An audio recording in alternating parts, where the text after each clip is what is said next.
I request the Dickey Corporate Office team to kindly ask all the guests to take seat inside the hall.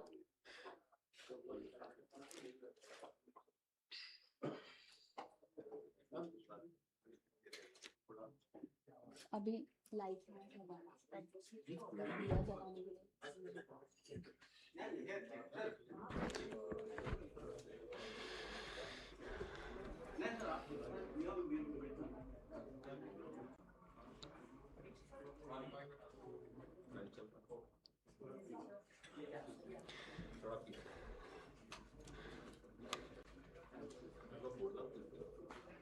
Hello.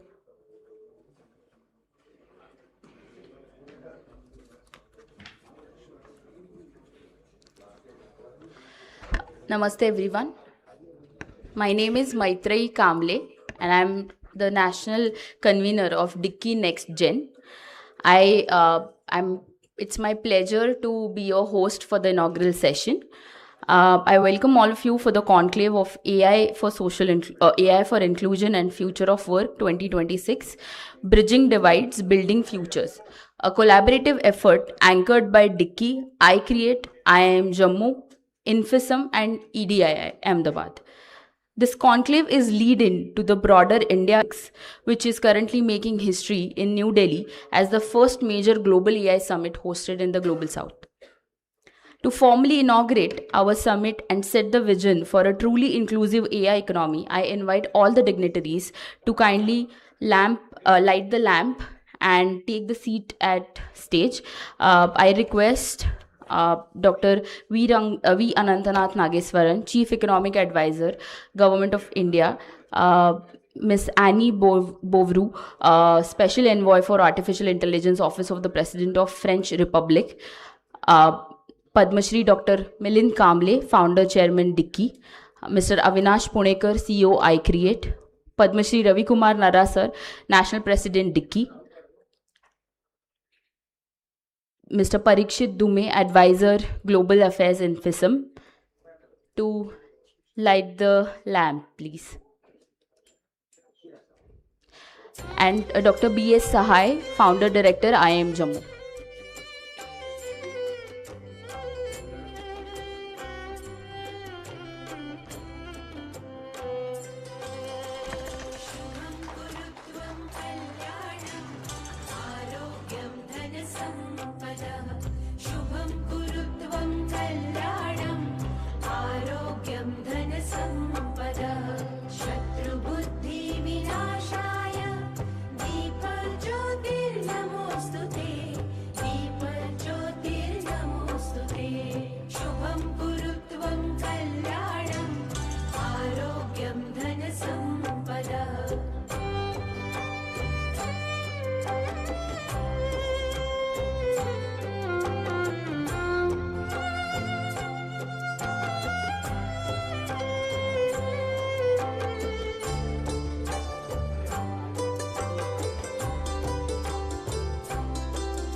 Due to the paucity of time, I would request Bovro to created last year at the Paris Summit for AI Action, which I had the honor of organizing. AI widen inequalities or will it reduce them?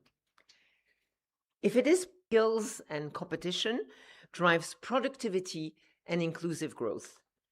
Recent evidence demonstrate that well-designed AI tools can narrow productivity gaps by helping workers who are less experienced perform more complex tasks more effectively.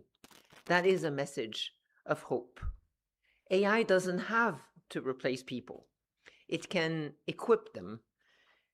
But inclusion does not happen automatically. It must be by design. It must be something we want to happen, and it must be something that we do everything we can so that it can happen. What does it mean? It means investing in AI literacy, for example. It means investing in skilling pathways, investing in social protection for all workers whose jobs risk being disrupted. It also, of course, means transparency, accountability, and fairness in AI systems. It means ensuring that our data sets reflect the diversity of our societies.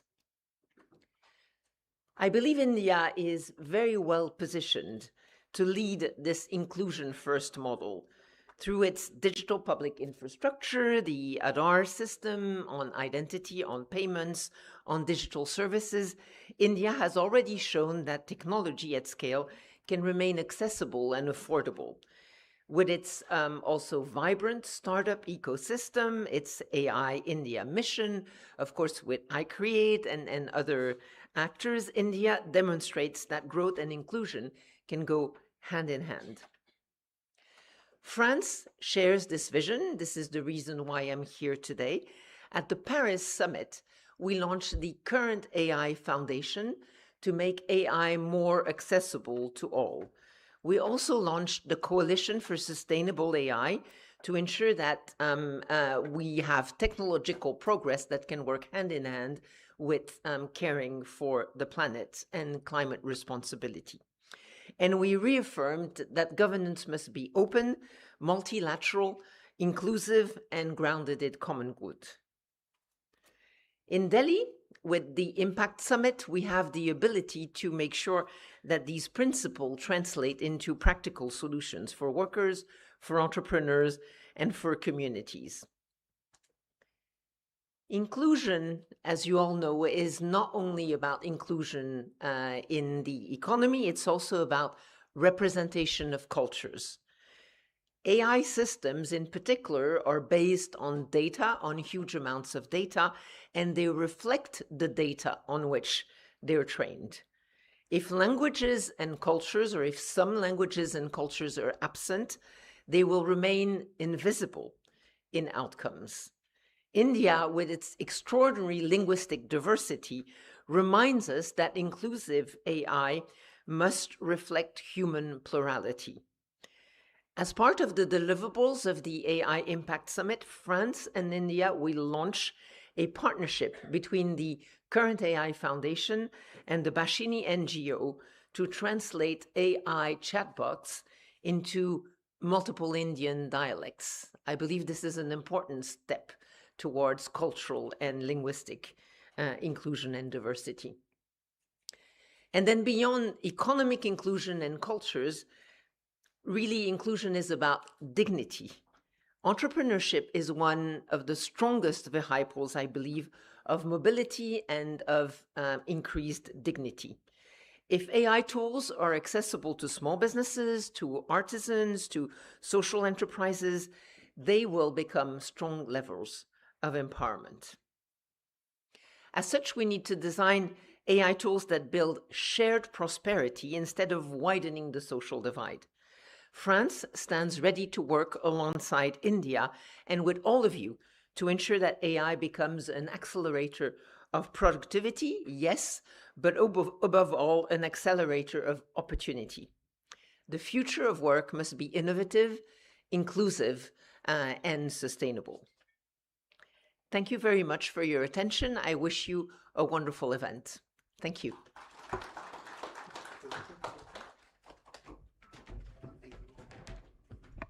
Now I request our founder chairman, Dr. Milind Kamble, to felicitate Ms. Anne with a bouquet, with a memento for today's summit.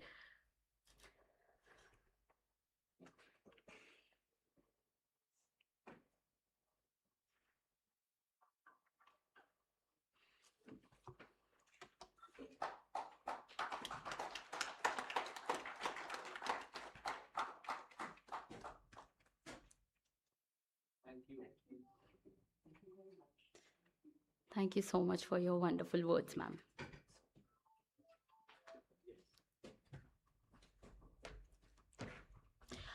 Now I request Dr. Kamble to also felicitate our chief guest for the program, Dr. V. Anantanageswaran, Chief Economic Advisor, Government of India, please.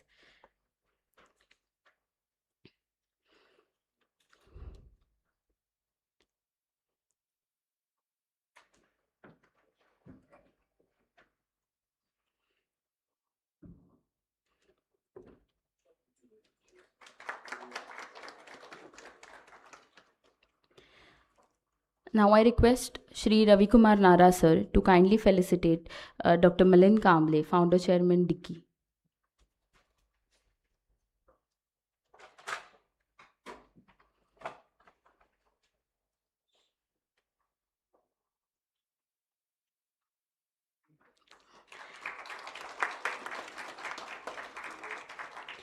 I request Ravi Kumar sir to stay and also felicitate Shri Avinash Punekar sir, CEO I Create.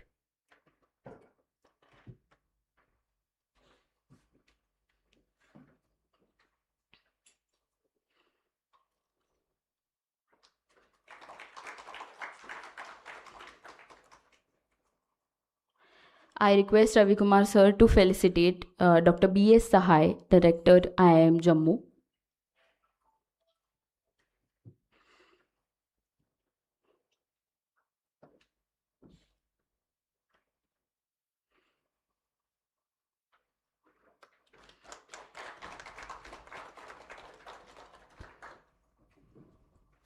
Thank you so much, sir. Now to give welcome address, I again call Padma Shri Ravi Kumar Nara sir, National President Dicky.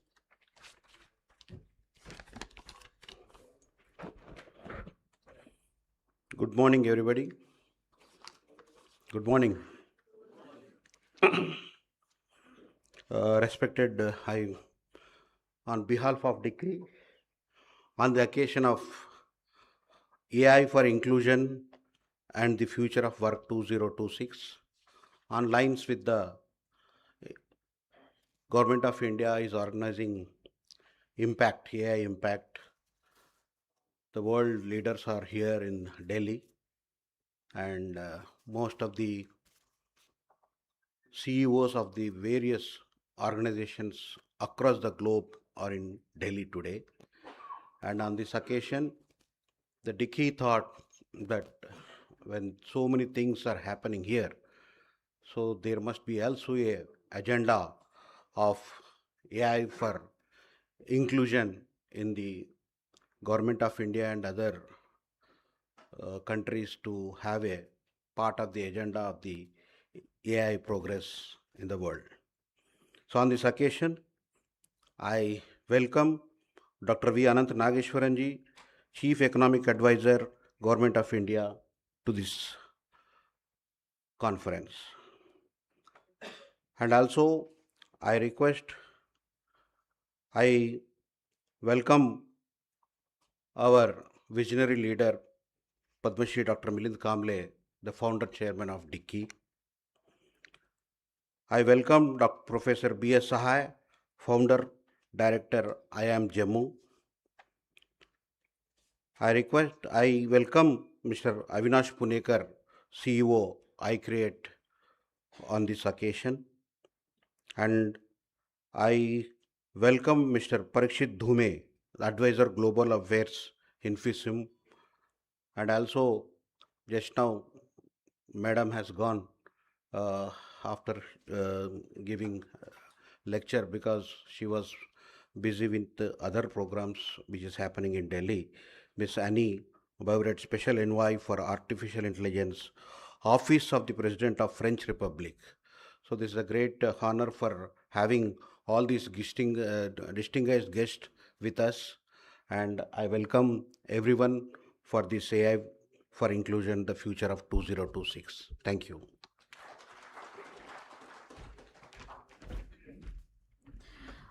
Now I welcome Padma Shri Dr. Milind Kamble sir to speak.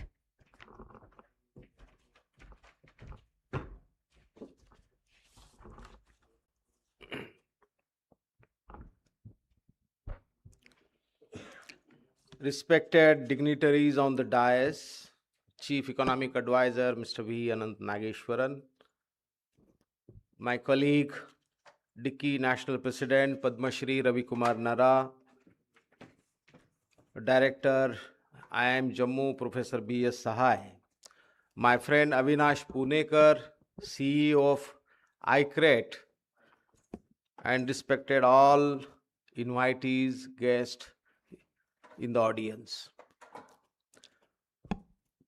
Just now, one of our guest, international guest, she left, Annie, who was the head or who was the chief organizer of a Paris Action Summit, and now she came here for an Impact Summit and delivered a lecture in AI for Inclusion Summit.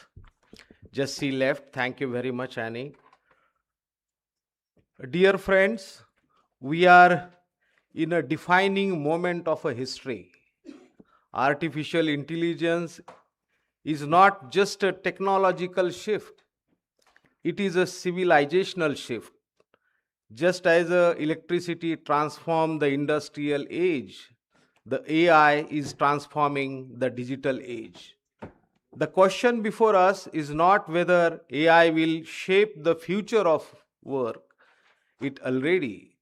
The real question is, will AI create inclusion or widen the inequality? India stands at a unique advantage. With Digital India, Aadhaar, UPI, Jandhan, ONDC, and a strong startup ecosystem, we have already built the digital public infrastructure that many countries admire. This foundation can now power inclusive AI. AI has the potential to democratize opportunities. Likewise, in agriculture, in healthcare, in education, in entrepreneurship, in justice. Justice is very important. More than 5 crore cases are pending in Supreme Court and different courts, and so many marginalized community youth, they are under trial in the jails. So justice is very important, need to be delivered with AI. In a financial literacy, yes, we have a chief economic advisor here. We need a greater financial literacy. In organized workers, we have a trade workers, we have industrial workers, we have a farm workers, and near about, as per the statistics of Niti Aayog, we have 490 million, 49 crore unorganized sector workers. And through this AI, need to be skilled and upskilled and reskilled these people. But we must also be honest, AI can displace routine jobs. Automation may reduce low skill employment without preparation, those already on the margins. Dalit, Adivasi, women, informal workers may face deeper exclusion. Therefore, the future of work must be built on 3 pillars. One is a scaling the scale. Second is a inclusive innovation. Third is a ethical and responsible AI.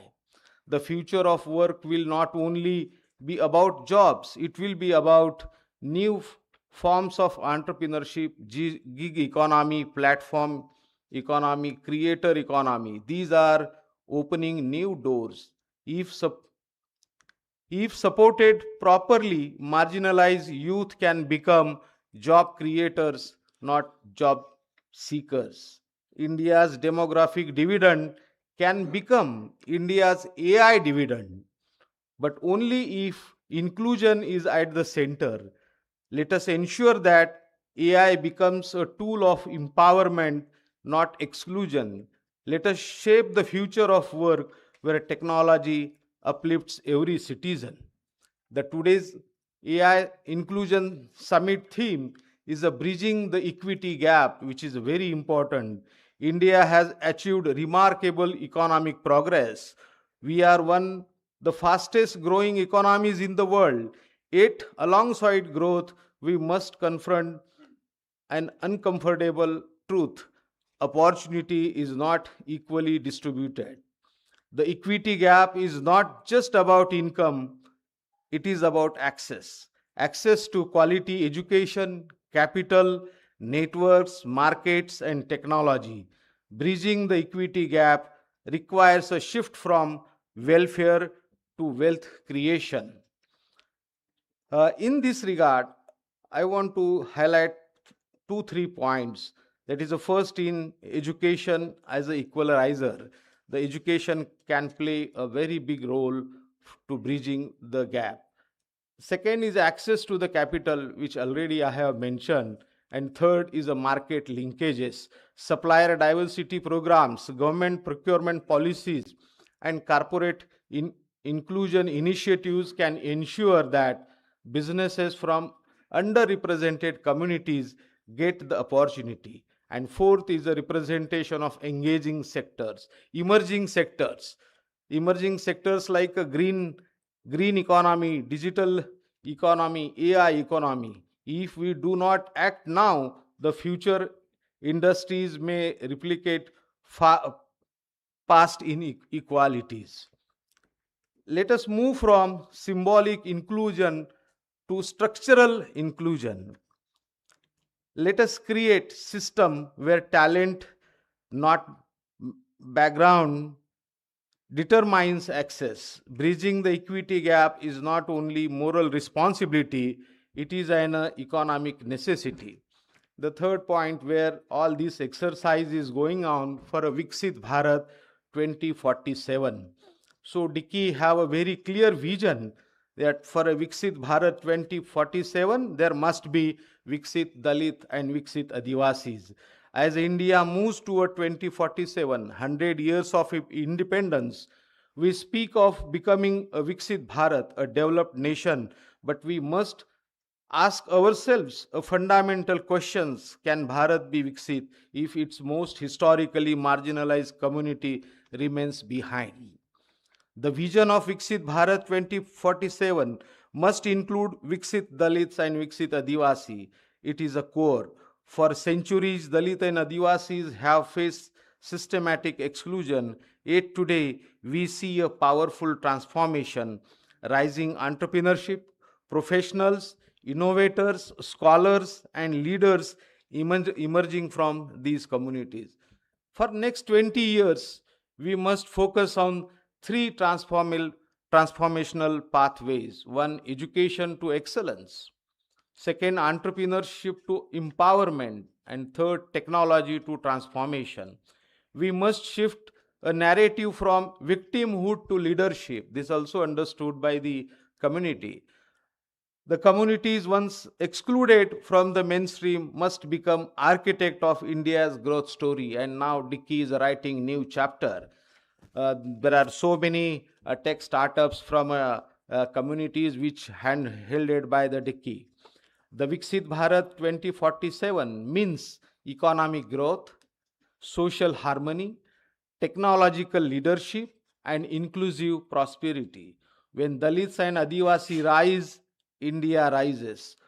When opportunity reaches the last person, democracy becomes meaningful. Let us commit that by 2047, we will not measure development only by GDP, but by dignity, participation, and shared prosperity. The journey to Viksit Bharat must be inclusive, because true development leaves no one behind.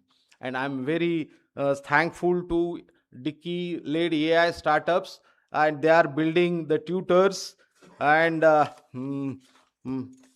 these people जो हैं वह देश के जो आदिवासी और दूर दराज के इलाके में जो रह रहे बच्चे हैं, स्टूडेंट्स हैं, उनके लिए जो सिलेबस हार्वर्ड और स्टैनफोर्ड और ऑक्सफोर्ड में पढ़ाया जा रहा है, वह सिलेबस और उससे बढ़िया सिलेबस भी देश के आदिवासी पहाड़ों पर हिली एरियाज में रहने वाले जो लोग हैं उनको भी उसी प्रकार का एजुकेशन मिले, उस प्रकार का एआई ट्विटर भी एक डिक्की का मेंबर बना रहा है। से लेके बहुत सारी चीजें हो रही है।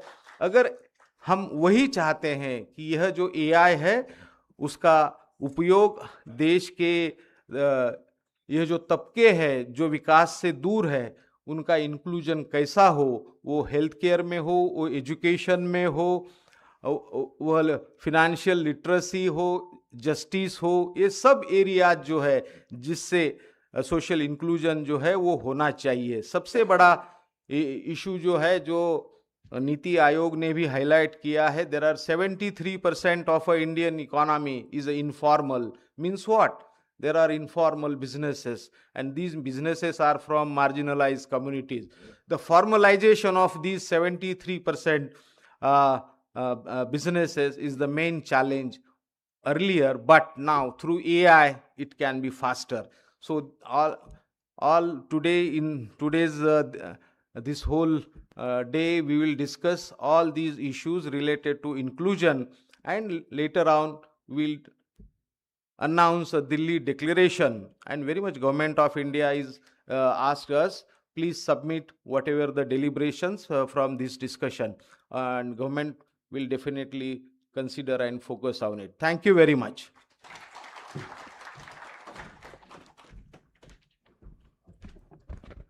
Thank you so much, sir.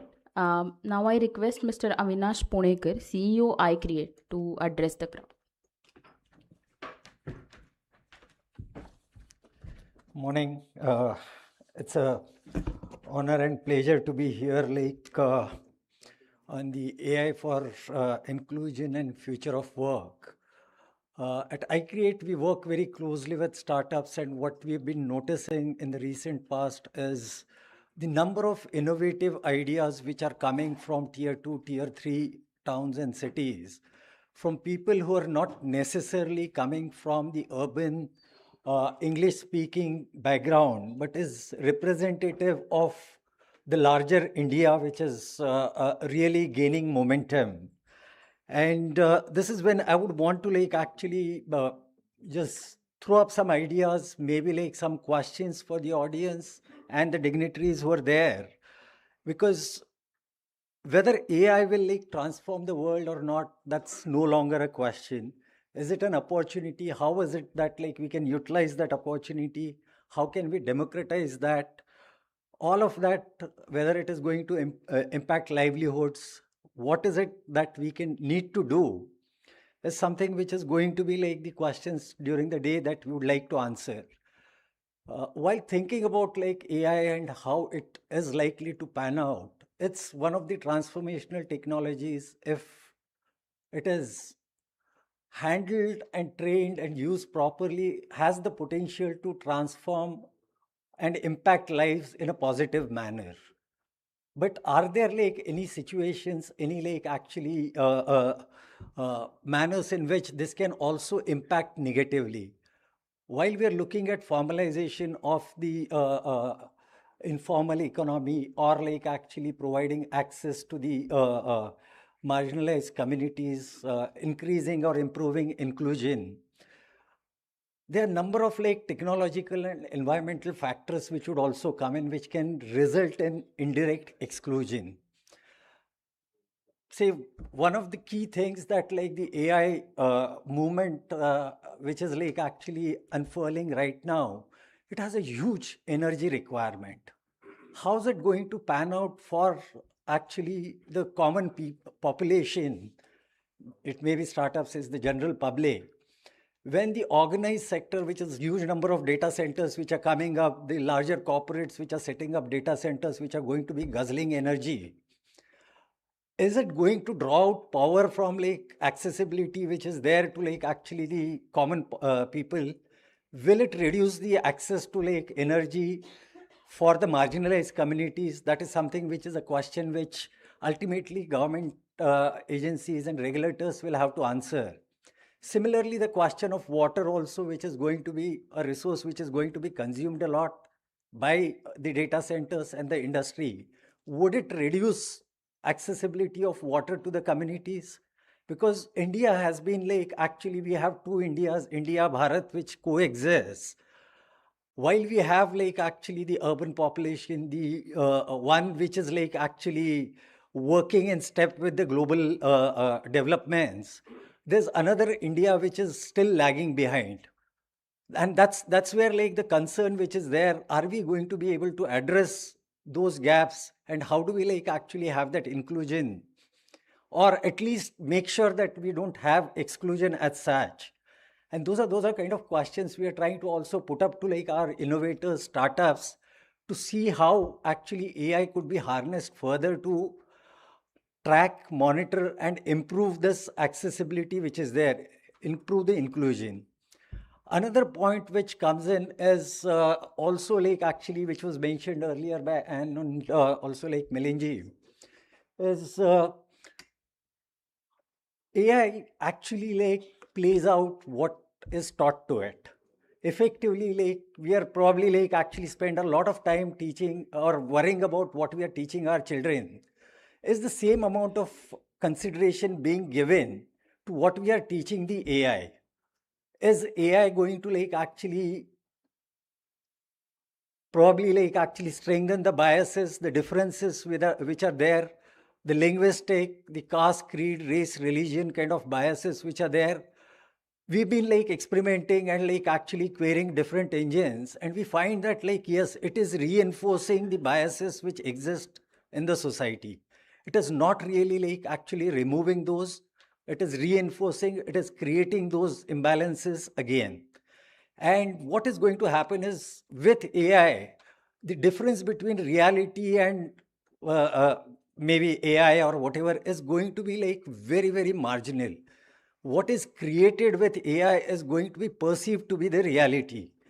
And what these differences which are created underneath with the training which is being given to the AI algorithms, this is something which is going to create an a reality where like these differences are going to be taken as like assumed to be natural, and that's a worry. uh, in US, in Europe, a lot of efforts are actually spent in making sure that these kind of differences, these kind of like actually lack of proper like sensitization in AI algorithms is addressed. However, in India, we don't seem to have made that movement to really like take care of the fact that social differences which are there based on caste, creed, language do not enter into the AI algorithms.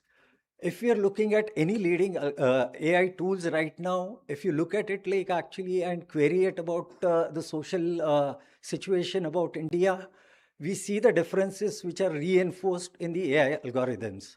And my question to the audience and also request to like actually the policymakers and all is to have interventions which are going to be positive interventions to make sure that inclusion is addressed in the correct manner. The resource availability also is going to become more of a concern. We are already noticing that our young innovators and startups founders do not get the same level of like computing access or AI access which larger corporates are able to get. And that is again something which will have to be provided. Thank you. I'm just going to leave you with those questions. Thank you for the time. And I hope like actually over the during the day, we will be able to address those questions. Thank you.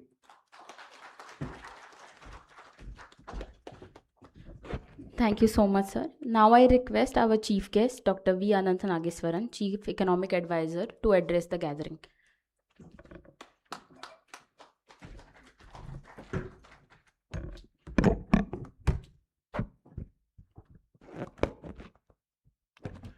Dr. Milind Kamble, Mr. Nara, Dr. Sahai, Mr. Abhinav, and Mr. Parikshat Dume, and distinguished ladies and gentlemen, thank you for inviting me here. It's a privilege to stand before this gathering to address one of the most consequential questions of our time: whether artificial intelligence revolution will be inclusive or if it will deepen the divide that already fracture this world. The frontier technologies driving the fourth industrial revolution are projected to reach US $16.4 trillion by 2033, with AI alone accounting for roughly 1/3 of this unprecedented economic transformation. PricewaterhouseCoopers estimates that AI could add 15.7 trillion to global GDP by 2030 through productivity improvements and new consumption patterns. Yet, we must confront an uncomfortable truth because, as things stand, and going by historical evidence, these extraordinary benefits are unlikely to be distributed equally. A handful of countries dominate AI patents, supercomputing capacity, and private investment. What is being termed the emerging AI divide is not merely a matter of technical capability. It is fundamentally a question of human dignity and of whether community and whether every community will share in this prosperity. It is this question that I wish to explore this morning by examining several critical dimensions of AI inequality that are now fully becoming apparent. These dimensions, if left unaddressed, threaten to undo many aspects of our economic and governance models. First, the hardware challenge. Over the past 3 decades, access to computing has expanded rapidly as the cost of RAM and storage has declined, placing digital infrastructure within reach of billions of people. Today, that trajectory is reversing. Acute supply constraints, combined with the ability of large firms to pay premium prices, and are diverting specialized chips, high-performance GPUs, and advanced processing units towards the training and development of frontier AI models. These will have serious implications in the coming years as manufacturers of hardware have signaled that they have no intent to ramp up production. This naturally leads to the question, are we entering an era in which computer access becomes a rental proposition via cloud computing rather than an ownership right? If so, what does this mean for countries, institutions, and individuals who lack capital? Will we witness a new form of digital colonialism where those who control the hardware infrastructure also control access to the intelligent layer of our economy? Second, we must remain cautious of the fact that technological progress does not always guarantee inclusive progress. People have been optimistic about technology's leveling potential in the past, but this optimism has been short-lived or unrealized on several occasions.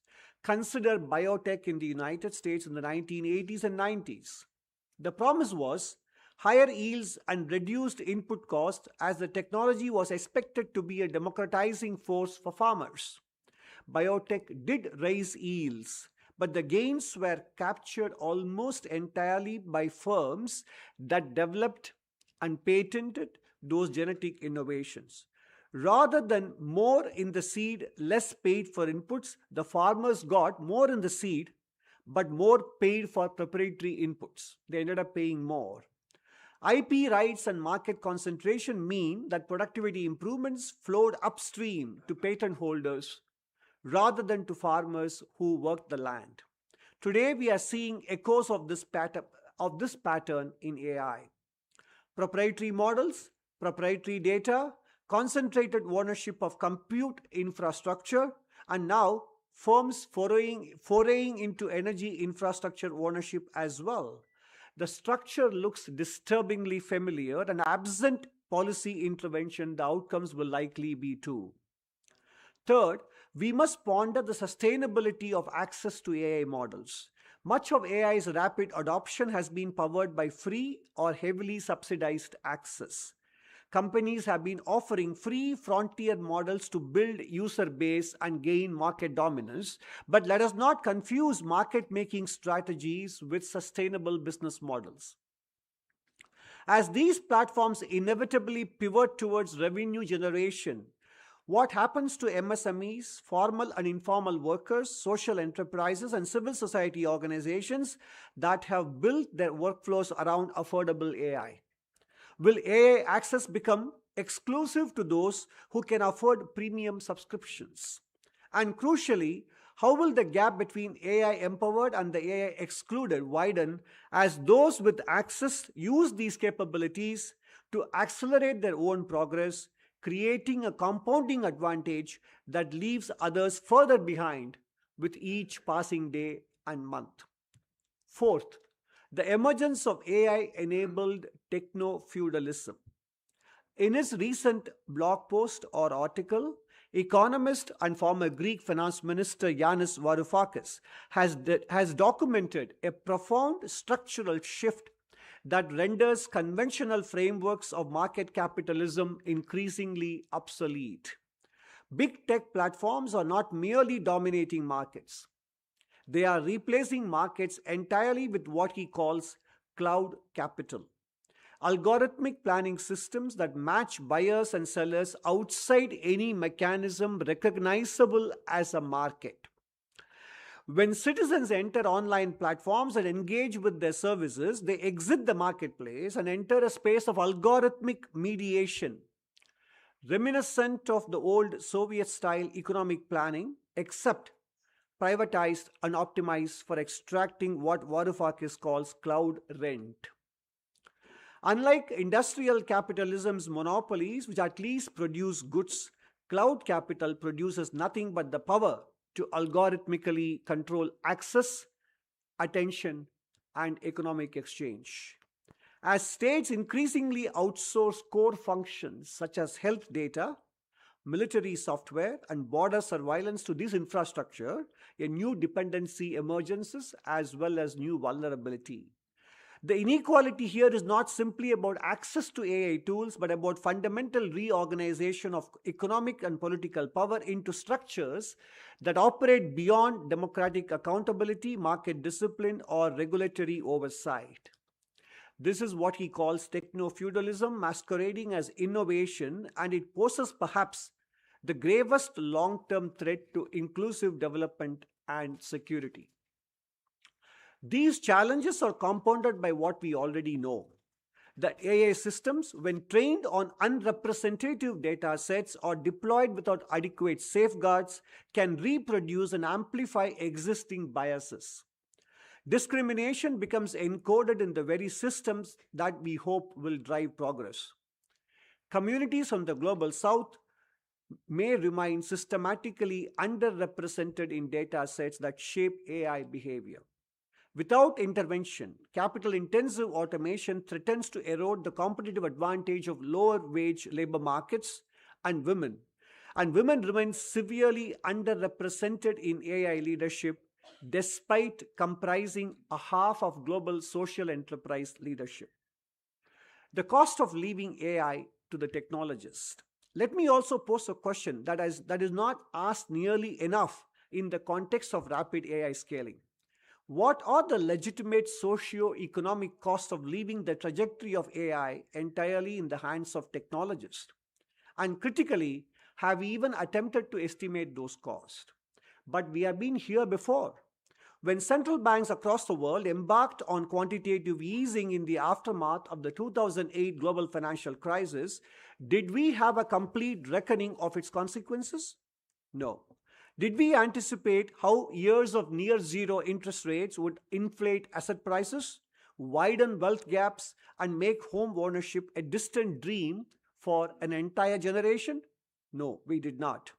We acted under pressure, at speed, and we are still living with the distributional consequences.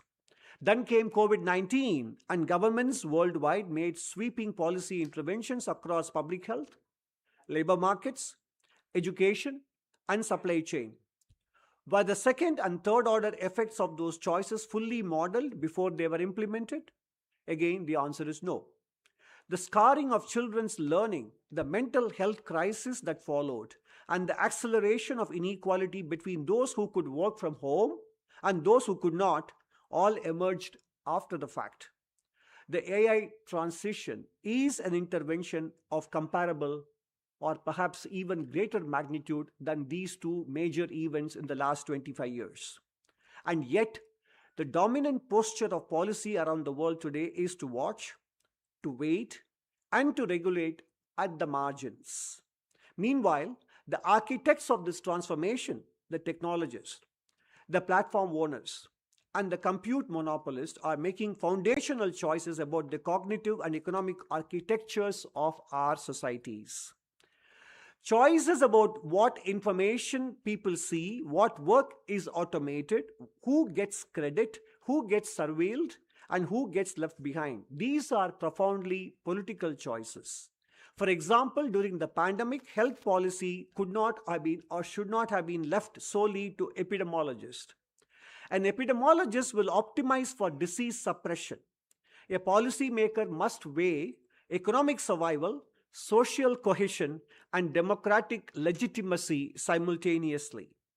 The lesson of the pandemic is not that scientists were wrong, but that science alone is insufficient basis for governance. The same principle applies here with full force.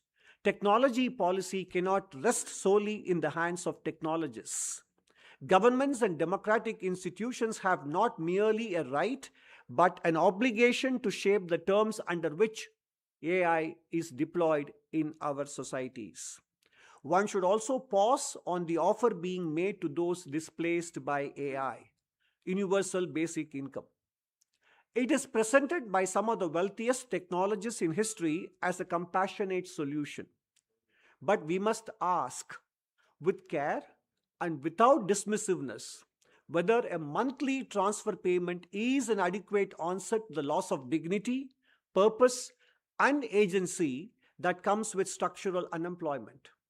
And if we shift the lens from welfare to power, is the UBI offering a politically convenient way to manage discontent while the concentration of productive power continues unabated? A stipend to the dispossessed, funded by those who did the dispossessing, is not inclusion. It is pacification. In conclusion, I want to leave you with this thought. Democratic institutions are slow by design. That friction is not a flaw. It is the mechanism by which concentrated power is made accountable. The question is not whether democracies can match the iteration speed of an AI model. They cannot, and they should not even try. But the real concern is whether democratic institutions and policy makers can act with sufficient clarity and ambition at the moments that truly matter, and whether they will recognize this as one of those moments before the window closes. The decisions we make or fail to make in the next 18 to 24 months will shape not just those who benefits from AI, but who govern the systems upon which modern life will depend. India, with its scale, its democratic tradition, and its extraordinary digital infrastructure, has both the standing and the responsibility to help set those norms. Let us leave here today not merely having diagnosed the problem, but committed to being part of its solution. Thank you, ladies and gentlemen.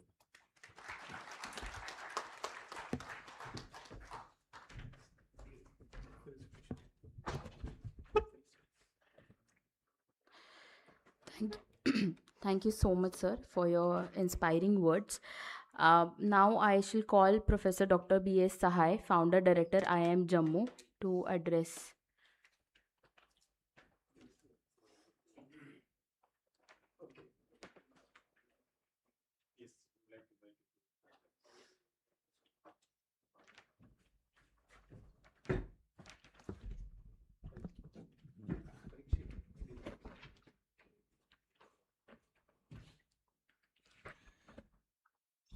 Chief Guest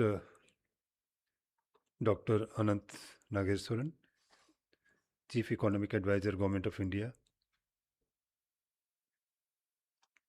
Guest of Honor Annie, she has already left. Padam Shri Dr. Midnal Kamble ji, Padam Shri Shri Ravi Narra ji, Shri Avinash Punikar ji, and delegates, ladies and gentlemen. Everywhere, everybody is talking about AI. We had on 12th and 13th of this month, pre-summit organized by Ministry of Education and talking about that how AI is going to shape education. It's not only higher education, how it is going to shape secondary education, primary education, everywhere. And from the school level itself, now AI is going to be introduced. Dr. Kamble talked of three things. And that's really important. He talked about that how AI is going to impact education. He talked about how AI is going to impact entrepreneurship and how AI is going to impact digital transformation. Because education is very much important. Today, if I use mobile, many of the features I learned from my daughter, a small kid. They are much faster. They are much more adaptive of the new technology. And that's why probably government is contemplating to introduce AI in the school education itself.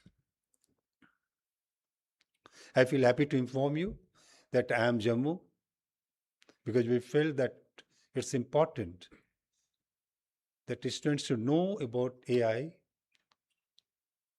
and we are going to start a program in MBA in Artificial Intelligence and Digital Transformation jointly with Asian Institute of Technology, Bangkok. And this program we are launching this year.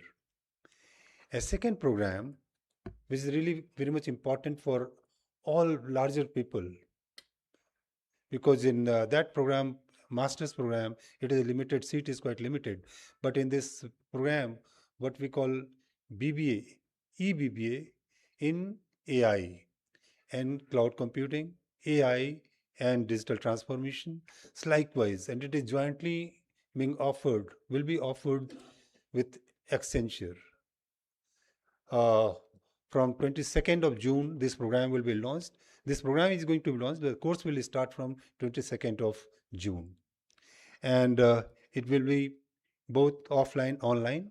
So I would like to say this thing that it's really important for Dickey also, for all the members of Dickey and well-wishers of Dickey, they should be thinking more about this thing, that how, unless we educate our students, unless I educate our common people about the technology, they will not be able to reap benefit of it. So that's really important. Second point, when we talk of entrepreneurship, I will give you an example that, like in the government of J&K,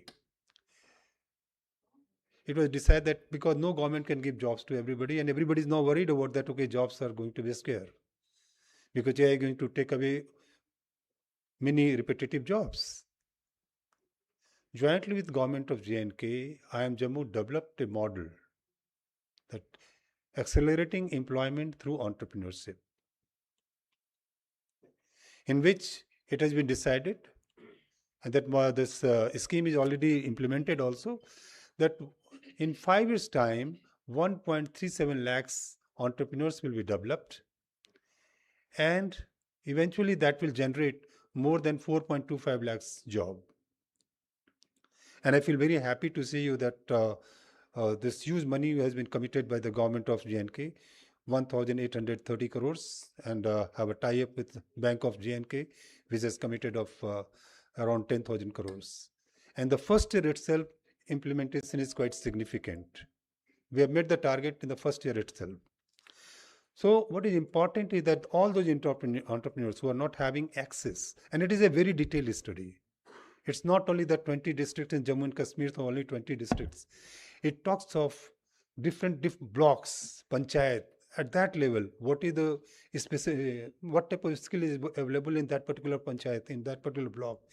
What is the specialty of that particular area? And based on that, entrepreneurship is developed. And third thing, when we talk of digital transformation, all of you must have traveled worldwide. Here in India, what a convenient thing, just to take out mobile and you say this thing, transfer money in a split second.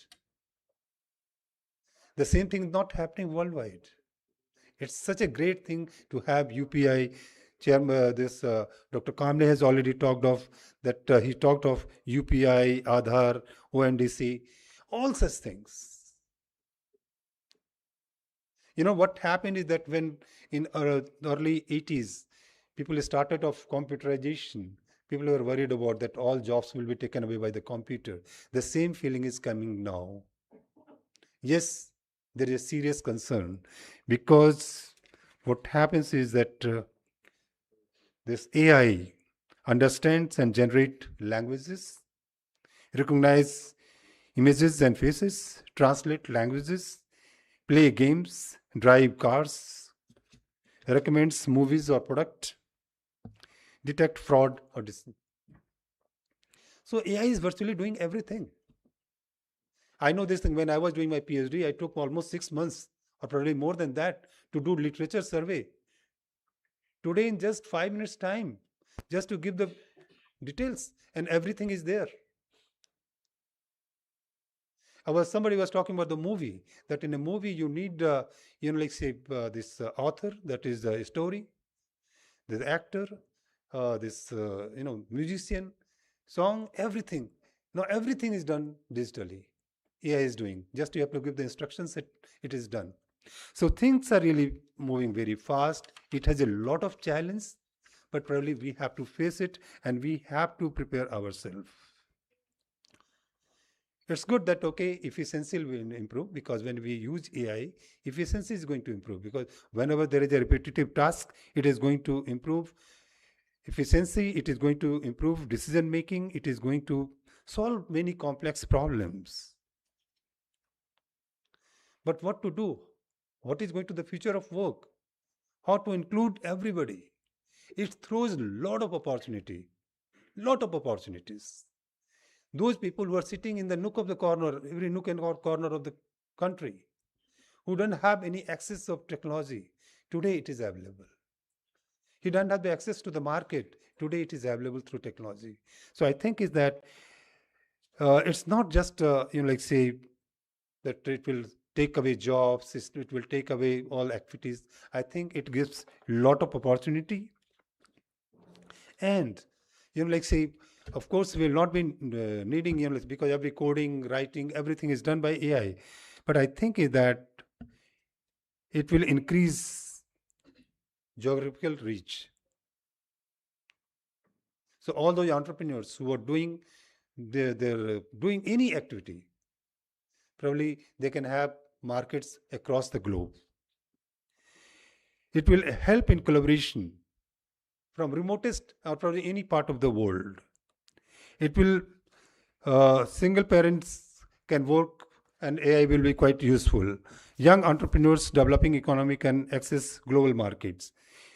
AI reduces friction, and when friction is reduced, participation expands.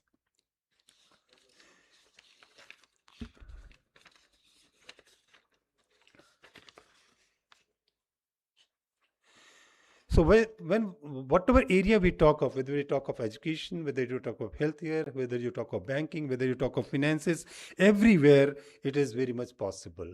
So I think that while there is a challenge, there is a lot of opportunity. I'm sure that this one day conclave will bring out a lot of points, and it's a great learning.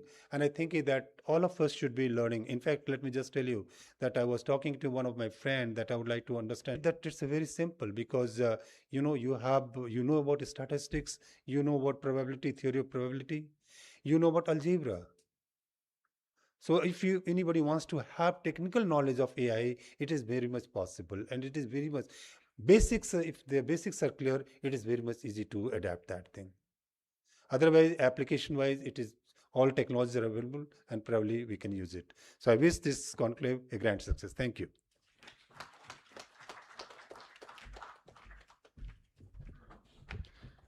Thank you so much, sir. Now I request Mr. Parikshit Dhume, Advisor Global Affairs Infism, for vote of thanks.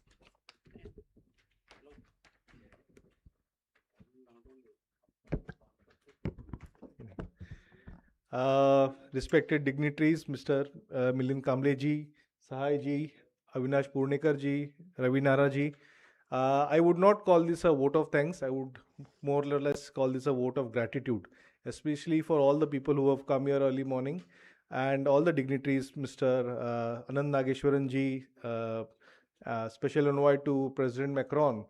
She is one of the biggest dignitaries at the Paris AI Action Summit. She took out time and came to address this, August gathering. So thanks to her also, and all the other speakers who are going to take part in this one of the most pertinent topics of India and AI inclusion, because the AI is started to they're saying that disrupt jobs and other things, but it is a very pertinent and very poignant sort of topic to discuss. And I thank Milinji and Avinaji to make we have named this an international conclave and not just a national conclave on inclusion. And it aligns with the larger goal of the ruling party also, that is Sabka Saath Sabka Vikas. And the policies hopefully that we propose and the kind of idea that we propose will be accepted by them, so that more and more entrepreneurs, more and more young startups, more and more industrialists from all sections of the society get the opportunity that they truly deserve, and able to express their ideas and energy in a positive way, so that we can become a developed economy by India at 2047. With that, I will rest my case, and I hope you enjoy and take something good out of this conclave. And I'm pretty sure Milinji and Avinaji will make sure that the document that we are going to unveil in the latter half of this conclave, we'll make sure that we implement everything, and under their leadership I also hope to contribute in my own way. Thank you very much. Have a good day.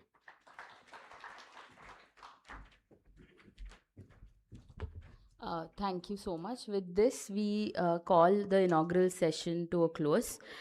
And I would request the photographer to please take the... Yes.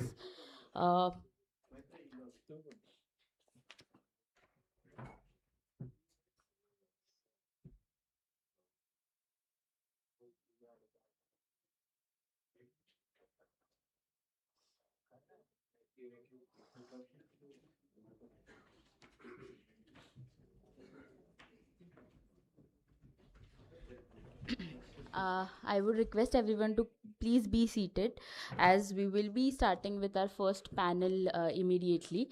I would request Mr. Parag Amin, Chief Mentor I Create, to kindly come to the stage and take over for the panel discussion. The first panel is AI Inequality, Reframing Current Global Development and Prosperity Strategies. Thank you.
Once they put the names in, they know where to sit.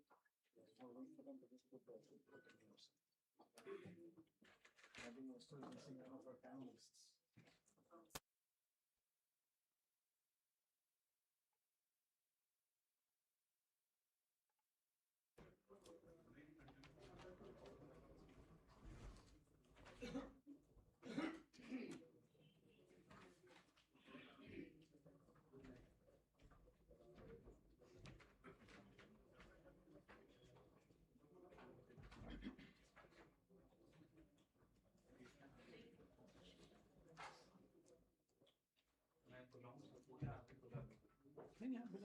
I'm just waiting for the name plate, so there's no malum chale kaam. As soon as they put the name. Sure. No, you can go ahead. No, you go ahead.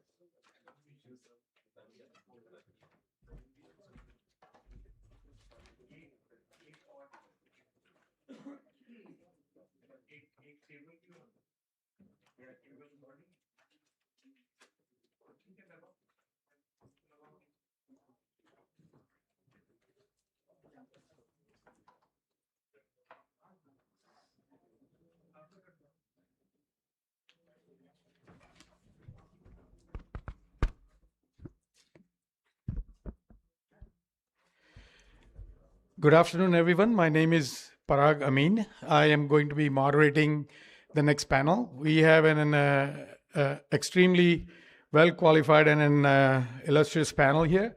And I would request all my panelists that are here to be on stage.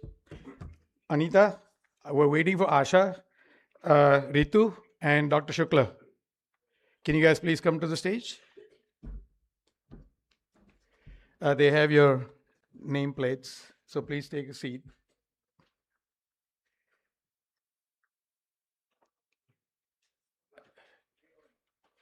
So Miss Asha Jadeja, she's still stuck in the infamous Delhi traffic. It took all of us over 2 hours to get here from where we were coming from. So world-class infrastructure. About 800 plus companies have gone and been incubated and have transitioned through iCreate. I actually live in the US. I'm a serial entrepreneur. I'm retired, but iCreate has been my passion. So our panel today is about AI inequality and reframing the current global development and prosperity strategies. So there's a lot of hype around AI and how it's going to displace employment, how it's going to create opportunities, how it's going to transform wealth. In my personal opinion, I think there are a lot of opportunists in the US, very large enterprises and entrepreneurs that are creating a narrative for AI that is unrealistic. Is AI? Absolutely. But it's a generational, transitional process. It is not something that is going to happen within the next 2 or 3 years, and people are not going to get unemployed by 2030.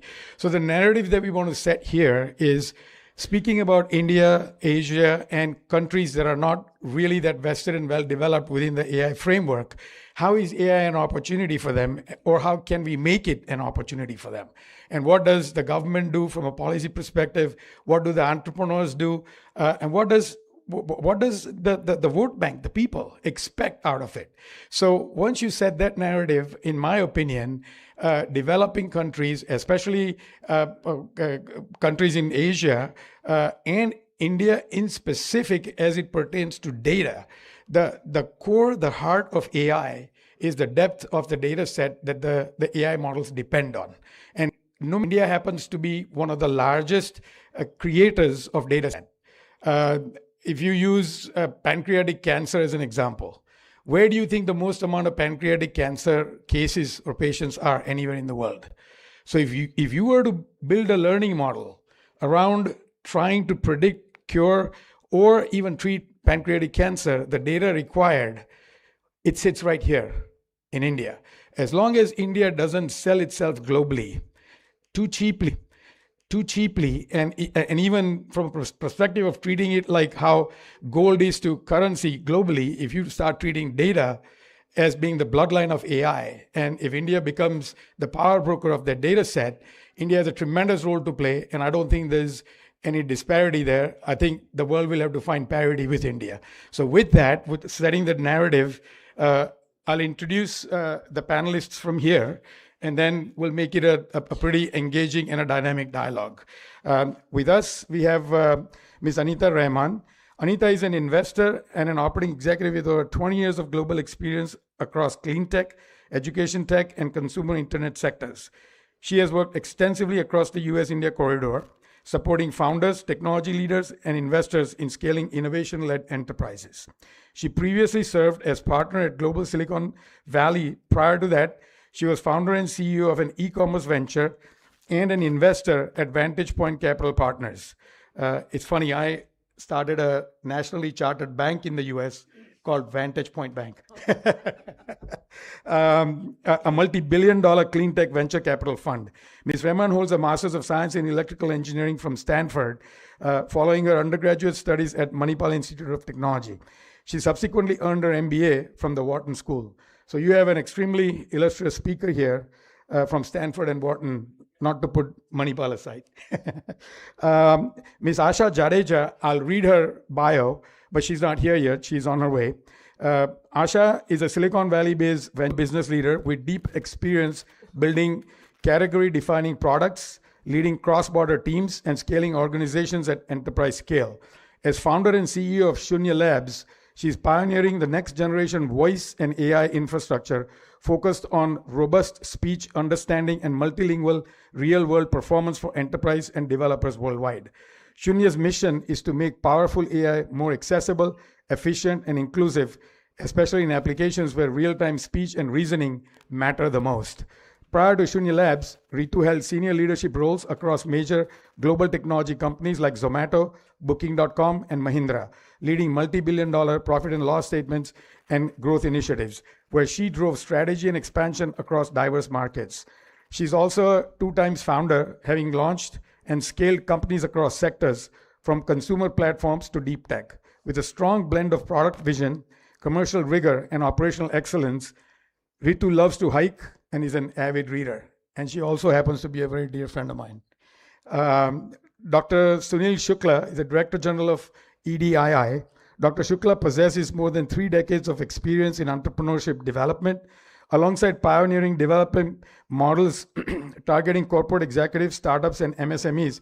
Dr. Shukla has also introduced entrepreneurship courses at EDII and premier institutions across the country. He is the recipient of several notable awards for his contributions to policy advocacy, training, entrepreneurship education, and livelihood development, and for extending the frontiers of entrepreneurship nationally and globally. He is editor of the prestigious Journal of Entrepreneurship, and since 2012 has been leading the Indian charter of the world's largest annual study of entrepreneurs in GEM. His extensive work in several global regions includes South Asia. Rahman. I've just recently come back to India. I grew up in Bangalore, and then I went to the United States to study. And about 2 years ago, I came back with our fund called Celesta Capital. We're a deep tech fund. We manage over $1 billion in capital, and it was started in 2013 by the CEO and CTO of Flextronics. And later on, we had a managing partner from Intel Capital, a founding managing partner, join us. And we focus on the areas of everything that has suddenly become very interesting and very exciting to fund, but was not so in 2013. We focused on hardware because that's where our founders knew how to play. They came from that world. They built a $25 billion company very quickly in that world. And so we look across 3 buckets in India. One is AI, and we're looking at that very, very deeply. We believe that India has a lot to bring to the table as far as AI is concerned, not only as far as data is concerned, but also in terms of semiconductor design, semiconductor engineers. There are 300,000 semiconductor engineers sitting in India in the GCCs that operate today. There's also a lot of data to take advantage of. There's a huge opportunity. There's a huge threat, I would say, but also a huge opportunity for the IT services industry to move from services today, which will be disrupted by AI, into being an AI enabling industry. And so that's one bucket. The second bucket we look at is semiconductors and hardware. And so we look at everything across the board from we're looking at, semiconductor chips that can reduce the power consumption, that can be more efficient in inference, that can help us build sovereign data centers in India. We look at things like drones. We took IdeaForge public. That was one of our first investments in India. We look at hardware such as EVs and, all of the, robotic automation, etc. And every aspect of these investments is touched by AI. I would almost see it as a horizontal across all of them. The third area, which again relates to the data and the richness of the data in India, is an area that we call bioconvergence. It's the intersection of biology and technology. And we actually funded a company, I can talk about it a little later, but we actually funded a company in the cancer diagnostic space. And there we're really very excited about what AI can do to drive down the cost of delivery of all of the tremendous treatments and cures that could avail the world. Was there anything else that you needed me to touch upon? No, I think that's excellent. I think Okay. what you just set the stage for. I think we'll go our question. Dr. Shukla. I come from Entrepreneurship Development Institute of India, Ahmedabad, which is about 43-year-old institute, teaching, training, researching, building institutions in and around entrepreneurship. We have academic programs, postgraduate programs. We also have been working for various departments, central government, state government departments. And my observation is that over last few years, to be precise, about 10, 12 years, the kind of enormous developments have taken place on the contours of entrepreneurship.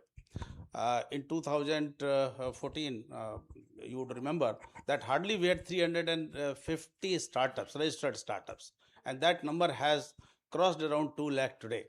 And incubation centers were hardly about 50, less than 50, and only one department, DST, NST-EDB of DST was promoting incubation centers. Today we have about 2,000 plus incubation centers in the country.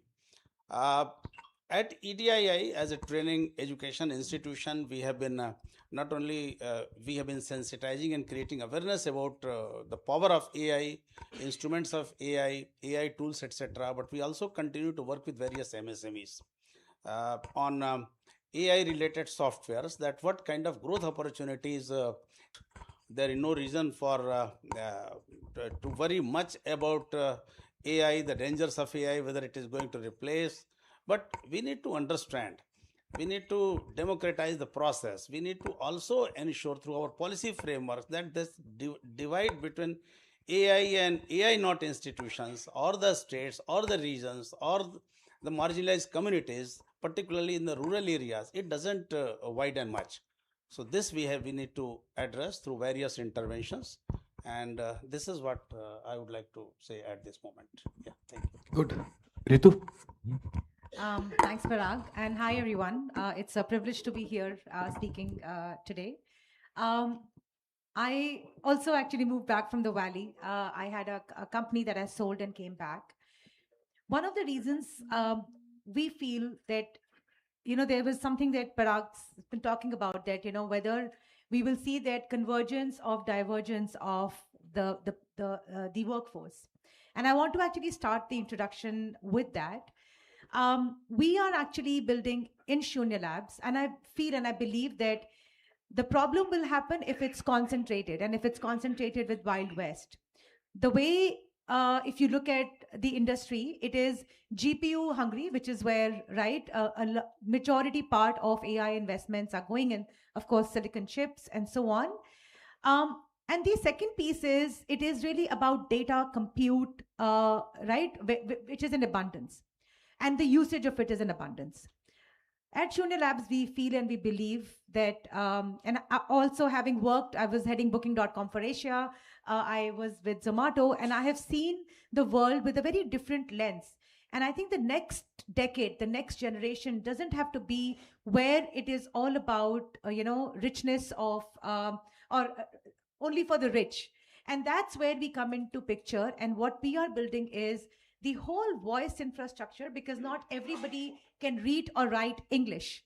And so today's AI largely understands the languages that are widely more spoken than not, right? In fact, today our co-founder is inaugurating 55 language model, which has been developed in India and for Asia, which is a voice model that can understand from Kashmiri to Bhojpuri and so on.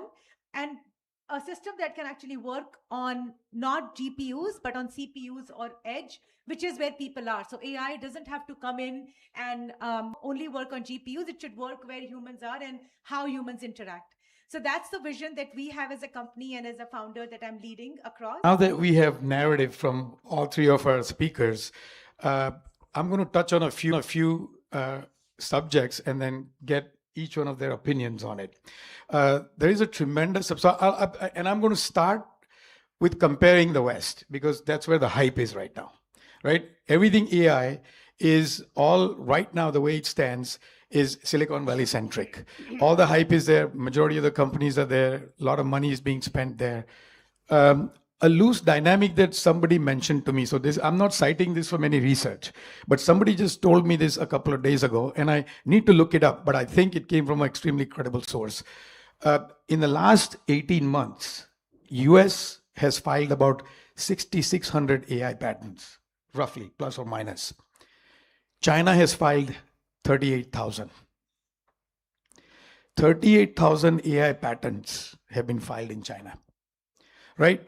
Now, so there is but all the noise is happening in the valley. And the noise is coming from the enterprise, from the entrepreneurs, from the investment community, from the politics, from everything. How seriously, so power is definitely going to be a problem if AI truly takes off, energy. Musk is talking about setting up data centers in space because pretty much energy, solar energy will become free. We wanted to compete with the human need for it. How powerful from your perspective, or how necessary from your perspective, does the need of edge intelligence kind of become real in the AI sphere? Does everything has to just be extreme deep data set out in the cloud working on GPUs? Or is there room in the AI sphere for a lot of knowledge that is centric to edge devices? So, and I'm going to go all the way off the hook. Take an Adivasi man or a woman. What will their LLM look like? I don't know that I'm qualified to answer that question. My perspective is that I think it's definitely going to be a mix of both needing the core as what's available on the edge. You're absolutely right in that, we will need a tremendous amount of power, especially in India, given the scale of our population. And I think what India brings to bear in every AI opportunity, we have scale in the number of people, we have scale in the number of handheld cell phones, mobile phones. We have scale in data, which is tremendous and can be a huge opportunity. So with all of that, we will need to scale GPUs, we'll need to scale data centers, we'll need to scale the power efficiency, and we will have to architect, put together a solution that is architected such that it's efficient. And I think that will break out where it's efficiently segregated into what's required at the core versus what's required on the edge. And what we're seeing today, though, if I could just relate back to some of our startups, and prior to Celesta, I was at an ed tech VC firm, and prior to that in clean tech. And so I saw the first cycle of clean tech, where we had a lot of energy build out, where it was, again, a very interesting US-China dynamic, and that played out. And essentially what happened was the US was at the forefront and jumped into building clean tech, huge capital deployments. Clean tech is very, very capital intensive.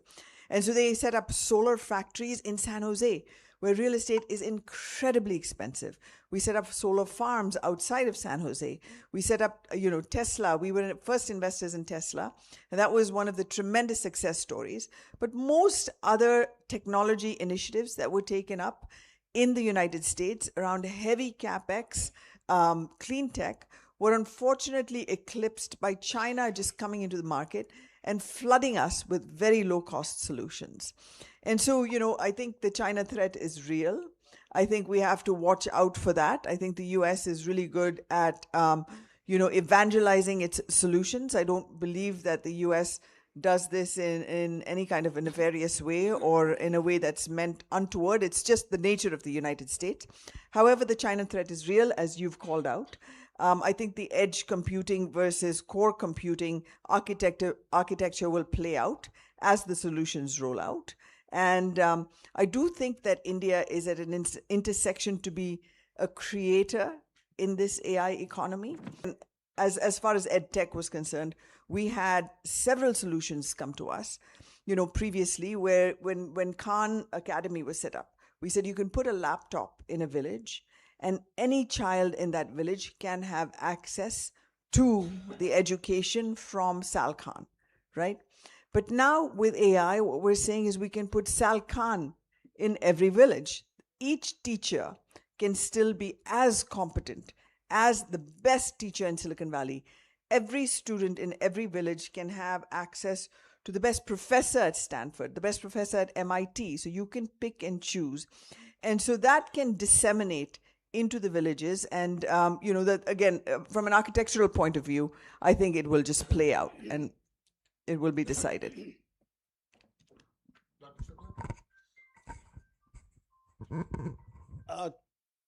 Certainly, that's a concern, but we must understand the kind of advantages we have. We are the largest data producers. About 20% of the world's data for AI be in any field, whether it is education or farming or agriculture, rural development, health. In every field, we are producing the maximum data. Now, what are we going to do with that data, the enormous data set that we have? My take would be that rather than sitting on the pile of the data, if we can start sharing that data and build models based out of that data, that is important. So that democratization of that information takes place, and it is important for people to analyze or reach to a conclusion based on that data which is being made available to them. And from there only, we also need to understand that how can we collaborate, whether it is the Chinese institutions or other institutions based in US or anywhere else, what kind of collaborations we can make for benefiting out of those models or writing LLM for our own requirement. That is what my take is in this regard. But I believe that at the same time, we need to reskill our youth. And when we say that demographic dividend is there, when Prime Minister says demographic dividend, we have lots of opportunities. We have the huge manpower, literate manpower, and if they can be trained or they can be given certain models on AI basics, particularly the foundational knowledge of AI, they would be able to develop certain products. Certain startups, businesses can also be set up in and around that. So we have our own advantages, and we need to work on that. So I think, Parag, where you're going is inevitable. I think as we build, industries around it or enterprises around it, it will have to move towards edge computing. 3 examples I'll give. The first one, I think what Anita was talking about, having SAL in every village. But the problem is that if SAL speaks in English, they will not be able to interact with him. So it cannot be English translated to Marathi and Marathi then back translated to English. Because it just, I don't know if any one of you have seen Dhurandhar and the subtitles below, still we are in an era where the subtitles, we can't capture them, right? Even after spending so many GPU hours, back and forth. So that's point number 1, right? So it has to be contextualized with not as much data and compute that we are using today and on your cell phone. That's point number 1. Point number 2 is, I think, the second point that you made was in the Anita was talking about that, the early days of electricity and how that worked. I think even that will work in the direction of cheaper hours and lesser tokens. So I'll just give you an example. There's a model that is, Whisper in our industry, which is a voice model, which was built on 680,000 GPU hours, and that is what it needed. Similar stuff, companies in India are doing for 40 GPU hours. So one is bringing efficiency in what you do with the GPUs itself, but also moving out of GPUs to CPUs or edge or on-prem. I think it will be on both sides is what I see. And with that, making it contextualized, right? The whole contextualization. I think both of those things will play out. So now that you've heard from the 3 panelists about energy needs and how some of that can be arbitrated by moving knowledge to the edge devices, this is not a conversation that is being had in the US because we're hungry people, right? We don't want to drive Ford Pintos. We want to drive the Porsches, and we're focusing on how do we do this in space and how do we do this in a microsecond or a macrosecond instead of minutes and hours. But the world reality as far as AI's consumption goes is very different. So to look at it from just the one lens, which is the prosperity lens or the US lens, is, I think, distorted to begin with. So coming back from a need or a policy perspective, the question that I don't know if there are any administrators here or anybody from government, but if India was to embrace a narrative as it pertains to AI and India's AI, let's just call it that, what should be, according to you, be the three most important things that India should focus on as it pertains to India's AI?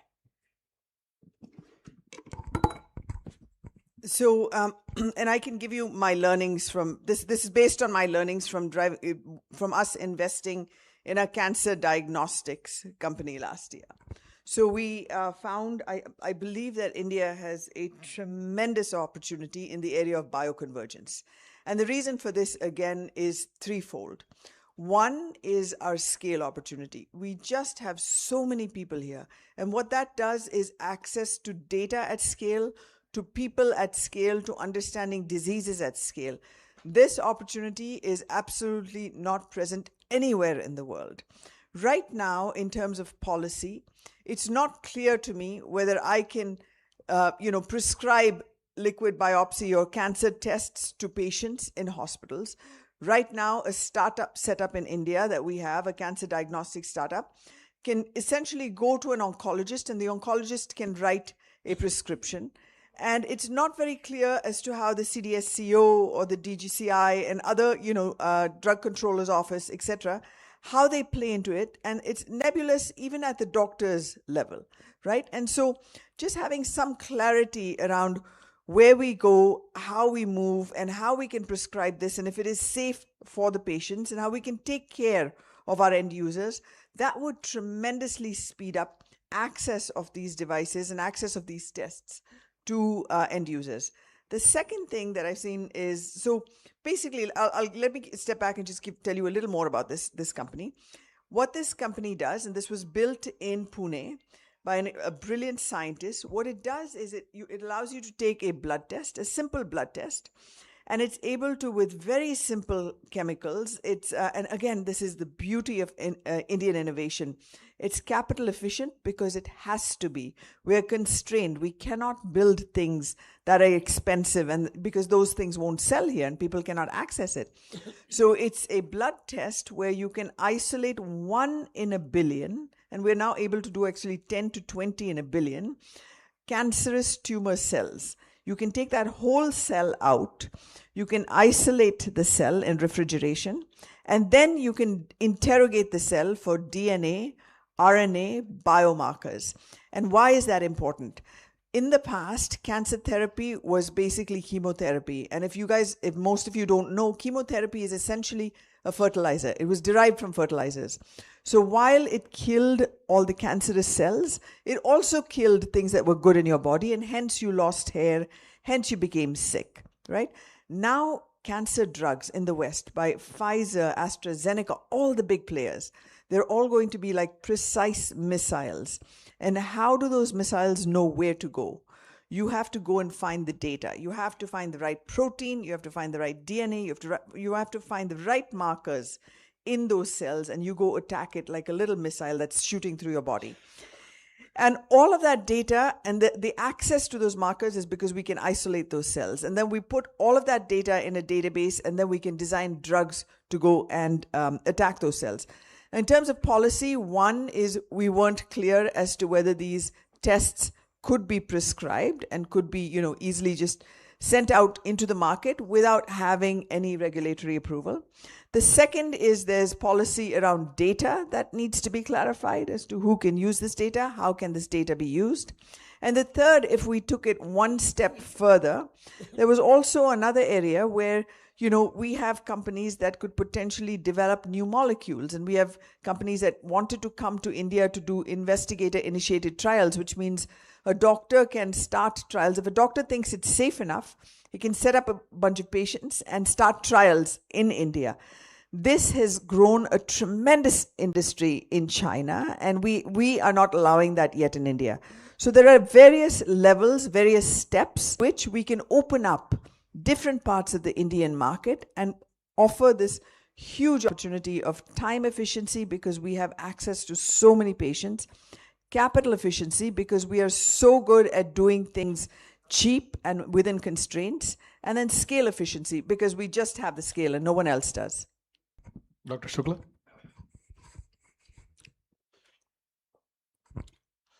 I work with MSMEs. And that the second I would say that the bigger players will have to patronize. That the second I would say that the bigger players will have to patronize, will have to develop, will have to have some sense of responsibility for developing the second line, next in line. And the third is education programs, capacity building programs for developing master cadres in the rural areas, in the from amongst the marginalized communities, so that the basic foundational knowledge can be shared, and we are able to prepare the new generation of those who understand AI, those who understand the power of AI, and those who can visualize the set of the data, and based on that the related inferences can be drawn. I also understand and highlight that rather than simply relying on the data, the human factor in understanding and interpretation of the data is equally important. So, synergy between the human factor and the data, that is what is required, and government has to create some mechanism for that. Thank you. Ritu? So one thing that I feel deeply about is that it should not happen wherein Indian companies are giving the most useful piece, which is data, in exchange of expensive tokens. And that's what is happening today, right?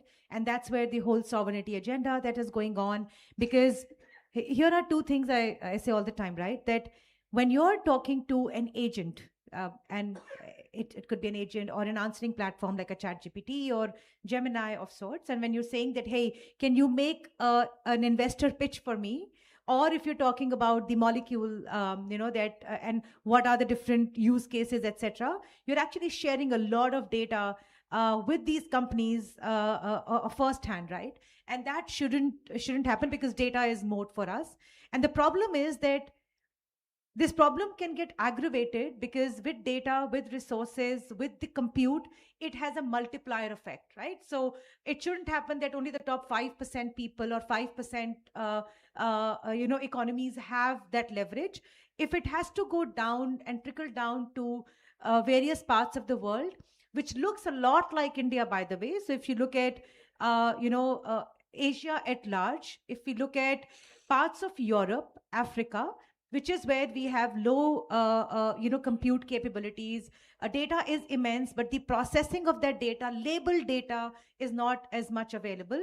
How do you actually build for those kinds of economies? I think that's a question that we have and we should answer. So I'm going to assume that we probably have some young entrepreneurs or even students here. So I'll kind of pose my next question, considering them the audience, and I'll start with Ritu. If there is one piece of advice that you would give to an AI entrepreneur or a student here who aspires to be an AI entrepreneur, what would that be? We're at the tip of the iceberg. Movie is yet to begin. So do not think big. I believe and I feel that India has the capacity and capability to build for next 5 billion people, not 1 billion. And as I've just mentioned, right, we have not seen a lot of Indian companies go global. There are a few. So think big, take whatever we're building, and AI actually allows us to do that. So think big and go global because we have the capacity and capability to do that in this country today. So since we're talking about entrepreneurs, I'm going to take a shot at this as well as a moderator. So I have this thesis that where India stands right now. So if my kid was a kid here in India and he or she wanted to build an AI company, I would not tell them to do A, B, or C. I would tell them to introspect. and introspect from the perspective of, if you take a step back and think about everything that an Indian citizen does, 90% of the time it's reactive. You are after the fact problem solver. Something happened and you're looking for the jugaad. How do I fix this? How do I do this? Change your perspective to how do I shift the paradigm to being proactive. That is what AI will allow you to do in anything that you're trying to build or solve. With the depth of data and knowledge and predictability, everything in this world, to a very large degree, is repetitive. It's cyclical. And those trends come out loud and clear when you start building data models and start using them in creating solutions. So whatever you try to do as an entrepreneur, just make sure that it's more logical rather than physical. Dr. Shukla. We need to understand from the success or the number of the startups that today the country is able to see. There are several reasons for us to feel happy about this startup momentum. Unicorn, Sunicorn, Decacorn, all these have started happening. But we must not forget that even now the mortality rate in the startup continues to be very high. And one of the reasons is that often we fail to understand the real need where a startup need to be launched. Please understand that there is a gap between idea and enterprise. So whatever idea you have as an entrepreneur or a startup which you are thinking, whether that idea can, does it have the potential to be converted into an enterprise or not? And there are a set of activities, pre-feasibility, viability, pre-incubation, and more than technological incubation, it is the entrepreneurial incubation that we need to understand. The same applies to AI also. We have lots of data, but how do we make use of that? What do we infer from that data? And after inferring from the data, how are we going to utilize it in our business plan, in our forecasting mechanism? So that I would understand and I would advise them. And moreover, as an entrepreneur, if you need to succeed, always remember, it is that entrepreneurial mindset, the state of mind as an entrepreneur, that matters the most. All these, whether it is computers or softwares or technology or AI or ML, they can only help you. But ultimately, you are going to act as an entrepreneur, think and feel, behave like an entrepreneur. That cultivate that, develop that entrepreneurial mindset, and then you will be able to conquer. You will surely be successful. Thank you. So I'm going to offer advice from two perspectives. The first is from purely a Celeste Capital perspective. We're a deep tech fund, so what we would look for is really interesting ideas that are highly differentiated. So it has to have some kind of IP. It has to be, protected because of the idea itself. And so we look for patents, etc. But we'd also, to just echo what Ritu says, I would say, look for big ideas, think big, be bold. There are lots of vehicles now. I think what we're going to see in this next decade is really Indian technology going global. We saw Indian software going global, software from India for the world, and now it's going to be rockets from India for the world, cancer diagnostics from India for the world. We just have the brains and the talent and the constraints that will help us build all of these technologies. And now we're also getting a lot of support from the government and venture capital to come in and actually help these companies go global. From a pure perspective of an entrepreneur, I would say I've been an entrepreneur for some time, and I admire all of the entrepreneurs in the room because it's a much, much harder job than what I have. And I would say, I think right now, speed is of a significant importance. And so you have to introspect, but you also have to act.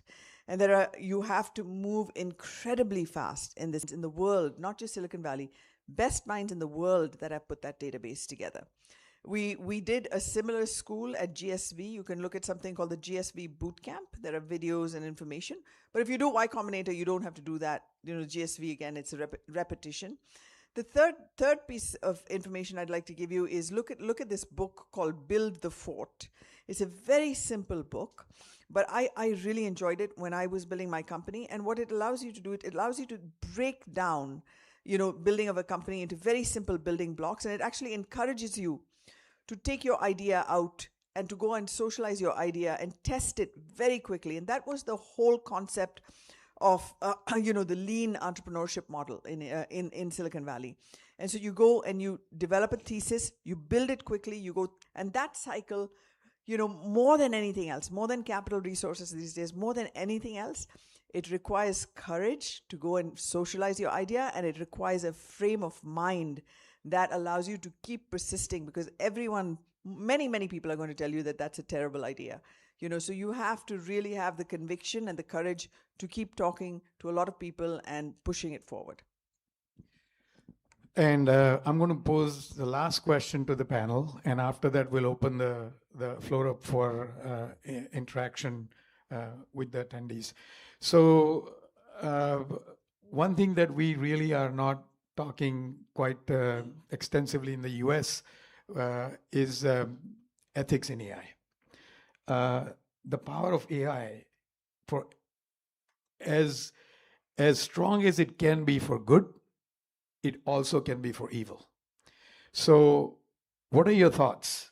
And what is one thing that you think, whether it is people, producers, entrepreneurs, policymakers, should be as it comes to ethics in AI? Well, I think that's a real issue and a very important issue, and it affects every level of humanity in every dimension, no matter what. When I was at the EdTech VC, we saw that clearly, where when AI was just introduced, everyone's papers were as good as the best paper in the world, and every student was submitting all A grade type work. And so in terms of consumption, as well as we build out AI and AI applications, I absolutely think that a lot of thought needs to be given into putting in the right guardrails, both at the entrepreneurial stage as people are building these companies, as well as at the policy stage. And I think this will continue to build out. There's going to be as if, they're your child and that they've been kidnapped and asking for ransom, etc. So you're hearing of so much in terms of AI and AI crime that I think every aspect of government, of enterprise, of policy, everyone needs to move fast and act fast and clamp down upon this very fast. Dr. Shukla? Well, I fully agree with what she's telling. This is a very, very important issue. And every day we keep on hearing, reading, seeing ourselves the disadvantages, not only disadvantages, but misuse of AI and related interventions.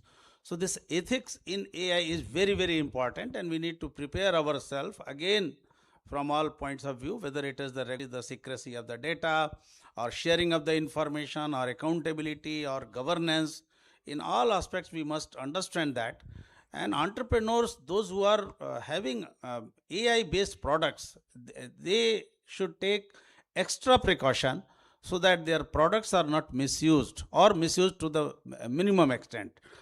We have every field has suffered because of misuse of the information and misuse of the example. Not a good cause, right? And whether it's fire or internet, the early years of internet, etc. I think it really boils down to three things. Number one is, while I firmly believe that we're in such early stages of AI, that trying to kind of, it should not have a lot of guardrails. At the same time, how do you store data? Your personal information, so PII, PHI, right? All of those things. How do you store? How do you use? For how long do you use? Those are things that have to be extremely as pronounced as possible. And I think those are the things that we'll have to work together, because fortunately or unfortunately, there are going to be cases where the data will be used in a way it's not supposed to and not meant to. But I think once we have the guardrails, and I'll give just one example. When we were solving for healthcare, we did not trust Google's MedPalm data. We actually created our own clinical knowledge graph so that you could build your own guardrails, right? So it is going to be important that at the time of building something like that and then storing and usage later are three aspects in my mind. So I'm going to make a point, and then we'll open it up to the floor. Last year I was in India. I only came for 2 days. One day I was in Delhi, one day I was in Gujarat. I land in Delhi and I get this WhatsApp message from a friend of mine in the US who had just met 2 days before. And I told him I'm going to India for 2 days. And he said, oh, you're going to India, this, that, and the other. I may ask you for a favor. I said, no problem. I'm there for 2 days, whatever favor you want. I land in Delhi and I get this WhatsApp message. Can you send 1,61,000 rupees somewhere? I just went and sent that money, right? Because I spoke to this guy. I talked to the guy, right? Nothing. I didn't ask any question. Wherever he asked me to send the money, I send the money. Half an hour later, he goes, can you send 250 more? So then I call my friends. 2 o'clock in the morning in the US, I wake him up. I'm like, Kiran, I forgot to tell you my WhatsApp got hacked last night. The reason I'm telling you this story, I don't know. I didn't go file a cyber complaint, nothing. I said, karma, jiska hoga usko mila. ठीक है, भगवान ने बहुत दिया है, right?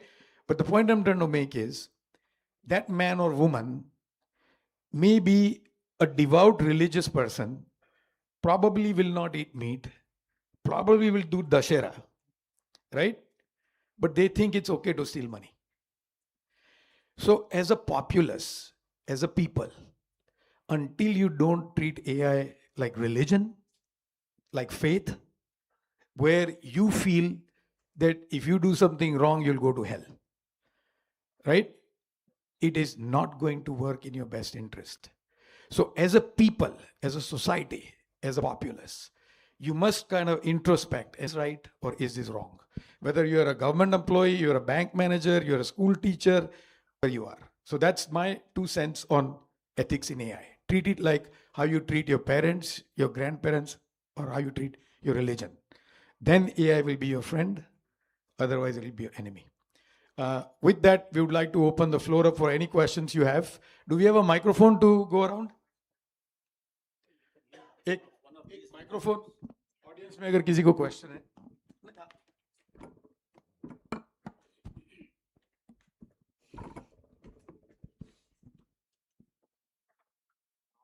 Anyone? I think there's somebody over there.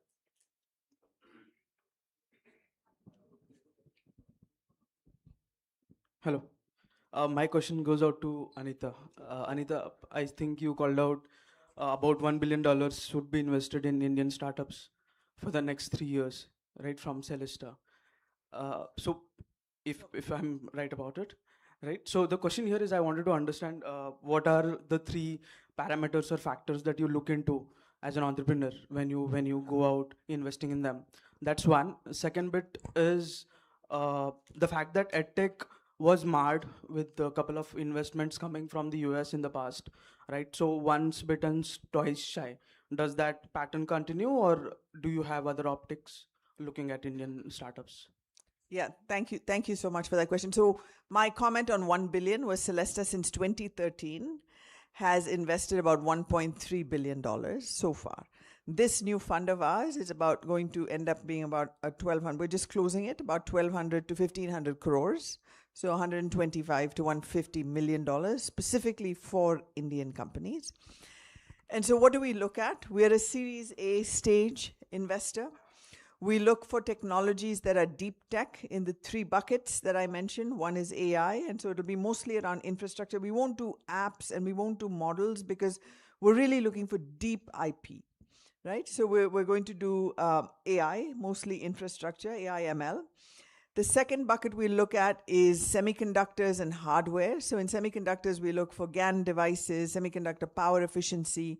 We just saw a fantastic company, a whole bunch of ex-Intel engineers building a GPU that will be used in India. There's going to be a tremendous demand for that in India. We look at drones, robots. We saw a company that was building a robot that would go around cities and villages and just pick up trash, and we thought that was a tremendous idea.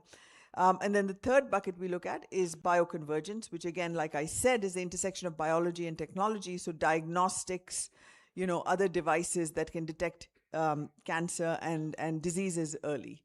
And so those are the parameters. We look at Series A. So your science, it has to be science-led, and science has to be somewhat developed.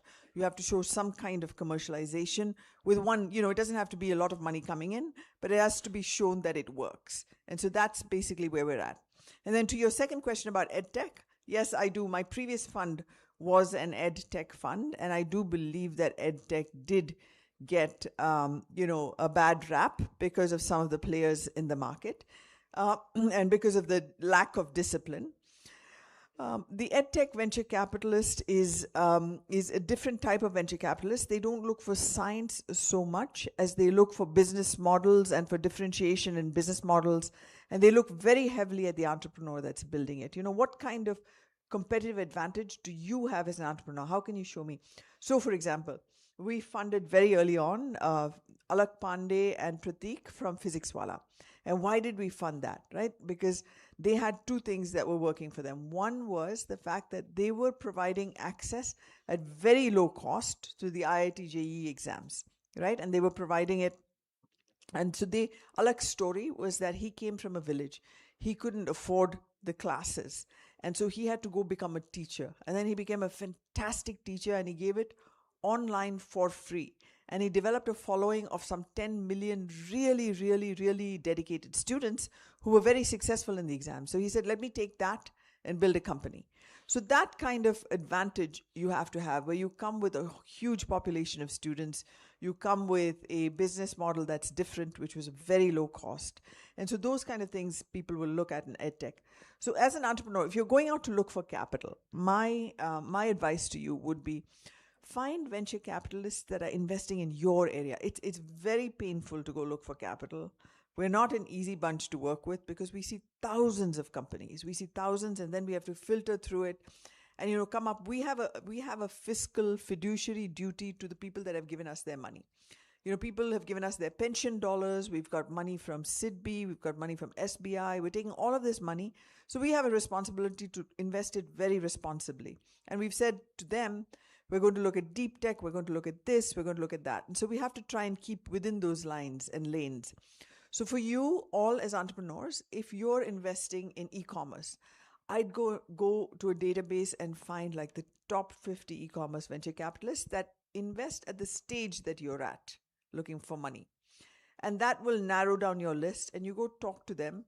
I'd say talk to the ones that maybe that are loosely in your area first. You get feedback, you refine your pitch, and then go to the ones that are really targeted so you become really good.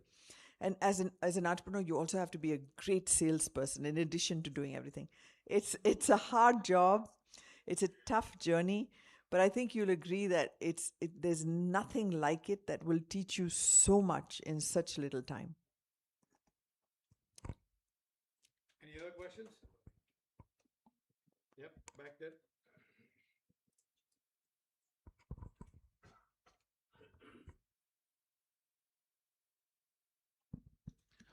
Hi, this is Shailesh. I'll in one line I'll explain what we are doing. So we are trying to automate new age environmental compliances using AI, so that most of the MSMEs will be able to fulfill all their obligations on their own. So the question that I have here for the panel is that Anita talked about differentiation and speed. But when I think as a bootstrapped founder who is trying to build an AI platform, so the nature of MSMEs in India is such that the adoption for them for such differentiated products takes a lot of time.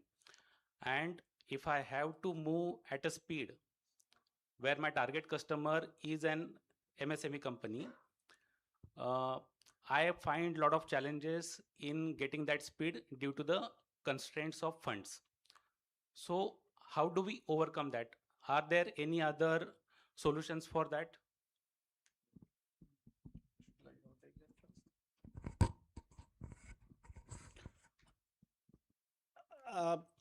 My advice would be that find out certain institutions which could be interested in helping you. IFCI, one of the partners in this conclave, they themselves have a scheme for entrepreneurs. So you can reach out to them, reach out to SIDBI as well.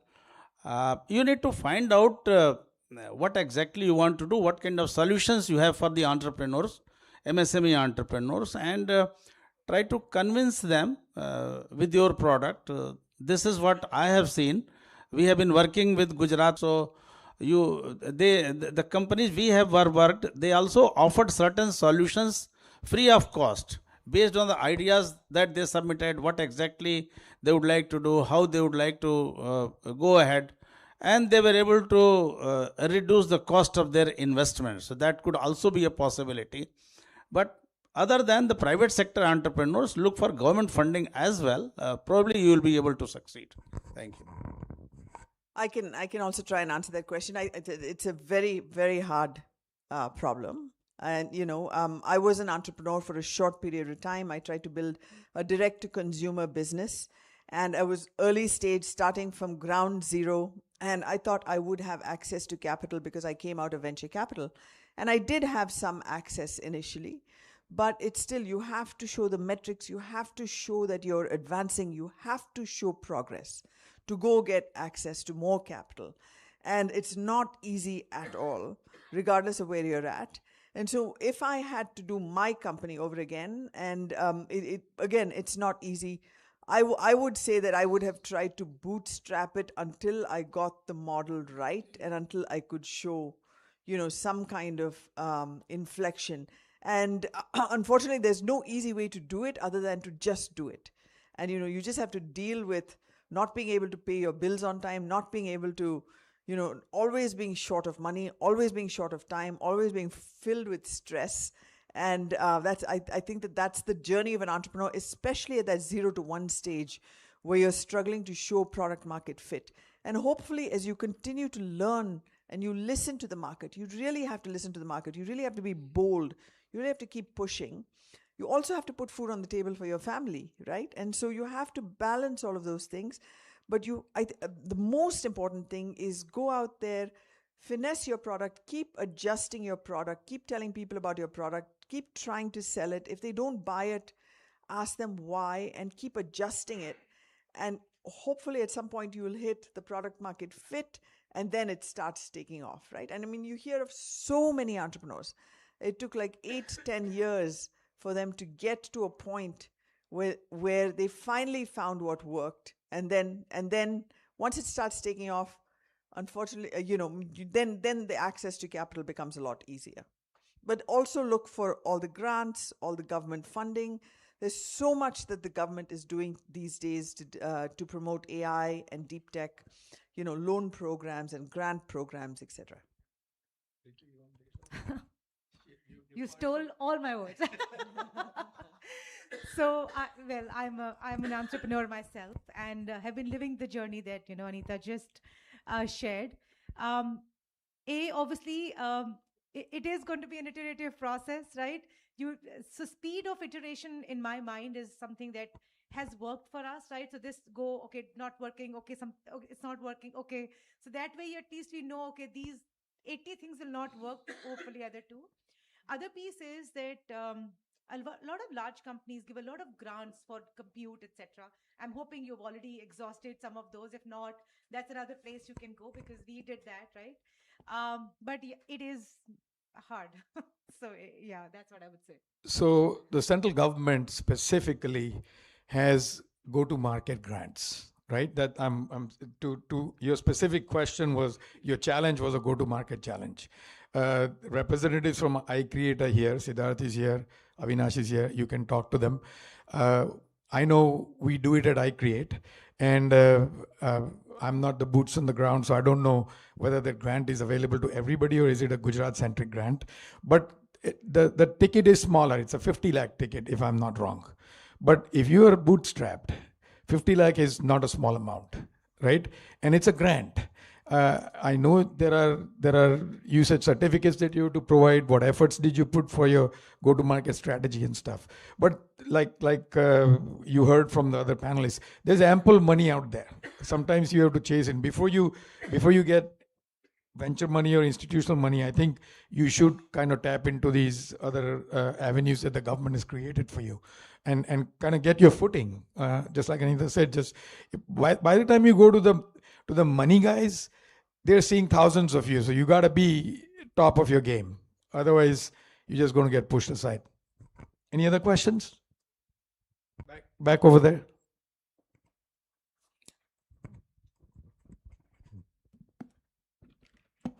Hello, I'm Prashant. Ma'am, Ritu ma'am, it is my question for you. Actually, you talk about some voice labs kind of thing, voice model. So my question is for you. There are so many tribals in India, and they have their own languages. So have you included all those languages in your voice models, or you're just planning for that? Because they also need to get education in their own languages, and they can understand technology in their own languages. So my question and suggestion for it. Thank you so much.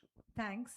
So as I said, right, I am here and my co-founder is actually launching 55 voice models, which is speech recognition. So what you hear, and then we have a small language model, and then we have a text to speech that kind of goes out, and everything in between. So translation to dubbing, etc. All of that is possible. So that is being launched today. And in general, we do 220 languages. So the long tail that nobody else thought yet is what we are kind of working on. Beauty is that all of this works on CPU and edge devices. So you do not need to consume GPUs. So it can go to every part of India. And obviously, as I said, the linguistic diversity is already there. So yeah, so if you go to our website, you'll see all the languages that are there. And other thing is that it doesn't have to be completely API based. You can actually we also sometimes just give the models there. They're all open weights, and you can actually deploy them on-prem wherever you are, so that it becomes like more efficient. So that's okay. Thank you. Here, there's only one more question. Go ahead, sir. Yeah, greetings to you all. Very much delighted to be here. A veteran, Commandant Rajan Bhaskar from Indian Coast Guard. Well, who will be the ombudsman for this AI impact, national and international level, as we talk about ethics and more into rural, bridging the gap from the rural and from the urban side, yet to reach the basic education. I could travel in Kochi, in Delhi, and in places like this. So we are far ahead for our own development, but the basics, entrepreneurs also have to reach the rural much more with interest. With Dr. ABJ Abdul Kalam has reached all these professional colleges. So I could see the impact is taking over much speeder than the people who are left over. So how do we build up and the ombudsman to act upon ethics? So I don't think anybody gave the International Court of Justice to The Hague. I think they just put their hand up and said, we're going to come and tell you how things are done, right? So here's a great opportunity for India, right? Why doesn't India just raise its hand right now and say that we are going to be the ethics capital of the world as it pertains to AI? And one of the first things that an entrepreneur can do, besides what the government can do from a policy and a framework perspective, if an entrepreneur can say that when you have, why does everybody need a security certificate, right? So to make the internet secure. Well, why do you need VeriSign so that it comes in and verifies that your certificate or your key architecture and infrastructure is legit? So why don't a bunch of entrepreneurs get together and say that, and this work is already going on in the Silicon Valley. There's at least 30 companies that are working on certifying AI models and AI agents, right? But Why doesn't somebody raise their hand and say, from a policy, from a framework, from an ethics, from all that perspective, we want to institutionalize this and run with it?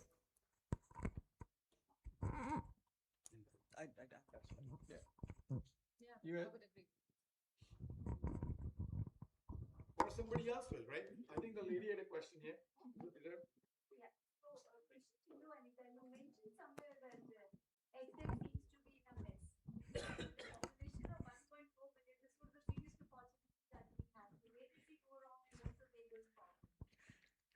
Yeah, I think there were missteps, and then my perspective is from watching the journey of EdTech through GSV, and what we saw was in the market there was a tremendous opportunity, and EdTech is obviously a public good, and people do need to have benefit of that.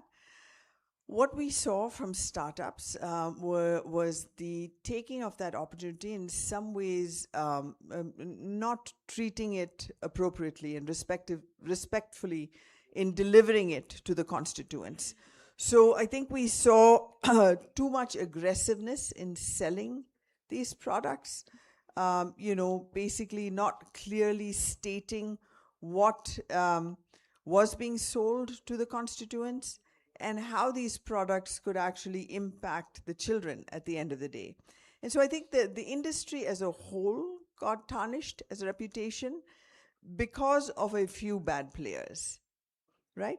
EdTech is going to be necessary as we move forward. It's not an easy solution to sell in the marketplace. So for example, I'll tell you, we've had a company that was trying to sell an AI tutor to schools and parents. And this is one example that I would say where, the parents are still very skeptical that an AI tutor can take over the place of a physical tutor. They still want someone to sit physically with their student, to sit physically with their child, and actually guide the child and keep them focused and tell them what to do. And so it's not yet the time of an AI tutor to completely take over. But from a perspective of EdTech, I think the industry has, there's lots of great players. So Ashwin Damera is a very good friend of mine, and he has very responsibly built Eruditus Emeritus.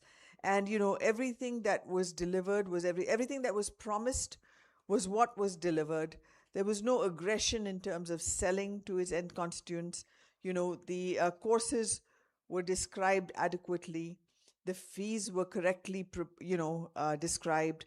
And so there were a few bad players that I think gave both the government as well as the end constituents a really bad taste in their mouth, and that led to the downfall of several companies. And hence the EdTech sector is something that venture capitalists would not touch. Now I've moved from EdTech into deep tech. So typically we won't look at an EdTech solution unless it has a science angle to it that's really, really differentiated. But I would say that there are still a tremendous number of educators and EdTech VCs that are looking at solutions in EdTech, because that's their lens. Again, as an entrepreneur, as I said, if you want to fund your startup, you go find that VC that knows that sector and wants to fund that sector. That's the quickest way to get to someone that knows everything about your company that would be interested in hearing your story, right? So there is still a tremendous potential. There's a group of people that want to fund it. They're going to be doubly cautious about what they fund. The valuations in the industry are slowly building back up. And so you'll find funding, but they're going to be cautious. And then PhysicsWallah having gone public recently, that was a great, great star on the map for EdTech. So it's slowly building back up. We've seen these cycles before though, like clean tech. Like I said, when I was in clean tech, we saw, that industry take a pretty big hit. And now there's this new wave of clean tech companies, of energy companies, and people are funding it again. So you'll continue to see that. I think we're already 10 minutes over time, and I'm sure you guys are all hungry. So first of all, on behalf of all of us, I would like to thank you guys for coming here and giving us the opportunity to kind of impart our knowledge to you. And I would like all of you to thank our panelists with a loud applause. They've been absolutely amazing and excellent. Thank you. Thank you so much. for the panel. Now I would request Padma Shri Ravi Kumar Nara sir to kindly come on stage and felicitate all the panelists, starting with Ms. Anita Rahman, partner Celesta. Pehle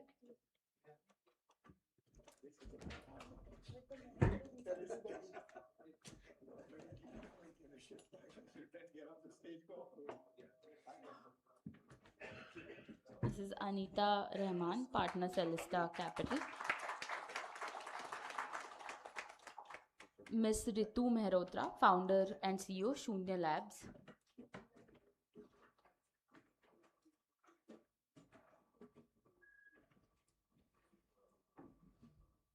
Dr. Sunil Shukla, Director General, EDII.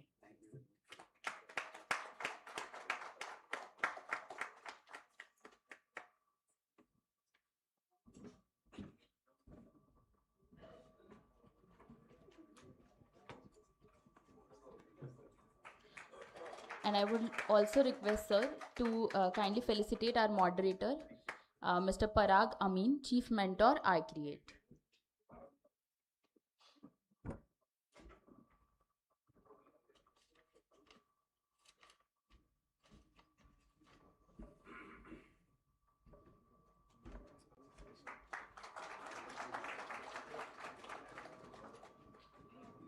I request all the panelists to come forward for a panel photo. Sir.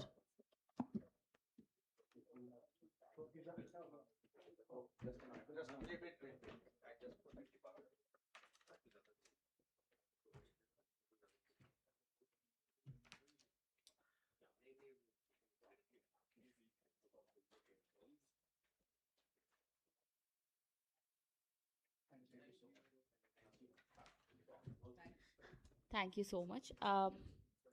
We will be starting with the second panel immediately, governing AI for livelihoods and small businesses, designing formalization that works. And I request, I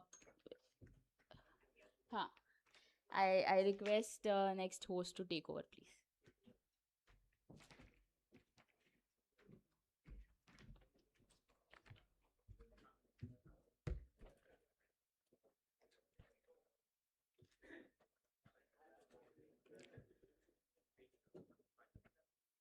Good morning to all the distinguished guests, industry leaders, entrepreneurs, and my dear friends.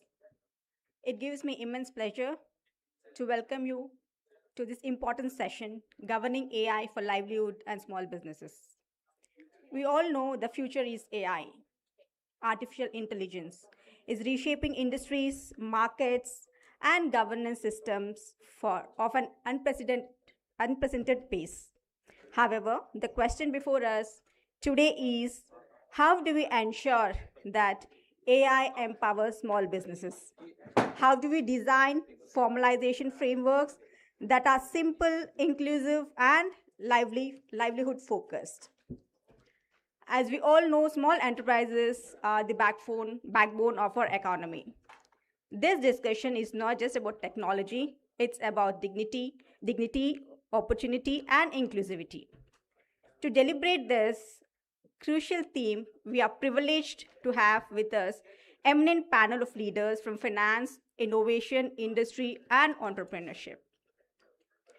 It is now my honor to invite our distinguished dignitaries to kindly grace the dais. Firstly, I invite Mr. Avinash Punekar, CEO, iCreate, moderator of this session. I invite Mr. Hitesh Sachdev, Head Startup Engagement and Investments, ICICI Bank Limited.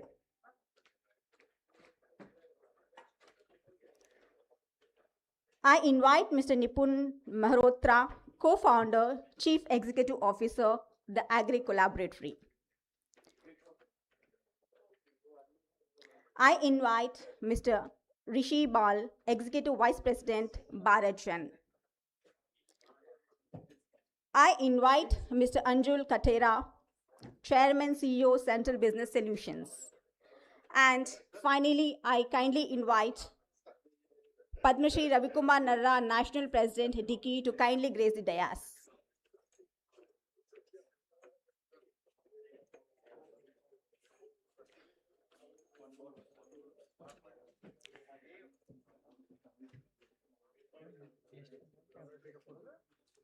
एक अविनाश पुनेकर जी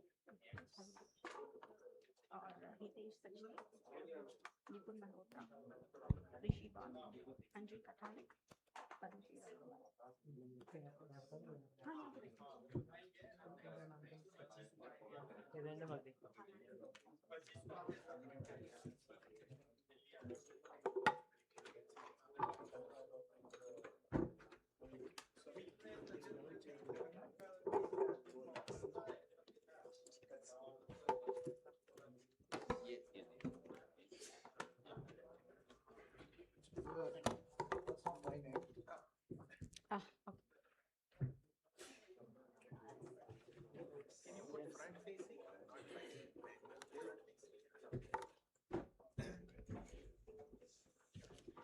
Thank you, gentlemen, for gracing this session with your presence. With such a distinguished panel, we are certain that this discussion will provide valuable insights into building AI governance frameworks that truly support a livelihood and small businesses. I now request our moderator, Mr. Avinash Punekar, to kindly take over the proceedings. Thank you, sir. Over to you.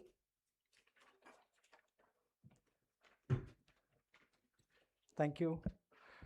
I think just trying to introduce this panel is going to be like something which is absolutely an amazing job. I'll start with like actually Mr. Hitesh Sachdev. Sorry, I'm not going necessarily in sequence, or should I go in sequence? Okay. We'll start with like actually then the Mr. Nipun Mehrotra, founder and CEO of Agri Collaboratory, a pioneering not-for-profit agri think tank focused on building collaborative open source digital public goods and ecosystem platforms for agriculture. He has over 35 years of global technology and business experience. He's led digital transformations initiatives, including senior roles at IBM India, including Chief Digital Officer. He has advised international institutions such as IFC, the World Bank. He drives initiatives like AgDX, Agri Digitization Index, and AgFAX, which is the finance for smallholder farmers. So that's a long introduction. He's basically like been on the forefront of technology and agriculture. Being here, Nipun. We have like next we have Mr. Anjul Katare, Chairman and CEO of Central Business Solutions, a global IT consulting and workforce solutions firm with over 2 decades of leadership experience. He's built and scaled technology-driven enterprises across digital transformation, enterprise solutions, talent mobility. He works closely with Fortune 500 clients and global innovation ecosystems. Thank you, Anjul, for being here. Then we have Mr. Hitesh Sachdev, a veteran banker at ICICI Bank with over 22 years of experience across innovation, startups, fintech investments, private equity, investment banking, SME banking. He currently heads the startup engagement and investments at ICICI. Over 25 startup investments that he's done, including some leading names like Kardekho. And he also plays a key role in India's digital public infrastructure and all the initiatives related to DPI, including Open Network for Digital Commerce, ONDC, Sehmati, and he's actively mentoring founders across leading academic and industry accelerators. So thank you, Hitesh, for being there today. And then we have Mr. Rishi Bal. I have to pronounce her clearly because that's the way like Maharashtrians pronounce that name. He's the Executive Vice President and Head of Bharat Gen, which is Bharat GPT, leading the development of multilingual, multimodal generative AI models tailored for India's linguistic diversity and large-scale public adoption. He is driving the strategy and ecosystem partnerships to build inclusive, sovereign AI infrastructure across governance, education, enterprise. Prior to this, he has held technology leadership roles at Microsoft, Google Research, and he collaborates with academic institutions such as IIT Bombay as part of Bharat Gen Consortium. Welcome, Rishi. We have Ravi Kumar Naraji, who is the national president of DECI. He is an industrialist and social entrepreneur who drives the inclusive entrepreneurship and supplier diversity across India. He is the founder of Shanti Chakra Foundation and recipient of Padma Shri. He champions the growth of Dalit-led enterprises and works closely with government and corporate stakeholders to expand market access and policy advocacy. So thank you, Nareshji, for joining us. I'm going to, like, after that brief introduction,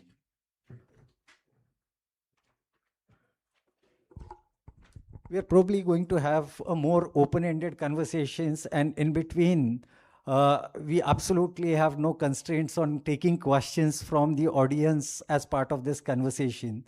Rather than just say panel discussion, we want to have it more like an open conversation between the panel members and also the audience.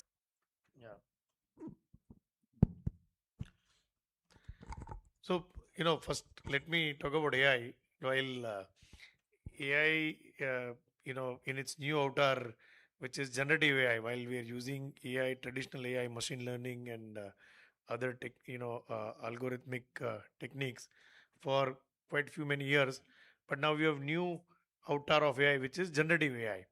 And this is a moment I would compare, let's say, with the when the electricity was kind of discovered, right? And we never knew that what would be the use cases of electricity when it was discovered, and many more applications came in, and today also many more applications are getting discovered, right? So the AI is like a fundamental technology.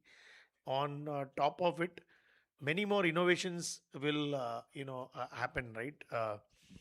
And in particularly, if I talk about the financial inclusion, uh, I would say that many MSMEs or the small shopkeepers or the businessmen, which were hitherto not part of the mainstream revolution.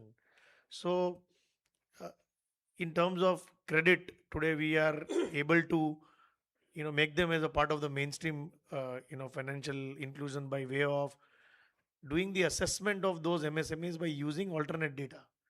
And this alternate data is not only your it's not restricted, largely earlier the financial institutions used to do credit basis your balance sheet and PNL, and we all know that how profit and loss account and balance sheets are made, right? I mean, it's a chartered accountant who will, or an accountant or a tax guide who will ask how much tax you want to pay, and basis that backward calculation you create a PNL and balance sheet. So, which is again a very traditional method of doing the credit assessment. But today we have, with UPI and other digital modes of payments available, the small shopkeepers and MSMEs have already started accepting the payments through digital mode, and that also creates a lot of data for financial institutions to rely upon. So that's one area where underwriting the MSMEs, a lot of AI models using the alternate data are being used, and that's where the and it's not only on the credit side, but I would say communication side also. Today, many of our channels we are offering it through voice, through vernacular mediums. Earlier, English or Hindi we used to be the major language of communication, but now with AI, you are able to communicate with the large set of customers in tier 2, tier 3 towns in the vernacular languages as well. So that is also breaking a lot of barriers, right? Third is on the technology side. So I work with ONDC very closely, which is Open Network for Digital Commerce. There again, we are using a lot of AI and helping small shopkeepers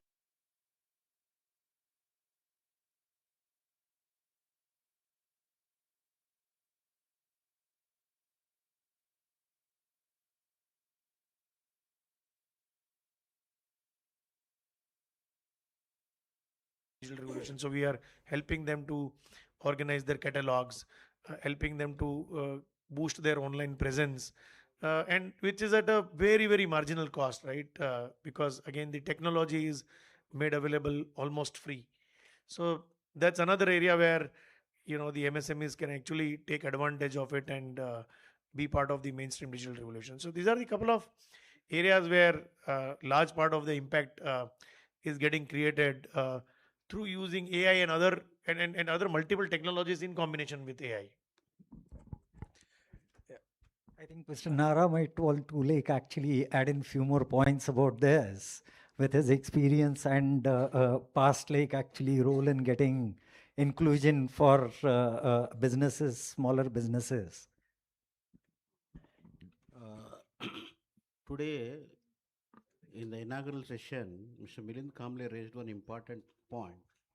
That is the major businesses in this country held by the small businesses, which constitutes 73% of the small businesses in the country. So that shows the importance of this sector, the small businesses, how to scale up and how they can be using artificial intelligence. So now this is the time where the people of this country, particularly small business people, has to think that how they can scale up their businesses by using the artificial intelligence. That is the core idea of organizing this program also. The core idea of having this program is the inclusion that is a part of the small businesses again.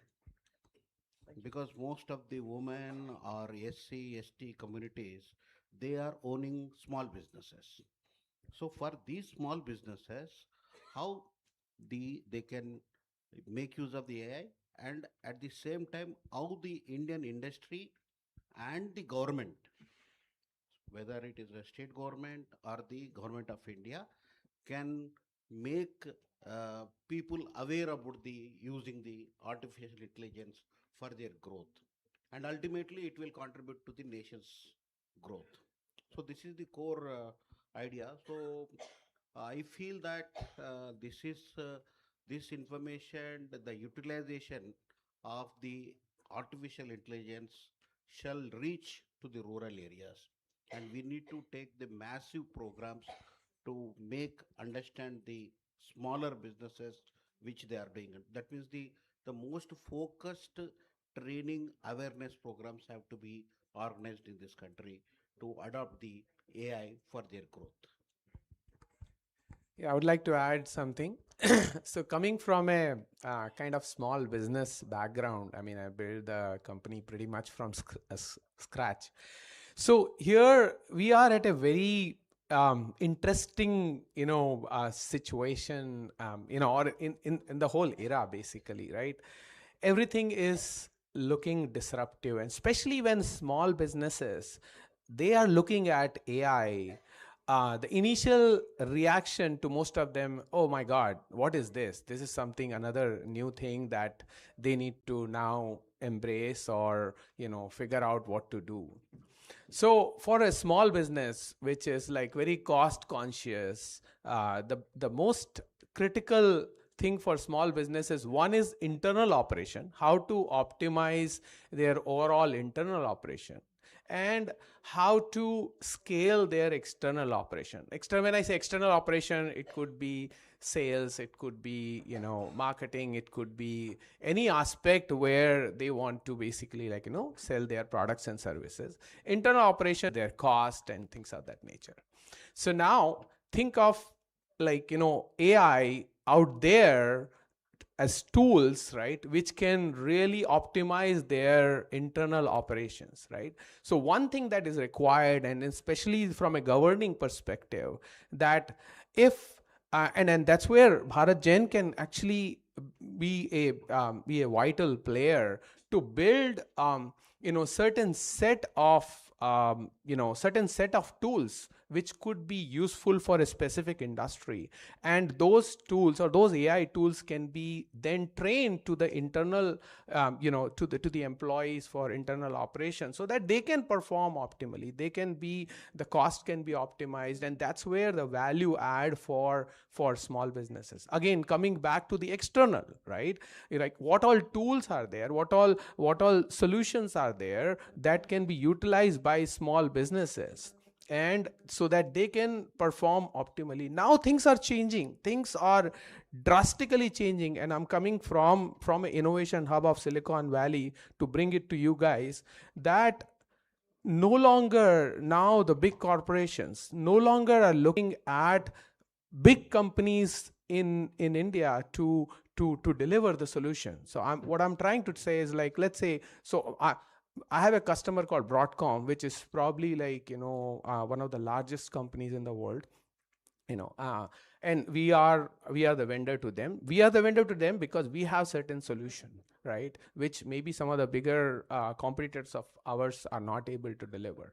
Now with the whole global capability center, a very small company can deliver the solution to the biggest company, and that's where the real opportunity for small businesses come in. They need to keep their eyes open. They need to see what their capabilities are, how they can scale. Just to give you an example, let's say an executive in Berlin basically wants to get a speech done in like couple of minutes, right? They can request a GCC, a small company basically to build that, and a company can build in 5 minutes and give that based on the demographics, based on the audience, based on the context, a precisely written script. That's the power, and that's where small businesses need to learn not to get scared. They need to learn what is out there in AI, what they can do, and of course, very, very important thing is the governing policies. Means, like, it should not be digressed. The employee should not just randomly go and like try to learn what all AI tools are there. What is applicable to a specific industry or specific small business should be adopted both internally and externally, and that's where somebody who has the context from Indian MSME can really lead the way and define those governing policies. Thank you, Anjul. I would also like to invite Ms. Mercy Epao, Joint Secretary at the Ministry of Micro, Small and Medium Enterprises, Government of India. She has over 25 years of experience in public administration. She has served in key capacities across the Ministry of Finance, Housing and Urban Affairs, Ministry of Development of Northeast Region, handling like diverse portfolios, including agriculture and allied sectors, and especially related to Northeast region. She is also like looked after the pay and cadre review matters for All India Services and HR and administrative reforms. Her experience spans policy design, institutional governance, and large-scale program implementation at the national level. So thank you, ma'am, for joining us. Since you come from the Ministry of MSME, the earlier question which we were discussing was how can AI be utilized for formalization and also like not increasing the burden, compliance burden on MSMEs. So maybe we would like to hear from you how the ministry is looking at utilizing AI in improving like ease of business for MSMEs. So something on that, if you could like elaborate on. Thank you. Thank you and very good afternoon to all of you. I thank the Dicky for arranging this sideline meeting along with the Global Summit on AI that's going on. And so I think it's a very important step that Dicky has taken up. And as always, they are always working towards the inclusive growth. And so we are grateful for the leadership given by Dicky to SCs and STs. Ministry of MSME, of course, right now, AI disruption, that's going everywhere. We're discussing, and a lot of thing is still not very clear because it's a huge thing, right? It's a huge thing, and we all have to learn to adapt, learn to adopt. But government is definitely looking into it, as we can see from the participation at global level as well. And Ministry of MSME formalization, the question that is put to me, it's all digital. And we are also trying to see, and we need to also see how the data that is already available with us, we can clean it up and also make it more succinct, and also see to it that we also track them better from micro to small to medium and beyond. And so AI adoption by the MSMEs is very important. And I think after this summit, we will be also talking a lot about how we can let this tool make it accessible to the MSMEs. Now, when we talk about the MSMEs, we are broadly concentrating on the micro level, which to me is also not very small, not really micro anymore because it's up to 10 crore turnover. But then from the UDM database, if you look at it, then it is more than 90% that are in micro. So that's a huge data that we have that we can work on. And MSMEs, as you know, are not powerful or strong enough to adapt to technology easily. So a lot of support is required, a lot of handholding is required, which Ministry of MSME also will be enabling them. And we would be formalizing them because right now, although at 7.4, we would like to see by 2029 at least 10 crore formalized MSMEs. So for that, we will be definitely invoking on the AI tools, and hopefully with the concerted effort from government, from the industry associations, from platforms like Diki, academia like IIM Jammu, we hope that this tool, which has now become part of our lifestyle, will be able to access to the MSMEs. Thank you. India has one of the largest agricultural population, and AI-enabled transformation of agricultural sector is something which is going to be absolutely essential if India really targets that Vikasit Bharat dream. And maybe I would like to start off with Nipun on how agriculture can become the largest transformation for us. Thank you, Avinash. And I was, for the last few minutes, listening to everybody talk about MSMEs and talk about inclusion, right? You can't think of inclusion without thinking of agriculture. And how many MSMEs are there right now? I would say about 60 million approximately. Target, as she said, going up to 100 million. There are 140 million farmers today. Each one of them is a micro business in some form. They're a micro entrepreneur, they're a micro business. The average earning of a small farmer is average profit at the end of the year of an average farmer is less than 1 lakh, right? So the kind of issues that they struggle with are very different, and we have to think about those issues differently. Avinash, Hitesh spoke about data for credit.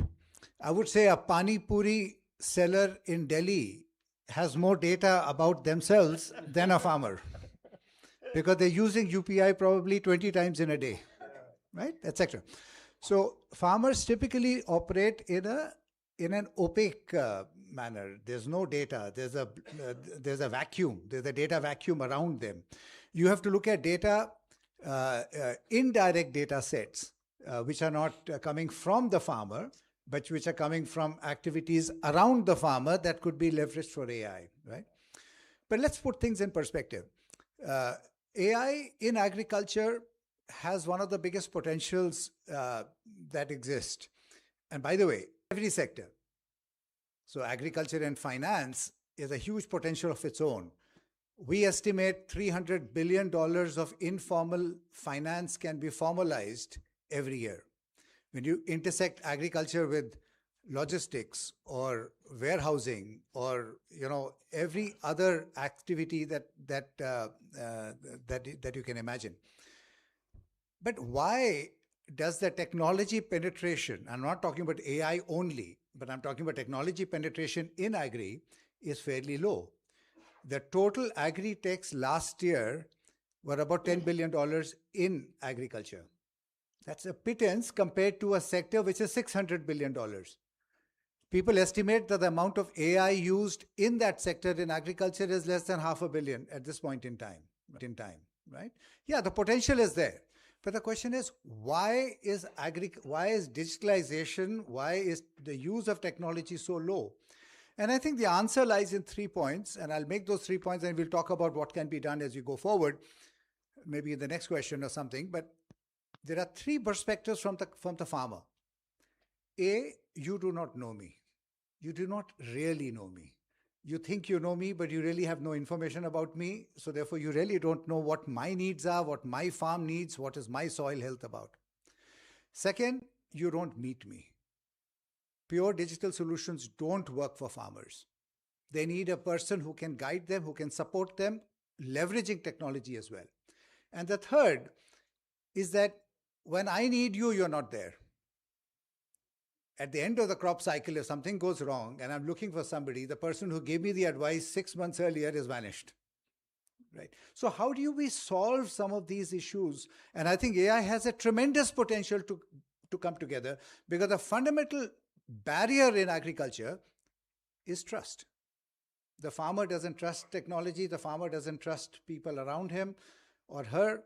And therefore, AI, I think, has the capability to bridge that trust value gap. We'll talk more about it, Avinash, later. Great. Thank you for that input. Another question which I would probably want to pose to the panel is how do we actually really make sure that the models that we are building are relevant to India, are going to be basically helping having that digital sovereignty which is ensured. So can India build a public AI stack either for MSMEs or for actually agriculture, which is basically in a way you can say UPI for payments or otherwise kind of thing. So Rishi, since you're working on BharatGen, which is one of the stacks which is emerging, so do you think there could be a model where actually this stack for MSMEs and maybe agriculture or informal sector can come up? Yeah, thank you for that question. So maybe some context about BharatGen. We run a non-profit foundational AI startup. So we're building the next generation of AI for India by Indians through a collaboration with an academic network of some of the top IITs across the country. And we run the regular company inside the IIT Bombay campus. I'll maybe lean into two things here. One is the fundamental nature of AI is that it will create access, and access is a double-edged sword, and I'll come to that. But AI is a great enabler, right? Which is to say that, for example, it used to be that the cost of reaching somebody through a phone call, if you hired somebody, you ran your own call center, depending on who you talk, be 20 rupees a minute, it could be 30 rupees a minute, it could be lower depending on what you're running, but arguably it doesn't really go below 5 rupees a minute. And what that does is that it puts a floor. Okay, any customer or transaction that is below a certain value cannot be done over a phone call, right? And what that automatically does is it creates a pool of haves and have-nots. Okay, we cannot reach certain people with a certain type of offer, right? Because we can't do that in a cost-effective way. Now, what AI does is it is driving down that cost. Using AI, you can call people at a fraction of that cost. Today, that cost is already, if you use a foreign API, by the way, it will cost you 10 to 15 rupees a minute. But in India, we can run these models at 2 rupees a minute. Soon that will go under a rupee. Soon that will be at 50 paisa. We will continue driving the price down. Now think about the opportunity that this creates. Not just for farmers, but for everyone, right? The ability to reach people at 50 rupees a minute to inform them of anything you would like to inform the remote area and want to offer maybe crop insurance. Things that may not have been possible are now becoming possible. And I think there's something fundamentally different about what is happening in the world today.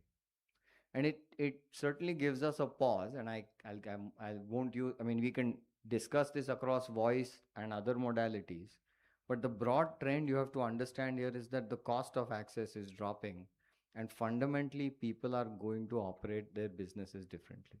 So that's one. Second, I'll point out that there is the nature of innovation is that it is inherently disruptive, right? Because it is going to change the way all businesses, including MSMEs, micro businesses, do their business. Now, there is only two ways with innovation. Either you disrupt or you be disrupted. And the thing that we have to think about here, right? Because if you at scale, the fundamental economics of business are changing. So what that means is if you ran a certain small business and you had a wall that protected your business, now a big tech business is going to be able to do that. Potentially that wall is not as strong as a barrier that you may have expected.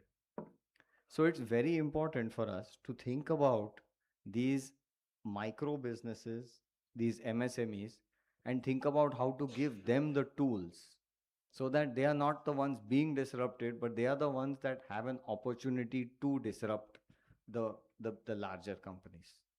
So along those lines, one of the things we have to think about is what is the public infrastructure, right?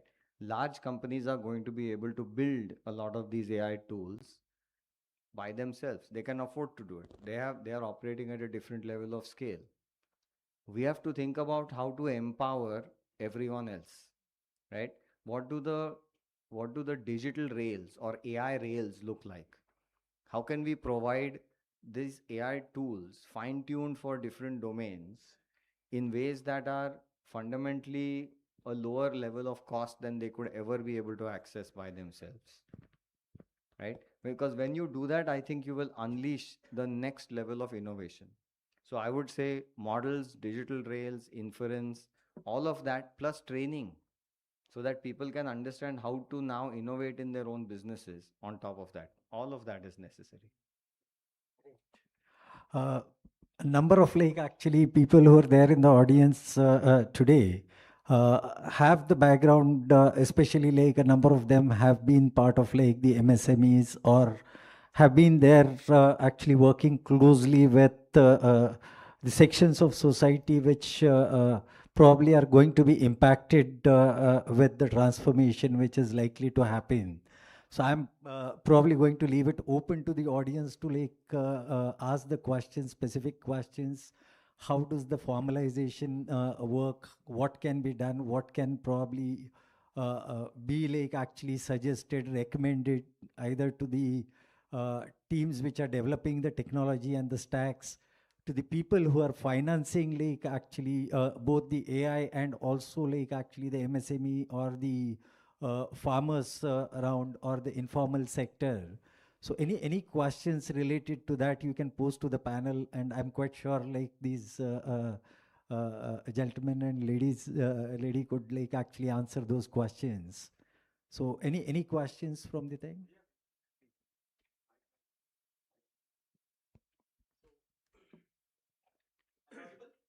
Yes, so my name is Ganesh. My question to anyone in the panel which can answer this. The Digital India movement is generating a lot of data, but what is being done with that data for the policy implications or the AI? Can that data be used for the machine learning? So GST or the rail freight data, the data is in huge quantum, but we are not processing it the way we want for the policy formation. So is there any kind of a data harmonization is being planned, and how we can utilize that data which is generated from the Digital India movement? Thank you. I can take that. So basically what you're talking about is training that data, right? So the data that is being generated, requires certain amount. It has to undergo certain amount of training in order to be useful. So there are two aspects of AI. One is you have the raw data, you get that data trained. Once the data is trained, then you build the model on top of that, and then it becomes in a useful form. So what you're talking about is, and so right now, I think, as I said, we are at a very interesting phase of time, and especially data is very domain specific, very location specific, and that will require some time before it takes some kind of shape and becomes useful. So yes, I think Government of India as well as many organizations are really looking at that data and then make it more useful for general public. So it's in the process, I feel. One quick question from this side. Hi. My name is Krunal and I'm from Hab Biomass Private Limited. I actually deal with a lot of farmers, and as very rightly told from your context that this AI can be a bridge between the farmers and the trust. But on the other hand, today a lot of people are using this cell phone and internet, which somehow gives them access to AI.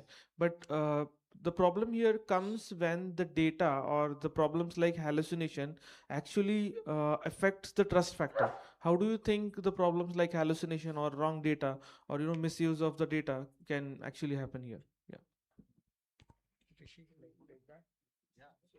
Sure. I'm happy to give this a shot. Look, hallucination is a property of intelligence, right? One thing that's very different about AI that I don't think most people have realized is that it is not merely a tool. It is an intelligence, and intelligence, when you use a tool like a calculator, when you put in two numbers and you say add these, the output is always the same. If I was to ask anybody a question here today and ask the same question in 2 weeks, I don't think everybody would have the same answer to that question, right? Especially if it was subjective. So hallucination is definitely a risk. We have to, there are techniques in terms of how we can fact check what is being said. So I think you start to break it up into a couple of different ways, right? There's the things that are absolute facts, those can be fact checked. There is also the aspect of tonality of how an AI chooses to respond to a farmer. Part of what you're seeing today is that we are all using APIs to Western trained models, right? So you have models trained on the West Coast of USA that is servicing the whole world. And they speak like West Coast models because they're trained there, right? Part of it is we need models that will also speak like Indians to Indians. And it's not just about Indians as one group, because we are also a heterogeneous group. So we'll actually need multiple models that can actually address the needs of multiple groups of people within multiple domains also. So lots of work to be done there. Can I just add on to that very quickly? Because the other aspect of the question that you raised is the availability of good quality, accurate data sets, right, related to agriculture. Now, while the government has a lot of data, it's very difficult to get them to share information outside the government, right? Even with guardrails, even with protection, even with consent rights, it's very difficult to get them to share.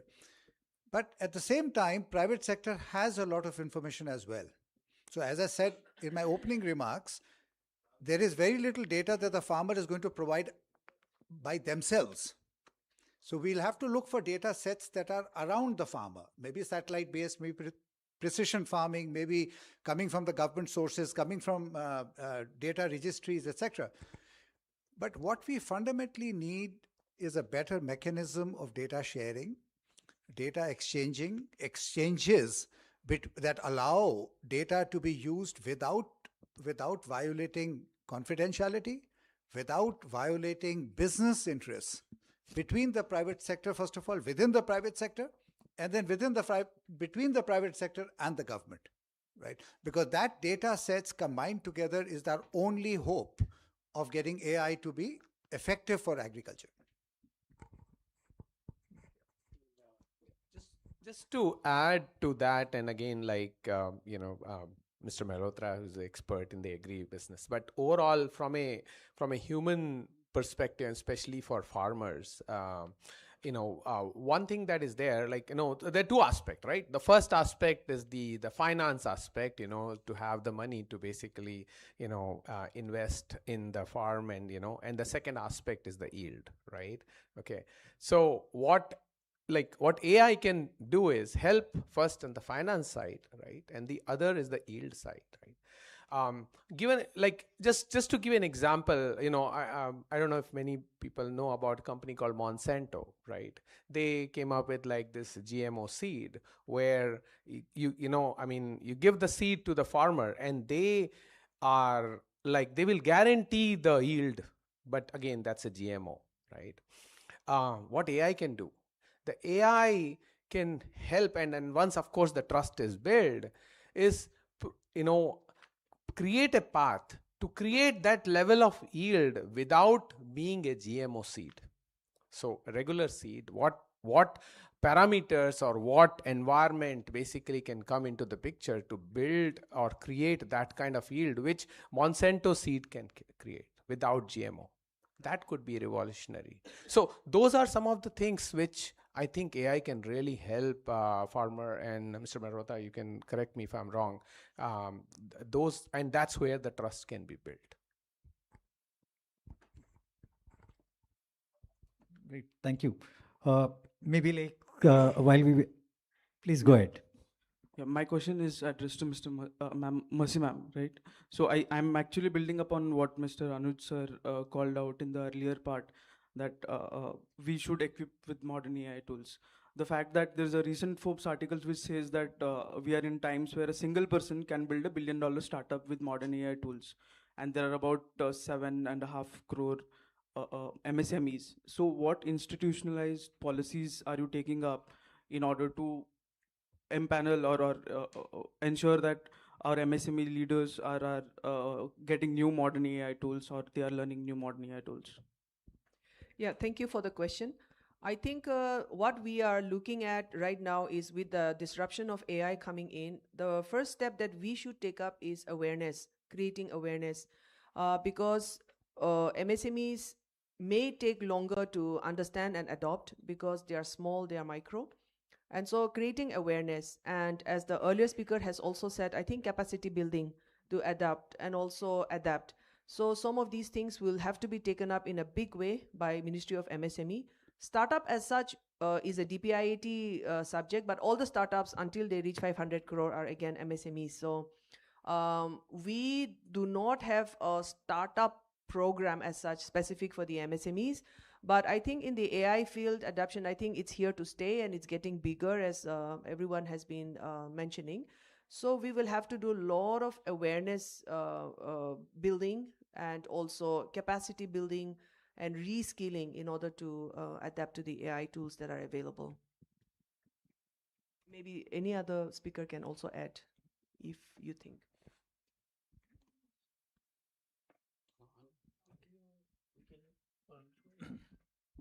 So a lot of tools are already available. I think I concur that awareness is one part where most of the people are not aware, right? So to give an example of ONDC, Open Network for Digital Commerce, we are trying to democratize the commerce in a big way. If you want to order a food, right, which are the two apps which comes to your mind? If you want to book a cab, which are the two apps which come to your mind? Yeah, but why two? You know, in such a large country, we need to have many more alternatives. If there are only two in any area, so that's where ONDC, the role is to democratize the commerce and make the MSMEs, participate in this digital revolution. And that's where the tech protocol, which can be a barrier sometimes, right, or which can be a costly affair, is made completely available on a very, very nominal charges, right? And you see, because of that, you have like Namma Yatri in Bangalore. If you see Namma Yatri, most of the auto rickshaw drivers, they don't have to pay for each transaction. When they use Namma Yatri app, the passengers or the travelers can download that app and book an auto rickshaw. Auto rickshaw driver gets money immediately when a customer pays, right? So one, the money comes in immediately. Second, there are no hefty commissions which they have to pay. So like if you start adopting technology, and this is across, this example I gave only for the auto rickshaw drivers, but like that, the technology is now available. It's now how do we adopt it? And across various facets, we have a lot of tools available for productivity, for efficiency. Today, if you want to create a website, right, you need not be a coder, or you need not be a tech expert. There are platforms like Emergent. You just, in a plain English, if you say that this is what I want, you can immediately create a website. To sell online and receive payments online, you have payment gateways which are already available. It's just you have to embed them in your website or in your mobile apps. So today the tech democratization is happening in a big way. I think what we all need to work upon is on the awareness and adoption. Yeah. So we're going to have a lot of questions, but what I'm going to do is end this discussion right now for here. We will continue with this discussion further. Definitely would want to have more interactions with all the panel members and also like actually some of the members from the audience who are having extra questions or suggestions. And thank you each one of you for giving your inputs and also for the questions from the audience which came in. Before we break for lunch, we are going to have a short talk by Mr. Ashish Chauhan, the MD and CEO of National Stock Exchange, who's just joined us here. Thank you, gentlemen. Thank you, madam.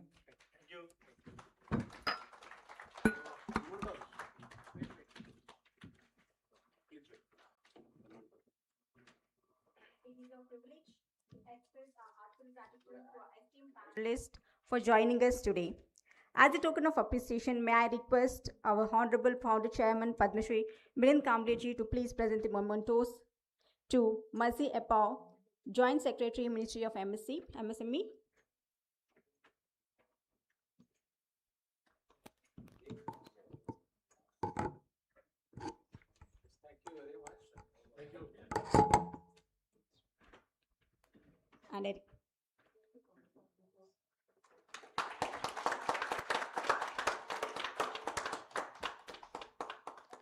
And I request to present a memento to Mr.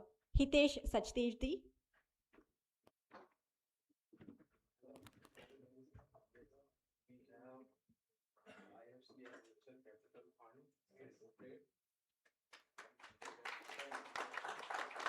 I request to present a memento to Nipun Mehrotra ji.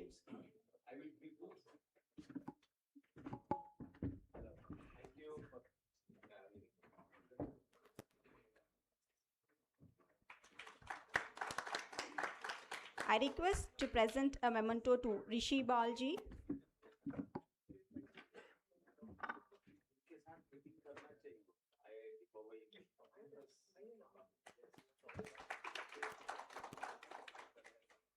I request to present a memento to Anjul Katare ji.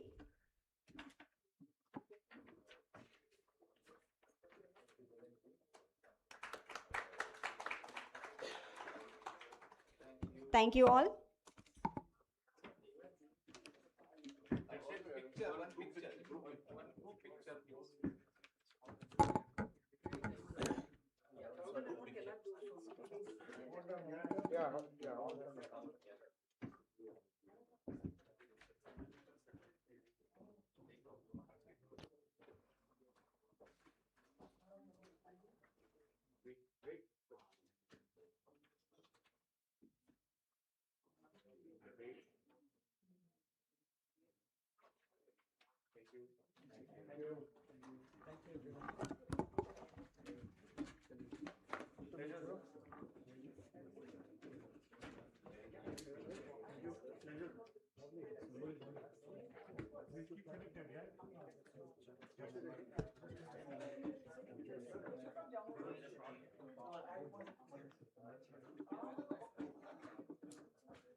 I now request Ashish Chauhanji, Managing Director and Chief Executive Officer, National Stock Exchange of India, for the plenary session, AI for Development, a new global compact for data and skills.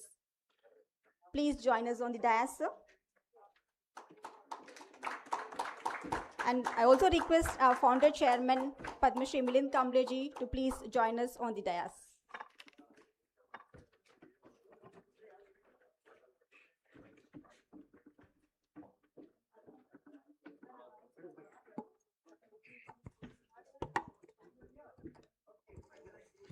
I request everybody to please take your seats. Please do not stand. Please take your seats. Over to you, sir.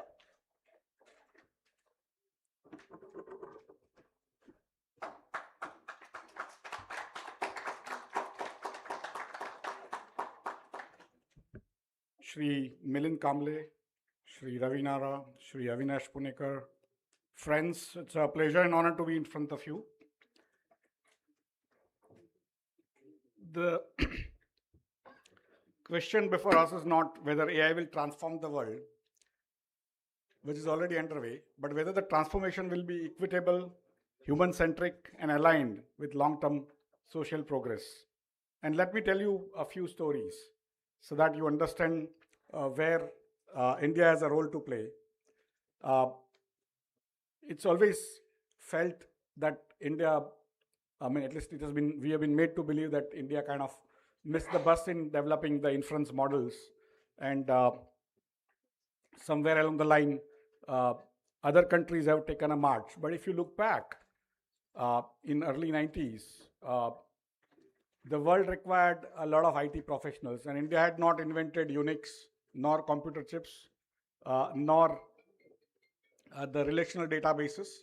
But when time came, Indians started learning on their own, sometimes outside engineering colleges, and became useful to the world. And today, over last 35 years, we have become the largest users of IT.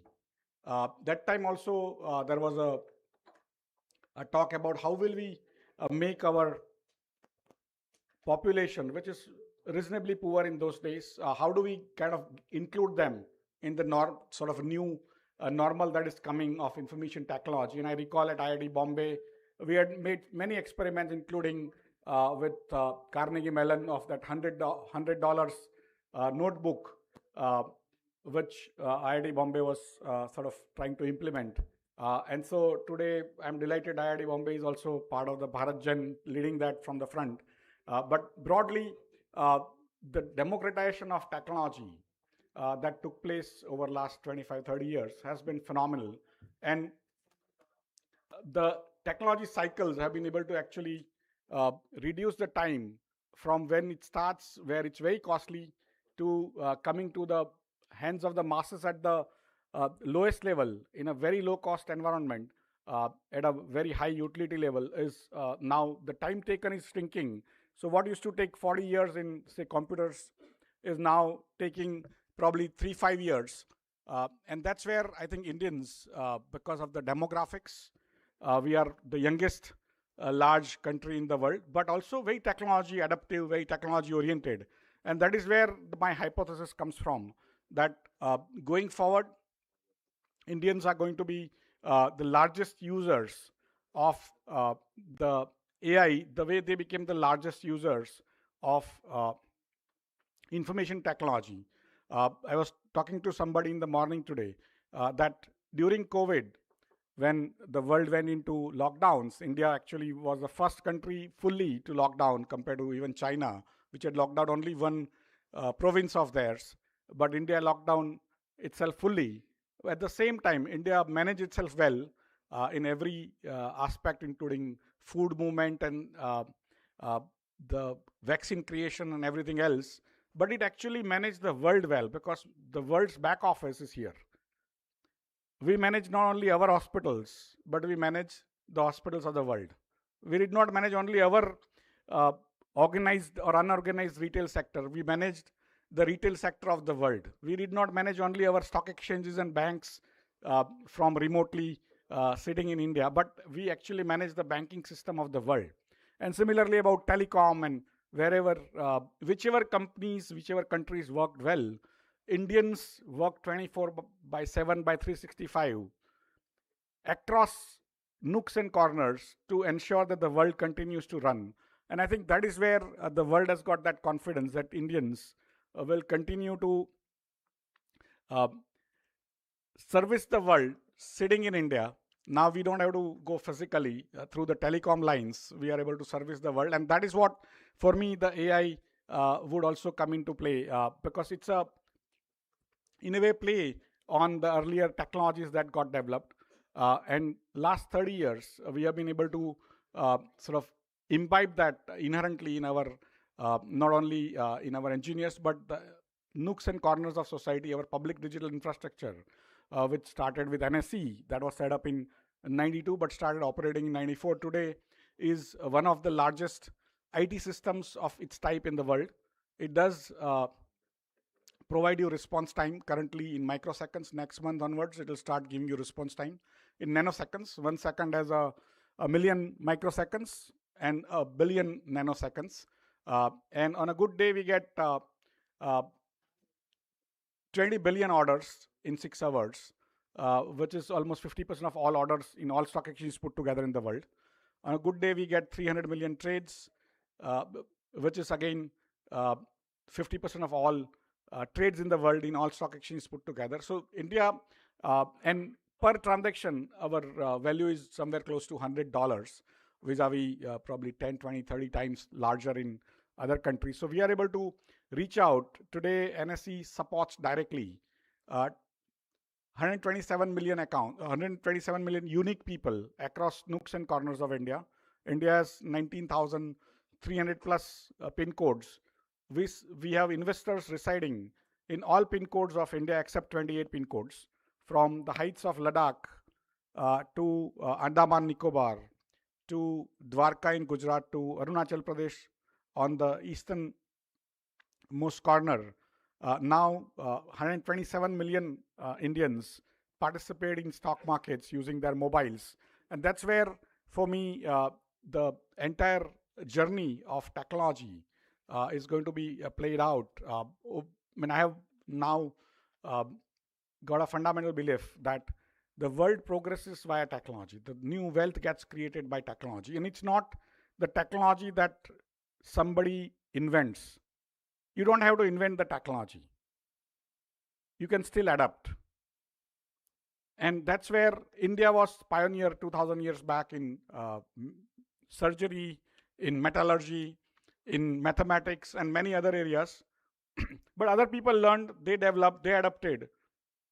They created newer technologies, and that's how they progressed. And similarly, in last 35 years, India did not invent computer chips or operating systems or relational databases or other things. But India adapted, and India progressed. And India, when I used to say that over last 1,000 years, when the technology race was being run, India was not even in the stadium. We were very far away. Although we were the pioneers in the technology 2,000 years back, 1,500 years back, but somehow we kind of missed out on the technology revolutions over last 1,000 years. But in last 35, 40 years, we have all worked hard. The society has worked hard. And more importantly, the demographics is such that today, when the technology race is being run not only in AI, but in robotics, in drones, in 3D printing, in biotechnology, in every race, India is at the center table. And that is where, for me, the AI is just going to be a horizontal technology like electricity. When electricity was kind of invented, the inventor did not get much. It's the people who used it later on became benefited in terms of became very rich, but the entire society benefited. And that is true with AI. In some ways, the open source, open weight AI systems are available now. We, of course, are creating our own models in nooks and corners of India, but all of us have a duty to also create our own models, using the open source models that are available, create our own weights. And there was a framework which said that unless you have $1 trillion, don't come into this game. It's what I call psych and awe game.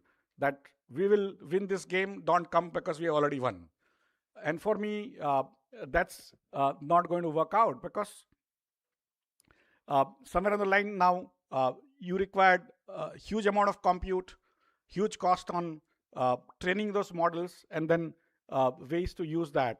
For me, now the new open source, open weight models, some of them can be used in even your normal laptops, and they will give you reasonably decent results. Every area doesn't require large amount of compute or the entire large trillions of parameters kind of models. We can actually modify them, train them for our purposes. And around 4 months back, I'd say that the model race is pretty much going to be run where one side is saying that don't come into this race because we have won. You require trillions of dollars. None of you have it. So go out. The other side is puncturing that, saying that every day I will come out with a new, better model. And now that side is coming out with newer and newer models. So for me, that fight, let it be on. We have to create the best and the brightest use models. How do we create usages? And I see Sarvam AI and many other people actually coming out, presenting here in Delhi in last few days, what Indians can do. It's going to happen more rapidly, but that high-end computing power that was required even then is now no longer required. You can use many models which don't require that kind of sort of compute power or models which you need to develop. You can actually start with any model which is meeting your requirements, train it, create SLM instead of an LLM which which is required for your use. And the next race, which is what I call robotics or cheaper energy, that's where we need to use these models which are coming up in our own way, experiment. And India has to learn to tinker. We have tinkered, and that's how we have given the software framework to the world, but we have also now given services framework to the world. Now we start tinkering again with all these models that are coming up. You don't have to invent. If you can, very good. I mean, when I say you don't have to invent, doesn't mean you stop inventing, right? If you can create your own models, you are most welcome. Government of India is also going to support you. Of course, Bharat Jan, Professor Bal is here. So everyone is going to support you in case you want to go in that direction. But start using stuff which is available and start developing things which are useful to your society, people around you. And that's where we have been able to create UPI. That's where we have been able to create GST. We have been able to create faceless assessment in income tax or CPC, Centralized Processing Center for Income Tax, and every other public utility or public digital infrastructure, which is world beating because we are the people who will use the technology the most. We have the people, young people, who are going to make the maximum wealth going forward. I have a theory which says that earlier you required a lot of capital to create more capital, which is why Karl Marx called it capitalism. And since India was capital starved, we could not create large factories. We could not. That's how we could not create even further capital. So we were on the what I call capital starved areas. Slowly the technology moved, and the need for capital became less for starting newer businesses. The technology allowed you to start businesses without too much capital.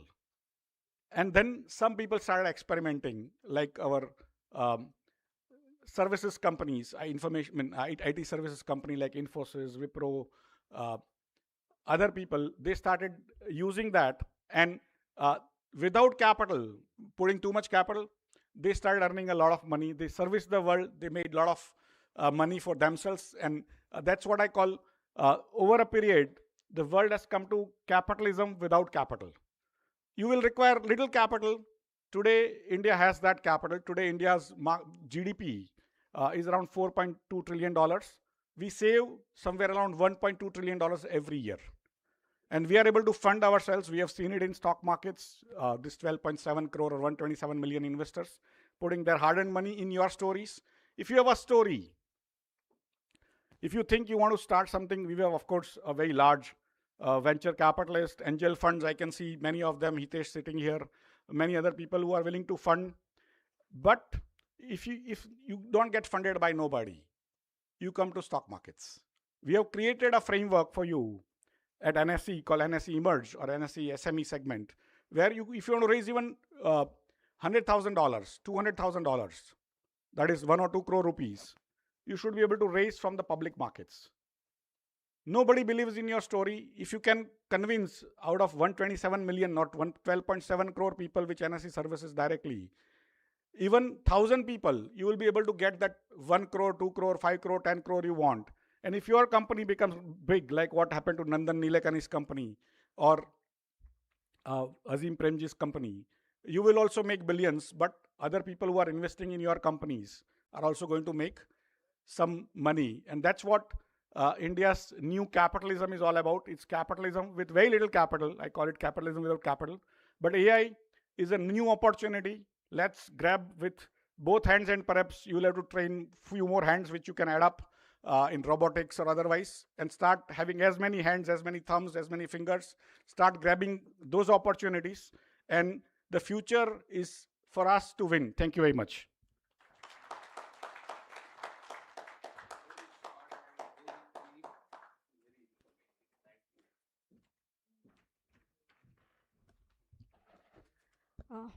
Thank you very much for your thoughtful insights, sir. Now I request our chairman to please present a memento to Ashish Chauhanji as a token of gratitude.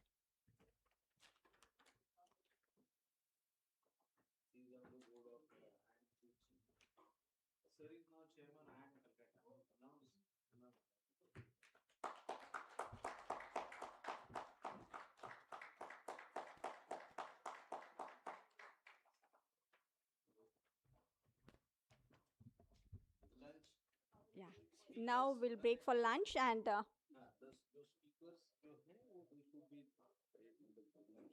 अच्छा ठीक है sir हाँ For the speakers, we have a separate hall for the lunch. I request everybody to join us immediately, not to delay the second half of the sessions.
किधर है भी?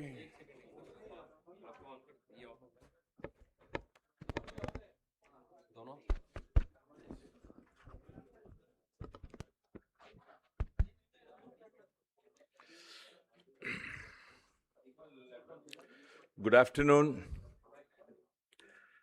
Good afternoon, everybody. Welcome back. Post-lunch session we are going to start now.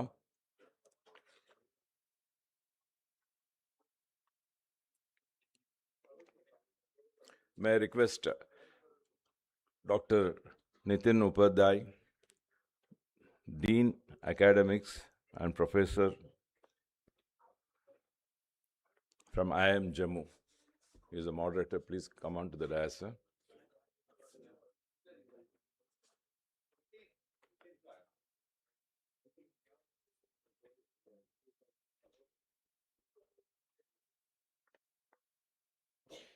May I request Professor Binod Kumar Kanojia, Director, NIT,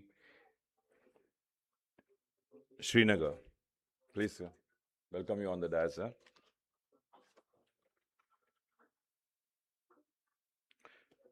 Dr. Vinita Sahai, Director, IIM Bodh Gaya.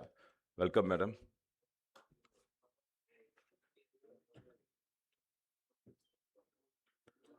Dr. Aditi Paswan, Delhi University. Welcome on the dais.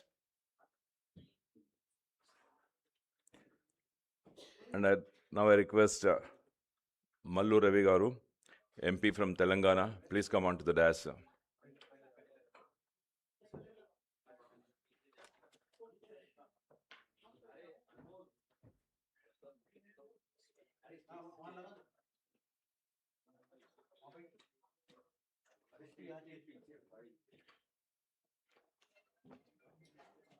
Happy days. Please take.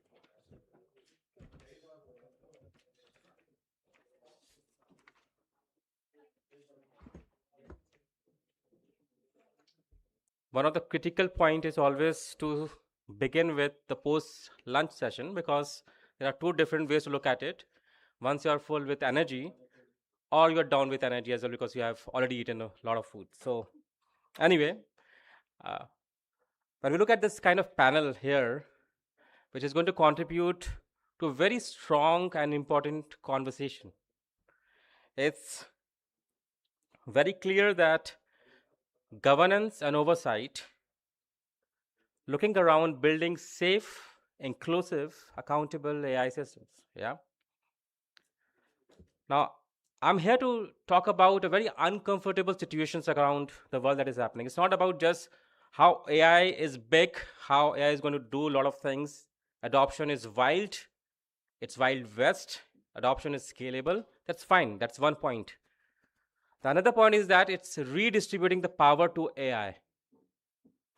Now, AI is in a decisive manner to think about whom to hire, who is at risk, who should be given the opportunity to speak, whose voice should be listened and heard, who should be exclusive.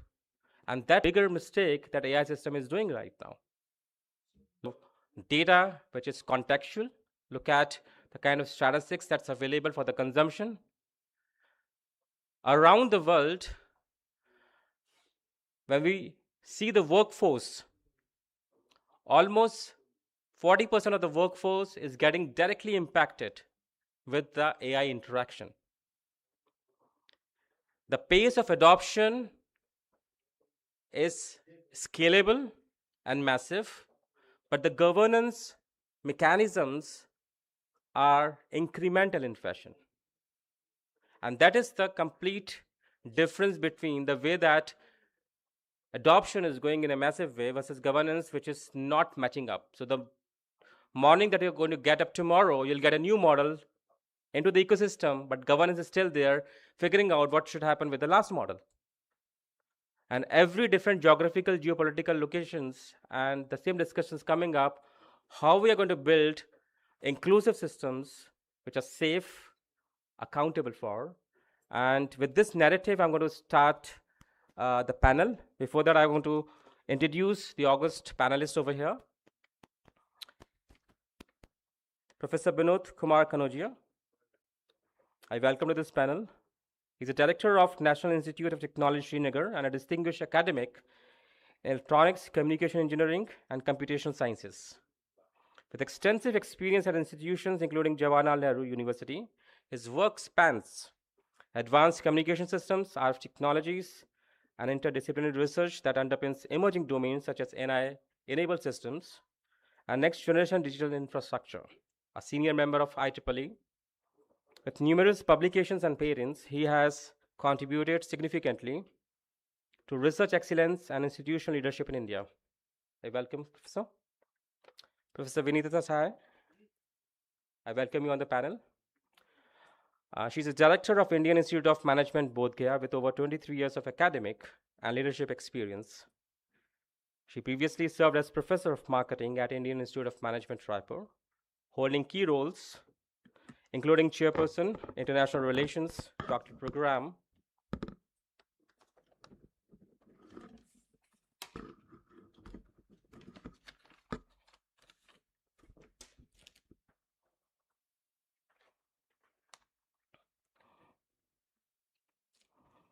and Students Affairs. She's also a visiting professor at Aarhus University, Denmark, and alumna of Executive Leadership Program at Harvard University, and UK Higher Education Initiatives. A gold medalist in economics with a PhD in customer value. She has strengthened international relationships, partnerships, doctoral education, and institution development while contributing extensively to research and academic scholarships. Welcome, ma'am. Welcome, Mr. Mallu Ravi. Illustrious career, Member of Parliament, a very important pioneer in creating the policies, developmental work, Member of Parliament. And I wholeheartedly welcome, sir, on this panel discussion. Thank you so much. 3 times, my apologies. 3 times, 3 times.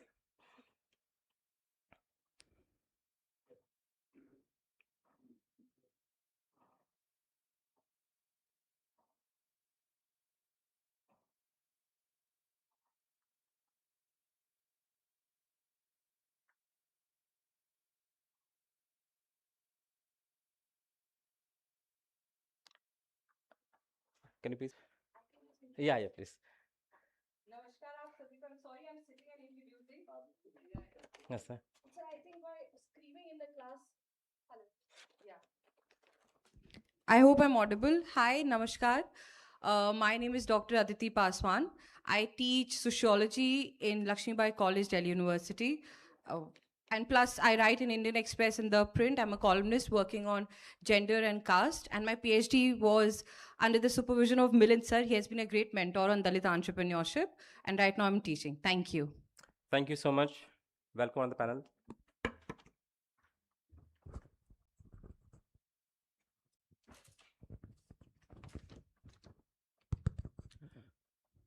Perhaps the conversation is different now because when we look at the shaping of India towards the global leadership, we are looking at how the India would be able to clearly demarcate itself in building the trust, which is important for every voice to be heard, every emotions to be recognized, and every part of the conversation is appreciated.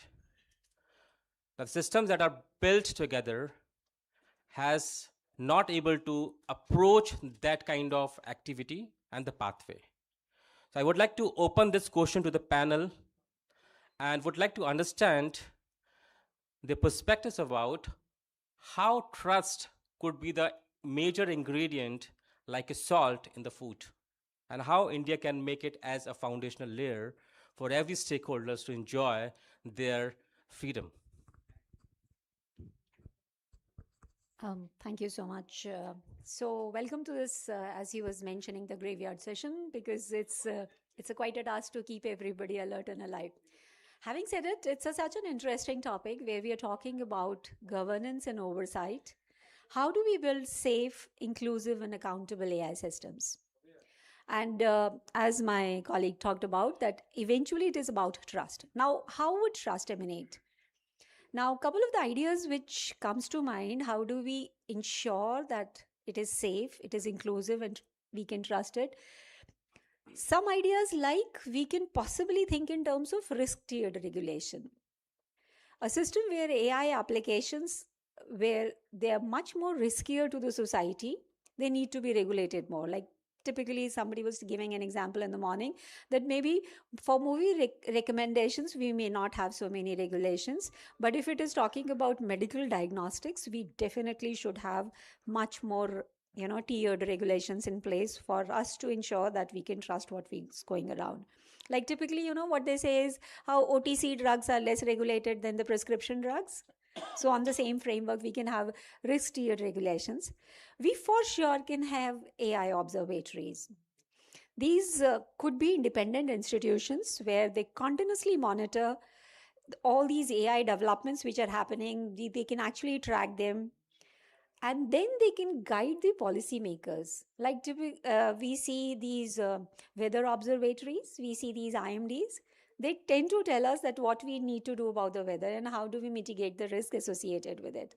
So these observatories will go a long way in ensuring that people trust all that AI developments which are happening around, because eventually, yes, for sure, they affect the job, they affect the privacy, they affect all the biases which are happening and may happen in the society, and all of it for sure is the data the government needs, the regulators need to make the better policies to cover those risks.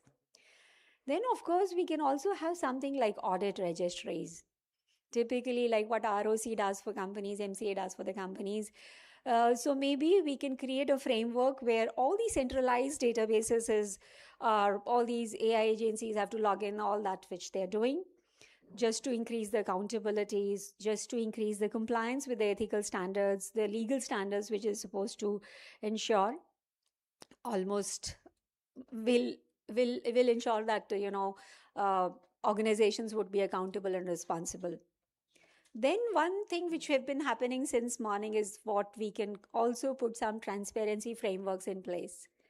Transparency is the key word, like, how we see, you go to market and you wish to buy anything to eat, there's always an ingredient list, which helps you understand that what are you eating. Like somebody yesterday told me that they have stopped eating anything from outside ever since he has seen palm oil on the ingredient list, which he or she definitely knows that palm oil is not good for health. So knowing is trusting in so many ways.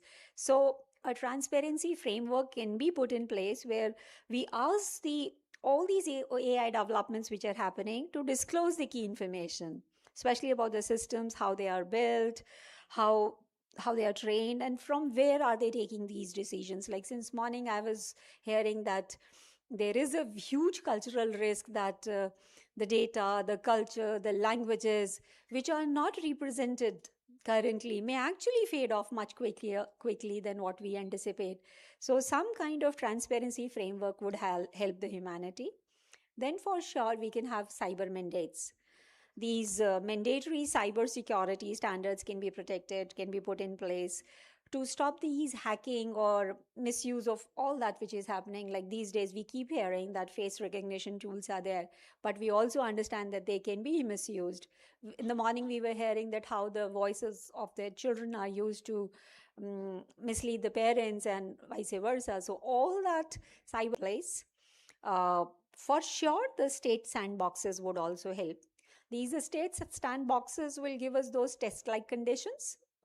Like whatever you wish to do it on the public, first you have to do it in controlled spaces. And very, very key, very, very critically important for fields like medical diagnostics, where public health and all these things are very, very critical. And last but not the least, I think over years, we also will have to develop a framework around what we can call it as typically global AI diplomacy. Like this is not a phenomena which is restricted to geographies.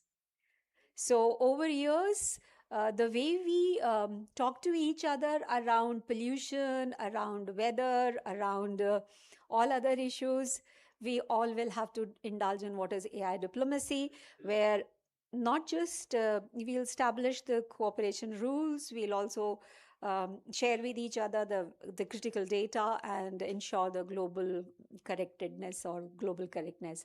So with couple of these ideas put in place, now I know it may appear to be too much, but I think with the kind of risks which are involved, this oversight is also very, very critical, because otherwise nobody would know where it can take us. Thank you. So thank you, everyone. So thank you for giving an opportunity from a Dicky platform. So discussion of that regarding of a governance and oversight of a buildings safe and inclusive and accountable. So in my observation is that government, I think that in a governance, like as in our IT policy of a government of India, similarly, I think that any AI policy should come in a forefront. So we should not worry that what should be a accountability is there, what should be a policy is there. I think that every government is thinking regarding of that what policy should be there. So our that privacy should be accountable and privacy should be maintained.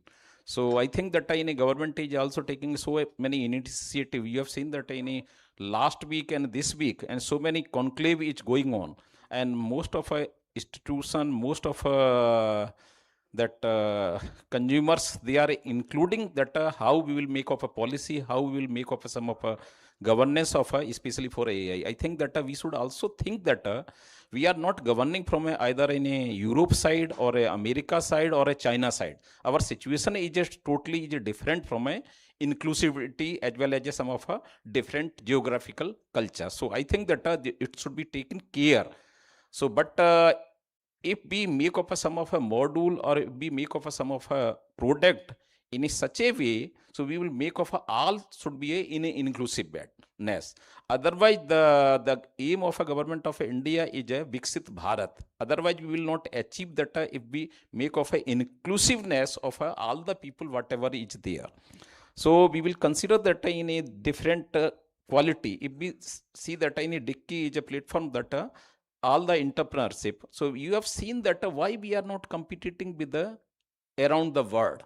So we will think that we will introspect that our product is why in not any some of that quality. So I think that this AI summit should give a some of a impact of a Dicky platform or some of a direction of a government of India that they should make of some of a policy in such a way. So we will make in a high. Similarly, you can see that in our IT sector, I think that in a second or third position in India is contributing in a software part, but in a not a hardware part. But in a similarly in a pharmaceutical, you will see that India is contributing in a second last amongst the world. Now, similarly in AI, in a government of India is taking so much initiative in a terms of they are giving of some of a platform to a governing body as well as a consumer. So how they will make up a policy and how they will make of that creativity of these model by using of such data, because the most of the data is available, largest data is available in India, but in a data is not in a huge form. So I think that that is a technocrat or some of some of our user, they have a responsibility that how these data should be make as a analyze in a proper way, and we will analyze and we will make of these data in a proper use. Suppose we will take of one of example, we have initiate of some of example in a institute level in a NIT Jalandhar, some of our student is failed. In the morning, we have discussed that there is a lot of discussion regarding of anxiety amongst the student, depression of our students. So you will see that in most of our students, they are from a deprived section. So how we will take of with the help of these tool and AI and some of a tool and technology driven. So you should start off how they can come and collect of these data. You should make of some of a tool how you can make of a inclusive of all the people. So I think that we can solve of these problem we will face in a difficulty in all the academic institutions, even that in a society also. I think that this will help you. So another things you will see that in a whatever bureaucrat is doing now. So we are worried that if the AI is in a proper direction or not. I think that everyone, either in a faculty or as a teacher, either in a bureaucrat, if they are not using AI tools, then I think that they will not survive in their society or then in a profession. Because if you see that every data is available, you will identify of a person. If you identify of a person, what characteristic they are, what exactly he or she has done in a previously. Even that in a morning session, you have seen that a lot of discussion is going on for a healthcare sector. In a healthcare sector, in currently you have seen that in a lot of, if you go in a some of that your test now, your previous data is not available. You will collect of a previous data and some of a even that you will collect of a current data. If be using of a AI, all the previous data is comes in along with the or whatever is requirement is there accordingly in what data should be is required in a current in a whatever test is going on in all the previous data they can compare and given to the that report. I think that they can help the AI system. And similarly, in a case of a bureaucracy, if you collect of that in a revenue, if you collect of all the GST or if you collect of some of house tax, everything is available, everything can be solved by the help of AI. I think that some of apps should be come in a, you will see in a 6 month or in a 1 year. So all the app, they will collect of a data, they will go of some of a message to a consumer, and consumer, they ask that how you will submit these of a amount. You have this amount of this year, this amount is remaining this year, and consumer tell to the apps that I will submit in a within a 2 month or within a 1 month. They can record of a data, and again they will remind that you have not submitted till now. I think that they will solve the problem. Even that the sum of a difficulty, we have seen that if the sum of a difficulty will come, so I think that some of a solution will also come. Even that if you start off your business, no?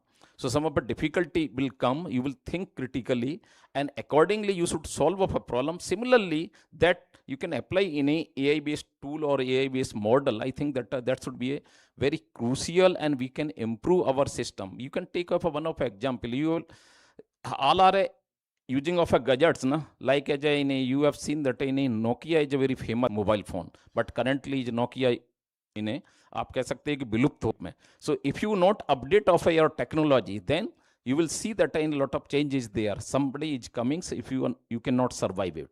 So I think that in AI is a one of a tool, they can help the inclusivity as well as improve the performance of all the governing system. Even that that personalize of a in a whatever you want to require. Even that you can take of a one of example. Suppose in a case of a mobile phone, if you search of a in a within a week, you will search of a which type of a whatever you require in a Google search or whatever is there. So in a AI enabled system is there, whatever you are searching in a next week, you will see data is coming whatever you have searched in a last week. So in a AI enabled system is a very useful. I think that some of it maybe a difficulty may be there. They in technocrat they can solve of their problem. So I think that so in a AI based tool is a very inclusive, as well as we can think that in a even that a personalized learning you can also introduce in a class, because this is very useful. The Professor Sai has discussed that in a case of when you write of a thesis, na, so you will require of a literature survey. In a around of a 6-month literature survey is required, only within a 3 hours you can literature survey. So you will see that how much time they have saved, how much money they have saved. I think that a lot of tool is available. Even that in a, we can also judge that which type of a quality of a teaching is there, which type of a quality of a personalized learning to a teacher you can include of a, with the help of whatever teacher is teaching. Accordingly you will make of a total data to give the AI tool. They can teach and correct of a personalized to the student, even that they correct of a personalized of a faculty member. So I think that that is very challenging. We should enjoy it. We should create of some of a technology. We should use of that technologies to solve of a problem. Thank you.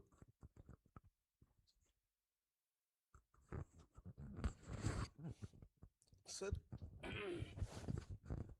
with your permission, I will stand there and speak.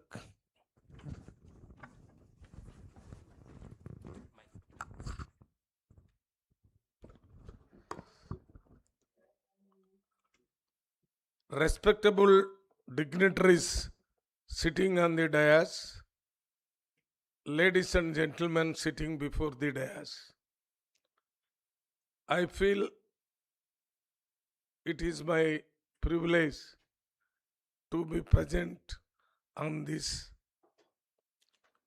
very important meeting on artificial intelligence.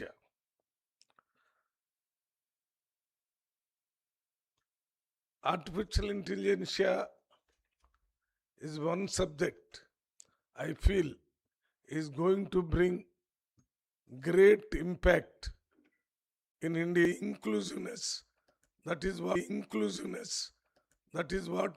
I feel. What I feel is very important in organizing this. Meeting. I also feel Dr. Ambedkar in 1936, he was asked to prepare constitution by British government. That time they were just ruling India by the constitution of England, but when there was hesitation where there people were wanting to empowerment of some people and empower the people who are already empowered. You know, education is one thing which empowered the people equally because of constitutional provision to everybody. All must read and all those things are being done. And now we have come to a stage where merit is the criteria for putting people in important places. And we are getting it because of reservation is there. And merit is playing a key role. But this merit of intelligentsia, artificial intelligentsia, where it is going to help, if it is going to help a particular section of the society, those who are enjoying the benefit of merit by individually, what will happen to them? That we have to keep it in mind in forming the administrative rules. I think our directors sitting in IIM site, IITs and other technology departments, they must formulate and put some restrictions for putting this artificial intelligence for everybody.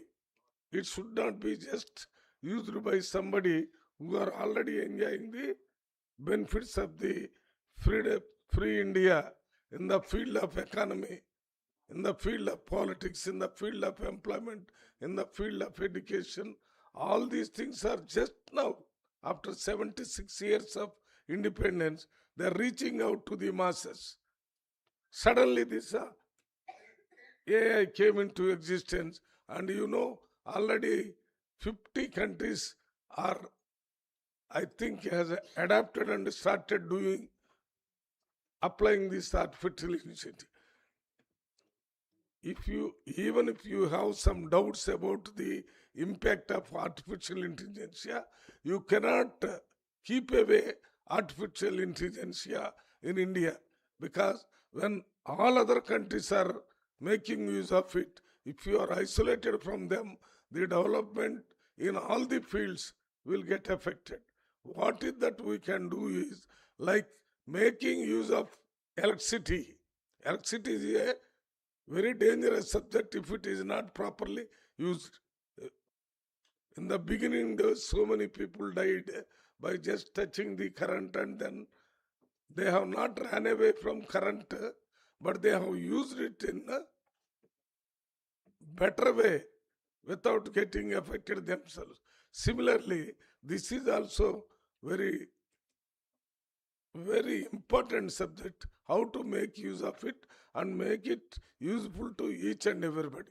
Humanitarian touch must be there to this artificial intelligence. If it is not there, then there will be gap between those who are artificial intelligence users and not users. That will going to disturb the balance of living or inclusiveness or administration.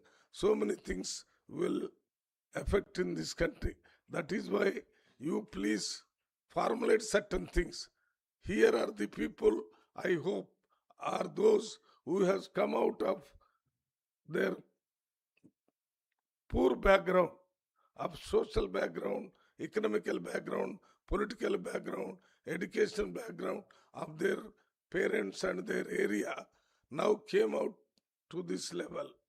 Now kindly make use of your intelligentsia not to dominate this artificial intelligentsia on the original intelligentsia of the people, which will go the basic interest of the equality, basic interest of getting equal opportunity in education, equal opportunity in employment, equal opportunity in political field, equal opportunity everywhere. Digitalization in the economy, in the beginning there were so many doubts. Now least persons are also using, even beggars are keeping something. When they are asking somebody, they are taking digitally money. So such must be the utility of artificial intelligence. The least man must use the artificial intelligence for improving themselves and improving the social system. For that you must keep on organizing this type of mind-storming meetings, find out something and give it to Government of India basically, so that it is the apex body which will reflect over all the states. This is the new subject. All others wanted to write, because he has written the Constitution in 1936, he is also requested to head the Constitutional Committee, drafting committee, and he has written, and today it is the best constitution of the world, and everybody wanted to follow that. There is nothing that is exempted in the Indian Constitution. Everything is possible through our Indian Constitution. Similarly, you must bring out some small gist of the effect of this artificial intelligence in India and give it to the government, so that it should not be left to some experts sitting in the Government of India offices and prepare the new law for this, which is going to empower the people. I feel this is only going to empower the people. As you know, in Indian farmers, all they were using the bullocks for plowing the lands.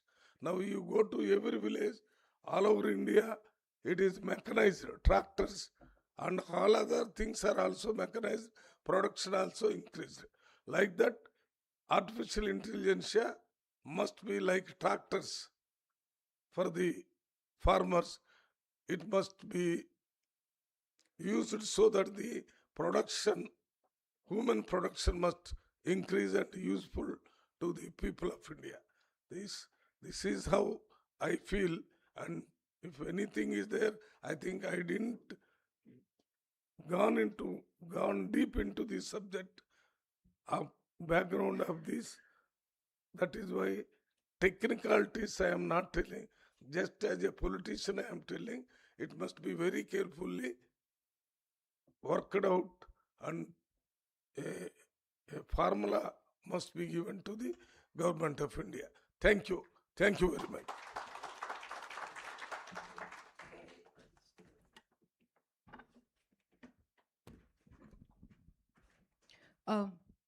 So when we're talking about AI has the total capability and the potential for bringing about a social transformation in the society. And when we talk about the social transformation, of course, there are three important pillars that I would like to say that it suggests. The first is that it should be ethical considerations, as Ravi sir has also spoken about ethical consideration with the use of AI. Second, it should ensure human dignity, which is the basic existence point for any of the person. Third, it should also keep in mind or should also be abiding by the constitutional values which ensures equality and dignity for all human beings or for all citizens, irrespective of the country the policy is being formulated. Fourth, also ensure the fundamental rights. And while ensuring the fundamental rights, we should also keep in mind that the dichotomy between the rights and the duty based also should be maintained, because ultimately AI should be used, it should be human centric with ensuring of the dignity in its basic nature. And one of the very important point which Sir spoke about was about trust, which in the one of the sessions before us, we were talking about AI in agriculture. How do we build trust among the farmers for this? So how do we build trust is by ensuring the participation of the farmers while formulating the policy. Because through participatory governance and democratic oversight only we can ensure that. If people like Dicky, for instance, has people from academia, people from political representation, social representation, because representation is the key to inclusivity. And when AI is, of course, artificial intelligence, but AI is also all for inclusivity. And when we're talking about inclusivity, that means that representation should be from all the communities who are somewhere the stakeholders in bringing about a change. And stakeholders would be civil societies, academia, marginalized community, local institutions. Once all these stakeholders are part of the policy making, trust will automatically be the essence while we are making the policy. Thank you. Thank you. I think a lot of points have been surfaced on this particular topic itself because it's so close to the heart and very vibrant to make the ecosystem more robust and strengthen its capacities to provide the offerings to all the stakeholders. We have got multiple outcomes, but one of the important point I would like to highlight here is that when we look at India, it's a very diverse place, not in terms of just language and dialects, but also about the policies and standards across different states. So let's say Karnataka versus Bihar and other part of the places. The oversight of innovation, managing the policies, executions are a little different. So when we look at AI and thinking from the global leadership perspective with so much diversity, the question comes up, what if one state progress on not just adoption, but execution as well, but other state not at that level, or they might have a different standard to adopt and have the oversight policy for their state. We look at the AI model, it needs innovation. Innovation across in terms of risk, the appetite that the people should have. It also means that how much value you're going to put in terms of a value chain pipeline. Now, consumers are going to consume not just the outcome of AI model, the consequences as well. And if we look at the AI model value chain, it starts from the designer, developer, deployer, and then the consumer. Now, every citizen of an India, of a country, which is the highest democracy, has to consume such kind of consequences. So in this particular arena, if we want to give a one blueprint, pointers for the global leadership from the global south, what could be that? Innovation has to be there. Governance needs to be put all across. But what's the way forward? So what are you thinking about any kind of 3-4 pointers to make sure that the global leadership print is out, which ensures accountability and inclusivity as well? So, yeah, you to a certain extent you're correct that yes, the onus lies on countries in global south, because this is very evident that this time around the global south is really taking it leap. But having said it, though you did also mention about that how different states may adopt it at a different rate, see, eventually we will have to put oversight, audit in place, no matter which part of the nation we're talking about and which level of development. Though we for sure would encourage innovation, but for sure, protection is also very critical because, as I said, this impacts lives, this impacts jobs, this impacts privacy, this impacts so many other dimensions. To a certain extent, yeah, the market forces will take care. Like in the morning, we were discussing that how in edtech space, a lot of laissez-faire, a lot of very, very different irresponsible measures which were taken by different edtech measures led to a loss of credibility, loss of trust, and eventually the whole edtech space went down. The whole space suffered. So yes, market forces will bring in the necessary correction, but having said it, it is also the responsibility of the governance, and also oversight practices have to be put in place. So at the same time, yes, innovation is to be allowed because this is what is going to bring in, like, probably we keep on saying that India missed the internet bus. Make sure that we don't miss the AI bus. And this AI bus, the whole section of the society has to get on board. And when everybody would get onboarded, definitely innovations which will range from frugal to deep tech, everything would be taken care. But having said it, and which is where the challenge comes in, that how would we put these, governmental sandboxes or observatories or these checks and balances in place, which will ensure that while innovation is preserved, the protection is also there. Thank you, madam. I think that I have a different opinion regarding of different state is there, different languages is there. I don't think that in a AI is not make any difference. Whatever, suppose in a case of you will see the example. In a before of a 10 year, how many people is using a mobile phone? From where is a mobile phone comes? From manufacturer. You will see in a outside of India mostly, and currently is a fabricated in a manufacturing and fabricated in India. Some of us assemble maybe also in a Apple. So similarly, whatever is they have developed, either we have not invest in a innovation, then we can miss the bus, as our previous speaker has already told you. But whatever innovation comes across the world, whatever innovation is created by India, I think that that should be across the country. Whatever language is there, you can use of a different language. So I think, don't think that there is a all inclusive is there.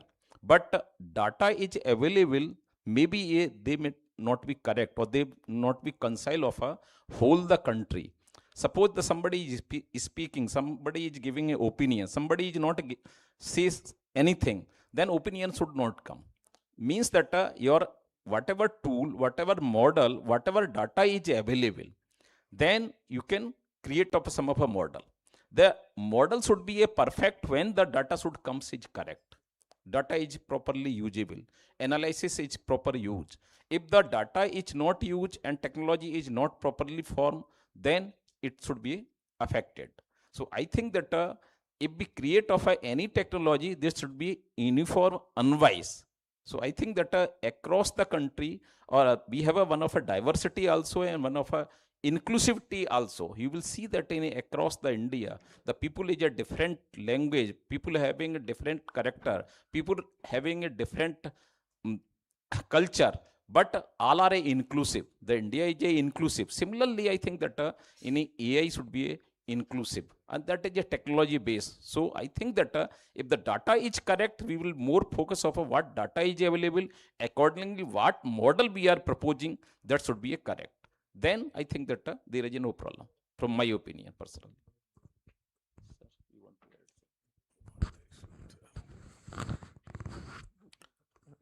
I think technologically I am very poor on the subject, but what I told, same thing I repeat again. This is like a new thing coming into the world and also to India. It is for India to adapt and make use of it so that there will not be any disturbance of our social system which we have developed for the last 75 years. And it should be a method to empower everybody. Empowerment. There is a sentence in a constitution that equality. That means equality is only a face available to everybody. Everybody must make use of it and come to certain level. Like that, this artificial intelligence also, you must make it in such a position, it must be available and must be ready to be used by everybody. It should not be available to a particular section of people or particular level of people. It must be available similar to that of our cell phone. Now I think cell phone is not only in the hands of higher level people, it is there in each and everybody working in the field to the labor also. Like that, this artificial intelligence kindly prepare something, some frame, some resolution or something like that. It must be available to everybody. You cannot make everybody to forcefully use artificial intelligence. Whomsoever they want to use artificial intelligence, it must be available to them to improve themselves. By improving themselves, they are improving the society, from society, government, and country. Everything will get improved. But it must be used, we must take up artificial intelligence on par with other countries. Otherwise, we will go backward in the development area. That must be our motto. We should not get or run away from this thing, taking this a little difficult by using this. Our intelligence is getting disturbed and all. It is only a addition, useful. It is not replacement of intelligence. This is artificial intelligence. We use this artificial intelligence in small parts is much useful, because ours is a huge population. We must make use of it only to improve our existing intelligence by artificial intelligence. Thank you. So when we're talking about innovation, of course, inclusivity being one of these important pillars, it should be, the interaction and the intersection when we talk about AI and with the marginalized community or with the inclusivity is a very nuanced and very complex. I'd like to talk about, there's a movie called Humans in the Loop, which was one of the forerunners for this Oscar from India. The movie is about tribal identity and AI. So there's one particular scene that I would just like to say. In every caste has a very basic civilizational knowledge of existence. So if you're trying to bring about AI and just importing the knowledge of AI, it is not going to be a very successful model in India. So we need to understand and intervene there, that how this intersectional ideas are going to work there. Because without that, then technology without justice is null and void. So we have to ensure that when we are even taking our technological or the policies which are making, all the spectrums of justice are being addressed in it. This is what I have to say. Thank you.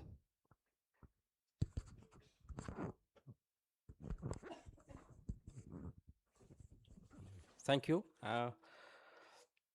We have already reached to the end of the panel discussion right now, and I'm going to just put some of the pointers before we open the forum for the audience to question about certain aspects. We have got to the point where we have a common understanding that innovation is the key, and we cannot just as is adopt the model of the Western part of the world. We have a very strong innovative capacity and capability as well to lead the global South and put across the global leadership. The diverse states of India needs to work in synergy. They have to adopt the risk-tiered mentorship, provide the observatories to look at about the AI maturity, the complete value chain analysis, identify not just the last miles of reachability, but also the last voice of the citizen as well. And this would help us to strengthen the AI narratives across the world. So with this narrative and this point, I would like to close this panel and open this forum for the audience for question and answers. Thank you.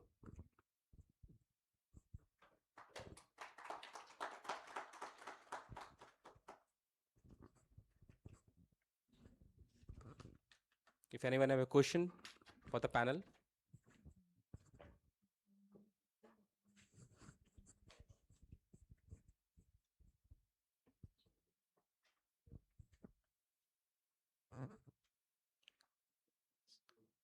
So, thank you so much.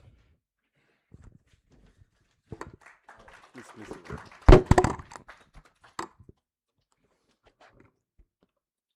Thank you, panel. Now, may I request our chairman, Milind sir, to give a token of gratitude to the guest. First, I request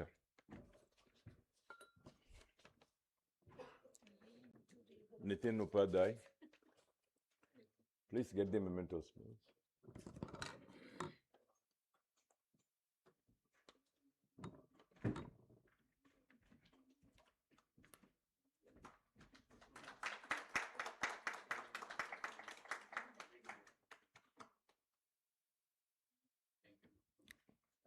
Dr. Vinita Sahai.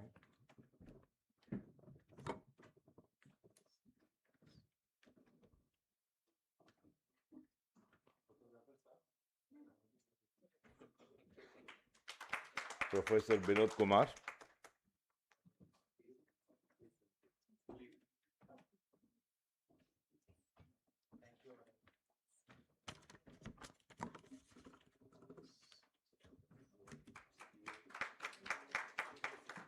Dr. Aditi Paswan.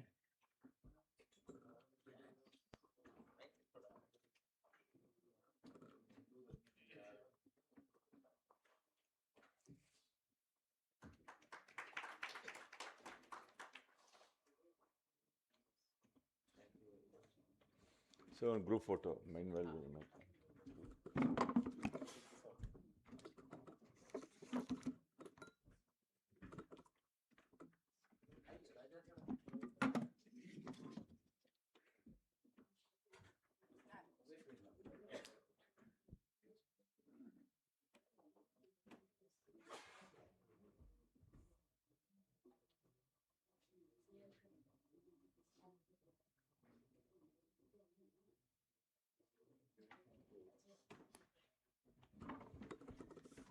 thank you all.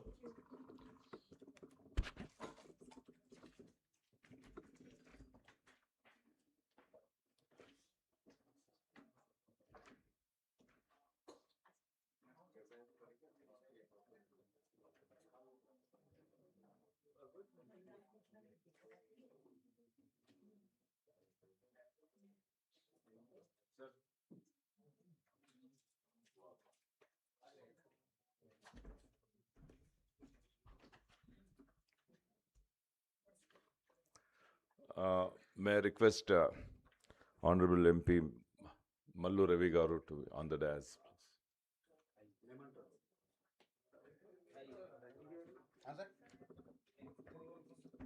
Memento, please.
Hello ji मैंने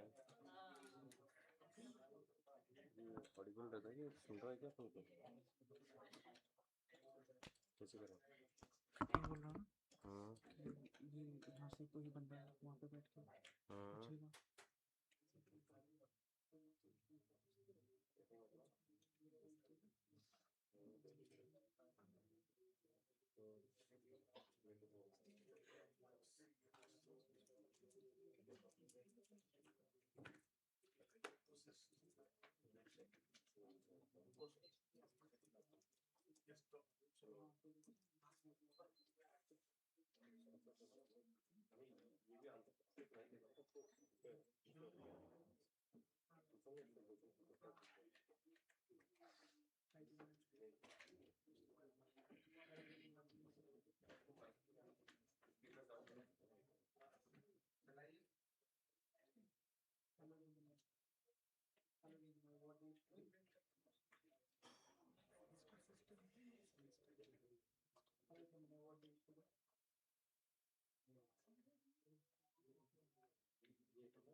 Is mic working? Yes. Good evening, everyone. A post-lunch session is always a bit sleepy. And I can see the faces. Just a moment I'll take. Can everyone stand on their seat and then we'll sit down? वो थोड़ा सा body का movement होना ज़रूरी है. So maybe, yes, you can, if you want, you can.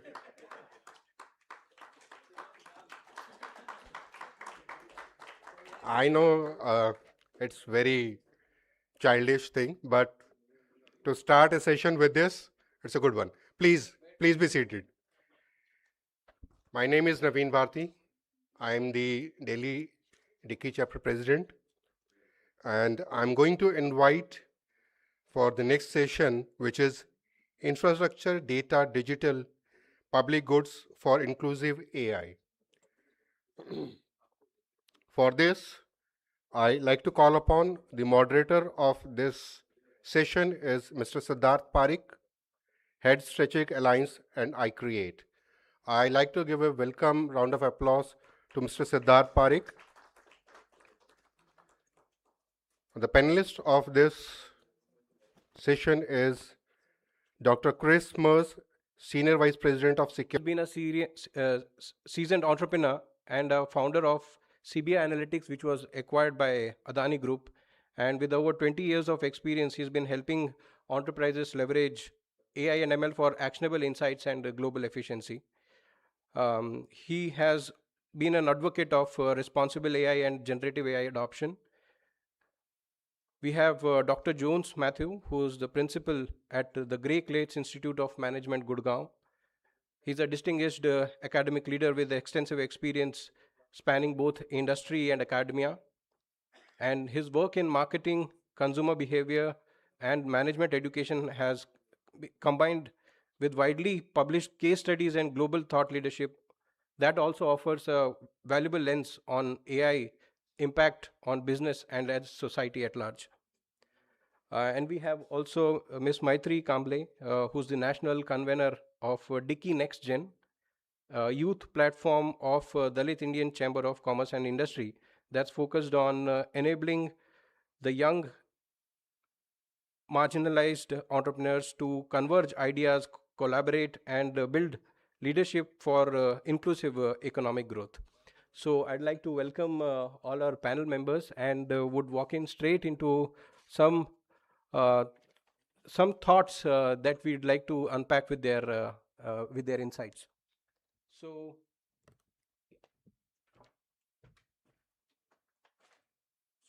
my first question would be to Dr. Chris Mers, and since he's been increasingly working on the payment infrastructure, so as AI has increasingly driven real-time decisions in areas like payments, risk, and security, how do you think should infrastructure be designed so that the trust, security, and accountability can scale alongside the intelligence?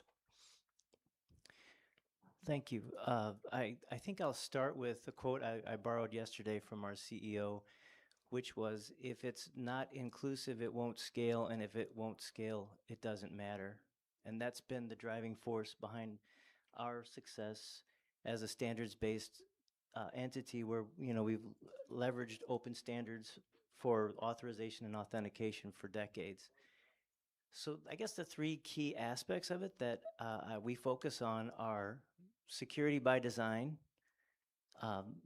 consent as a feature, and then interoperability. And by security by design, it really applies all regulations, all legal statutes to the data in hand, and handling the data, who can have it, for how long, and for what purpose, is a key aspect of it, right? By that, you get more inclusivity when people really trust that the data is being handled, that they're giving over, and then that leads to this consent as a feature that makes your models better when you have better data, better fill rates, more comprehensive coverage. And then the third thing is interoperability, which is making sure that everyone is a player in the system and not just the big players. If it's an open standard, everyone can jump on the rails. If the insights are securely carried on the rails and everyone can interact with them, then that makes it more inclusive, and that's what helps us get scale. Right. You mentioned security by design. That's a very interesting aspect that we'd like to cover. What are the first principles in design that you consider communities? You mentioned about some of the ongoing initiative, which is Center for Inclusion that is being driven by your organization. So if you could lend in some insights on that lend in to building of such platforms here. So in the case of the Center for Inclusive Growth, that's like a related entity in the MasterCard umbrella that's given a large endowment for bringing people into the digital ecosystem. And their global programs are set up to bring people who are unbanked or underbanked into the system.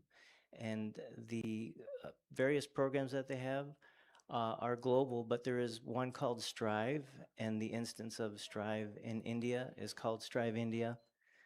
There were 5 different programs that they implemented that were focused on helping over 500,000 MSMEs to become part of the system with training, tools, and capital. And all of those entities, within the first 30 days saw a significant lift in ROI, and that was a very successful program.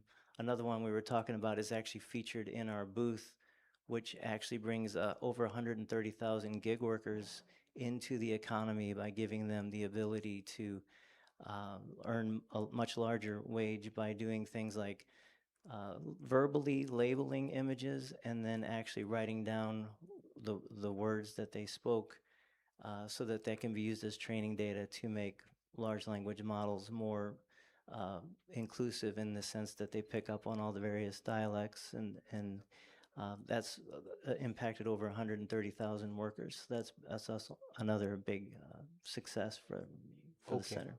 Okay. Yeah, thanks for that insight. Now I'd like to go to Mr. Anshuman. On the cultural side, what important aspects do you think, like we are building the AI for the urban population, they are able to access it, but when it comes to accessing at a regional level, what kind of factors do come in to be considered? Thank you, Siddharth. Firstly, my gratitude to the organizers of this event for inviting me in this and getting an opportunity to speak. I borrow from what my previous speaker has said, that if it is not inclusive, it will not scale. If it does not scale, then it doesn't matter. So what we really can do in the cultural front. Think of India, like it's the diversity is as large as of Europe, or maybe more than that. If you consider Europe as a country, the linguistic diversity it would have, India has even more than such linguistic diversity. So let us start with that. The inclusion can only happen when I will be able to reach out to the farthest person in the country in terms of his or her access to an AI system. And to reach out, my only weapon is language. So we would start from the language. In the morning, we have heard that the lady spoke about Shunya Labs, and who are launching 55 language models. And I believe that most of these models would be for the Indian languages. But to me, that's just a starting point. I see still a lot of gaps. Number one gap is that none of these models would be taking care of any of the tribal languages we have. And in India, a considerable percentage of population, into 2 digits, that are tribal. So we are not able to include them to start with. Second, think of a language, but we all know that a language is spoken in a state, but there are so much of dialectical diversity. The Marathi spoken in Mumbai, the same spoken in Pune, and the same spoken in the Bidar area would be different. Similarly, Bengali. For different districts of Bengal, we have a different dialect. Now, the person who is writing and who is only talking to the system, because today all the AI systems are speech enabled. When he or she is speaking to the system, he or she would speak in her own dialect. If my AI system misses that to recognize what speaking to, then he would not be able to get the right answers, and he will not be able to adopt the system, and he will be left out of the system, or he himself or herself will drop the system from usage. So these are major. And then the final thing I believe is that all the AI models coming to us has an inherent bias of a cultural underpinning of Western culture. Just some time back, we are talking internally, and we are telling that the English language has only you as when you are corresponding to a second person. In India, we have sometime two, like in Marathi, we have tu and tumi. If we go to Bengali, there are three: tu, tumi, tui, aap, apni. Same with Hindi. How do we translate these cultural nuances into our AI models? That would be a very important part. So I believe that to make the models adopted in an Indian context, it's just not only about the technical inclusion or building the infrastructure or the data systems or thousands of GPUs, but it also about bringing in the cultural nuances of how people interact with others into the system. Then only we'll be able to make a proper inclusive system, and then only our AI systems would scale. Thank you, Anshumanji. Next, I'd like to ask Maitri, from your work with the next generation entrepreneurs at Dickey NextGen, what kind of structural gaps in terms of access or awareness or structural support that AI infrastructure that you think could address in avoiding the widening of the existing economic inequalities?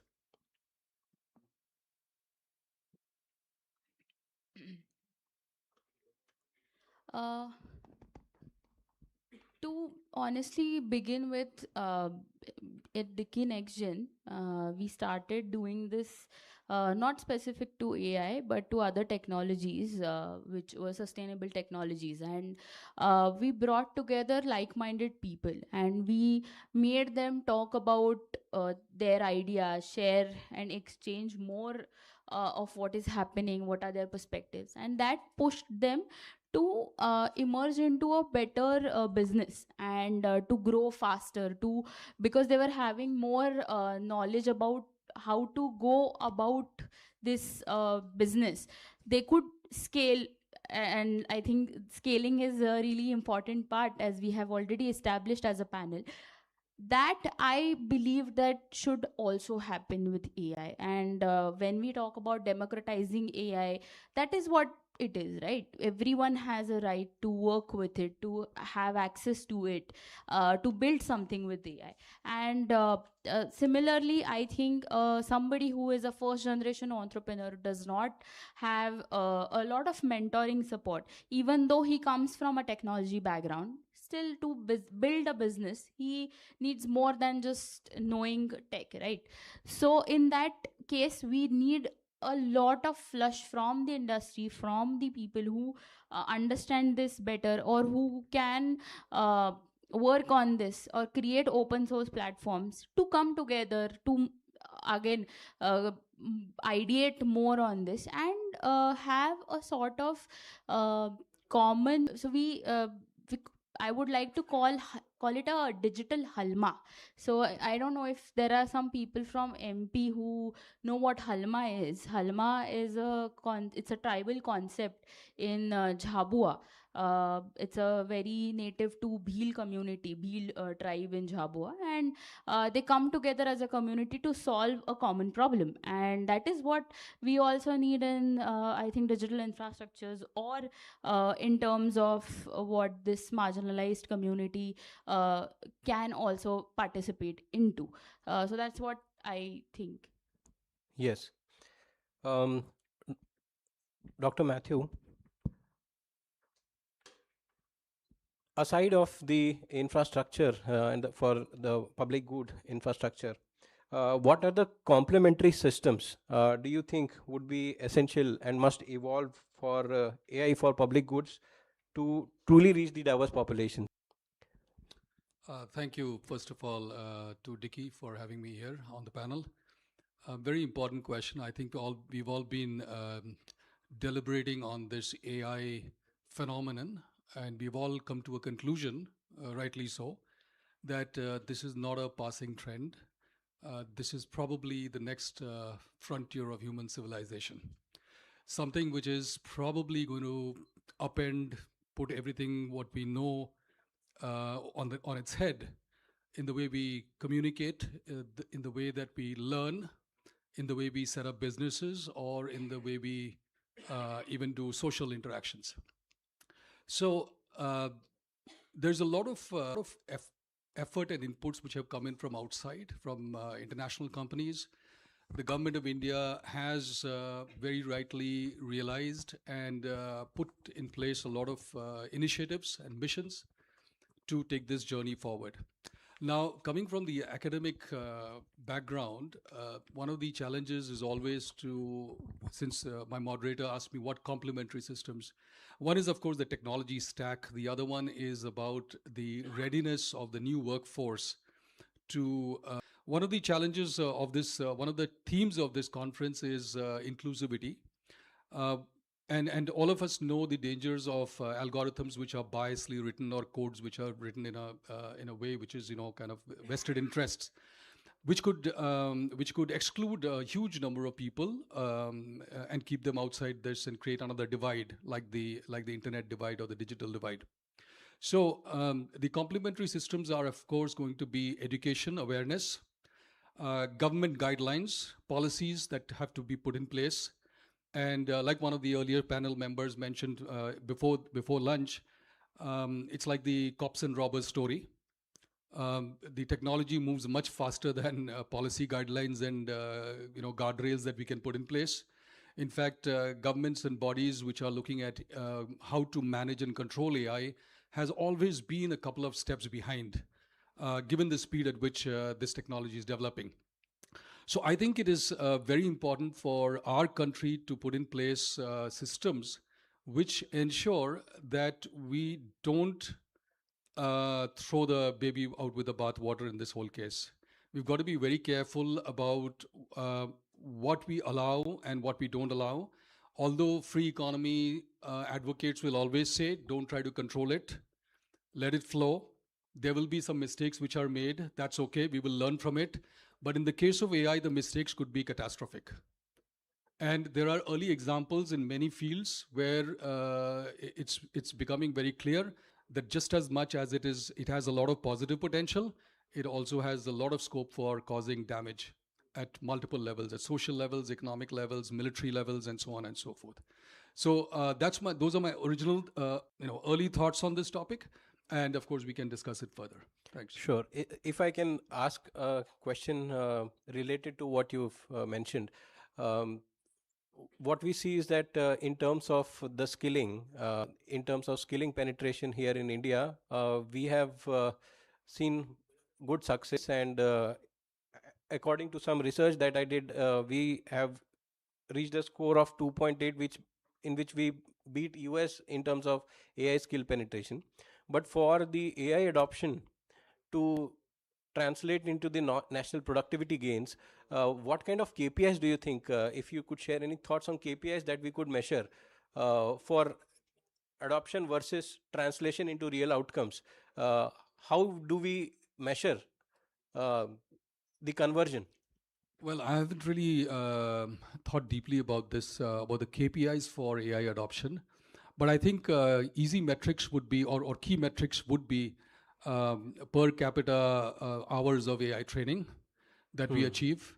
What is the percentage of jobs that are being offered by the industry to AI skilled people? How many of them who have received skills are able to actually get, whether it is automation or decision intelligence or personalization? If we talk of the application layer of the AI, where would you see more? Is that even if personalization is achieved, making it as a Chris, I would like to come back to you. When we often discuss the national AI strategies, but from a industry or an entrepreneur's lens, which kind of infrastructure choices would determine whether the startups or MSMEs can build meaningful AI solutions. So early in the design of the AI that they are building, what kind of infrastructure choices do they need to be mindful of? Well, going back to the open standards and being able to design for those, that's where it always starts, right? And then you look at what kind of data is available. But the key thing that we've learned over and over again is the need for quality data and participants is what drives the success. So over time, I can give you an example. When we were about a dozen years or so ago trying to update the specifications for digital commerce, there was a big push from regulators that generated things like started in Europe with GDPR and PSD2 regulations. This is kind of getting to one of the other points you wanted to cover, which is the need to work with private and public relationships. So what happened there was MasterCard and Visa and American Express all joined together to form something called EMVCo. They've actually convened in various forms before, and they actually created a specification which was called 3DS2, which actually spelled out how all the data would be handled in a way that would be compliant with all of those regulations.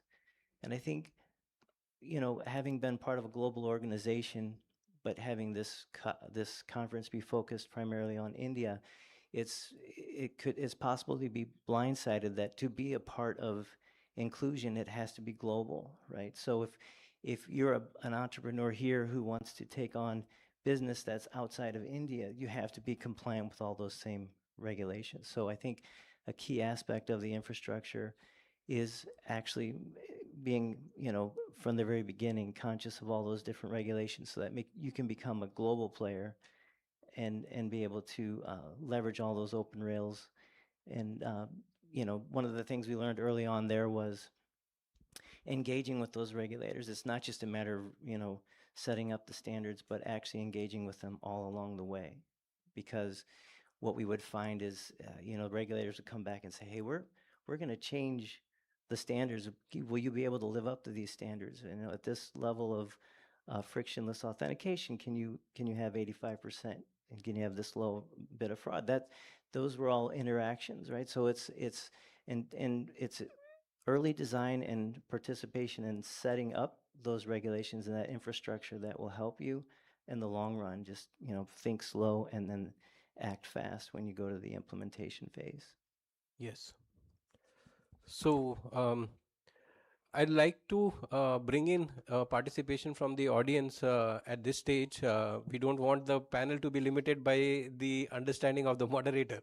And I have a very good informed audience with us who might be curious in getting to hear insights from our experts for questions that they might have there in their mind. So we'd like to open it to our audience at this stage. Yes.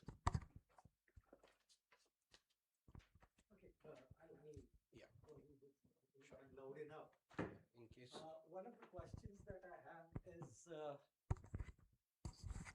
my question is probably about when we talk about digital infrastructure, the advent of Web 3.0, 4.0, and social media.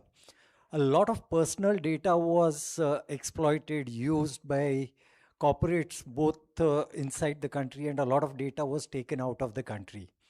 So with AI, are there any protection mechanisms which need to be put in place? Are they being put in place to make sure that the data which goes out of or belongs to like actually the population, the set of people or to individuals doesn't get exploited by agencies for purely for monetary purposes? Especially when we look at like healthcare data and AI which is working on health and personal issues. This going out and getting like actually used and exploited by agencies is something which needs to have like some protection. So are there any frameworks, any like actually processes or rules, regulations which are being put in place? Thank you. I can make a first pass at that. In the space that I work in, there's this challenge where a lot of merchants have an online presence and are therefore vulnerable. If you're actually entering your credentials and your information on a website, it's a potential for exploitation and exposure. One of the services that we provide is actually to scan proactively merchant websites for faulty software for breachability, and then to notify the merchant of what needs to change, and then make recommendations for how to change it. So this is a way of keeping everyone in that ecosystem up to a certain standard proactively versus reactively after a breach has already occurred. If I may just add to that, multiple countries, advanced countries, have brought in their policies. Like say in EU, we all know about the EU AI Act or the GDPR Act, which puts very strong policies to contain data into their geography and other aspects. Similarly, US has the NIST risk management framework, NIST RMF, and other legals. In India, we have the DPDP Act, which has been passed a couple of years ago and has been notified only recently, I think a quarter ago. Now, these are all acts and policies. It is also with the players in the system, be it a merchant, be it an user, or be it an enterprise who are developing products or solution on top of this data. Its responsibility also belongs to them. And I'm sure that what Dr. Chris said, is that they have these services, how to ensure that the software someone is using are able to take care of the privacy of the data. But at the same time, it's like a country like us, it's always very important not only to have the policy, but how we enforce the policy. So I think deliberation should happen once we have the policies, how we can enforce it, and what penal or legal actions can be taken, and what are the minimum standards of any software that will go in the market would have these policies implemented. So I think it calls for a standard of such policies being implemented. Siddharth, can I just add a few words? Okay. So I think one of the biggest challenges for us as a country has always been implementation. We have the laws, we have the policies, whether it's law and order or whether it is anything else. We have a plethora of rules, but the actual on-the-ground granular follow-up is always questionable. So I think, first of all, that would need to be fixed. Number two is that the global giants, social media and otherwise, have always pushed back, citing freedoms and citing whatever other matters that they can pull up, that why their customer information is sacrosanct and that they will not give access to it. For example, Apple is a case, WhatsApp is a case recently. Very recently, I mean last week or this week, I think the government brought out a rule that within 3 hours or 3 days, you've got to take down any content that we flag. Now, immediately there's a pushback from these, from the companies, large corporates, because it violates their business models, it violates their entire architecture, and also the trust that they have with the consumer level, consumer. So it's a challenge for the government also to enforce this. And of course, we've been very vocal, we've been very aggressive that there are certain things that we will not compromise on. If you want to do business in India, you better follow the rules. Otherwise, you can take your business elsewhere. We'll develop something of our own. So I believe that this constant battle between the privacy laws and the data security laws will continue till we arrive at a global standard. As was mentioned earlier also, AI is not something which is going to be solved or utilized at a national level or a state level, district level. It's a global phenomenon, and we'll have to find ways of agreeing on what we will disagree on and agreeing on what we will all stand on the same page with. And I think data privacy and breaching of private information is one of the most sensitive topics that we still haven't solved. And I believe that individual organizations have put in place a lot of these checks and balances. But is it enough? Only time can tell. All of us hear from time to time, bank data has been breached. Social media data has been breached. So all of that is is being caused by hackers. But are companies exploiting the information by themselves? And the answer is yes. It's still happening, and we know that for a fact. The question is how soon and how fast can we, how deeply can we ensure that our data remains sovereign? I think that's the question. We haven't got an answer yet, as far as I know, but maybe others could. Yeah, thank you.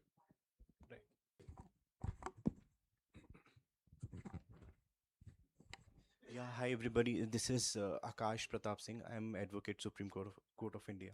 So just one suggestion which I would like to suggest. So the AI is really coming up, but the one aspect is the judiciary is really not accepting the AI as efficiently as the other departments of the government are considering. So one thing I would like to suggest that if we could help judiciary to understand, because what happens is a lot of judges, they are not ready to accept. They're thinking that the AI would interfere in their judicial wisdom. So what we could do is, at least for example, if we could conduct a seminar with the judges, at least on a initial basis, there are a lot of pending judgments. So how AI can help to reduce the pending judgments? For example, they must understand, because I have worked with a lot of judges of Supreme Court. I've been working for the last 15 years. So even they're not ready to accept, you can't scan.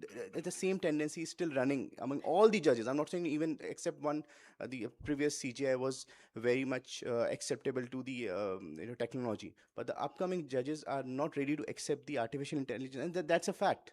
So at least on an initial basis, we could tell them, sir, they're just around 500 pages. You just upload them, scan them, AI can give you a brief. So initially we can, through this, we can at least help to reduce the pending cases. So, and the people who are respected by the judiciary are the professors, not the bureaucrats.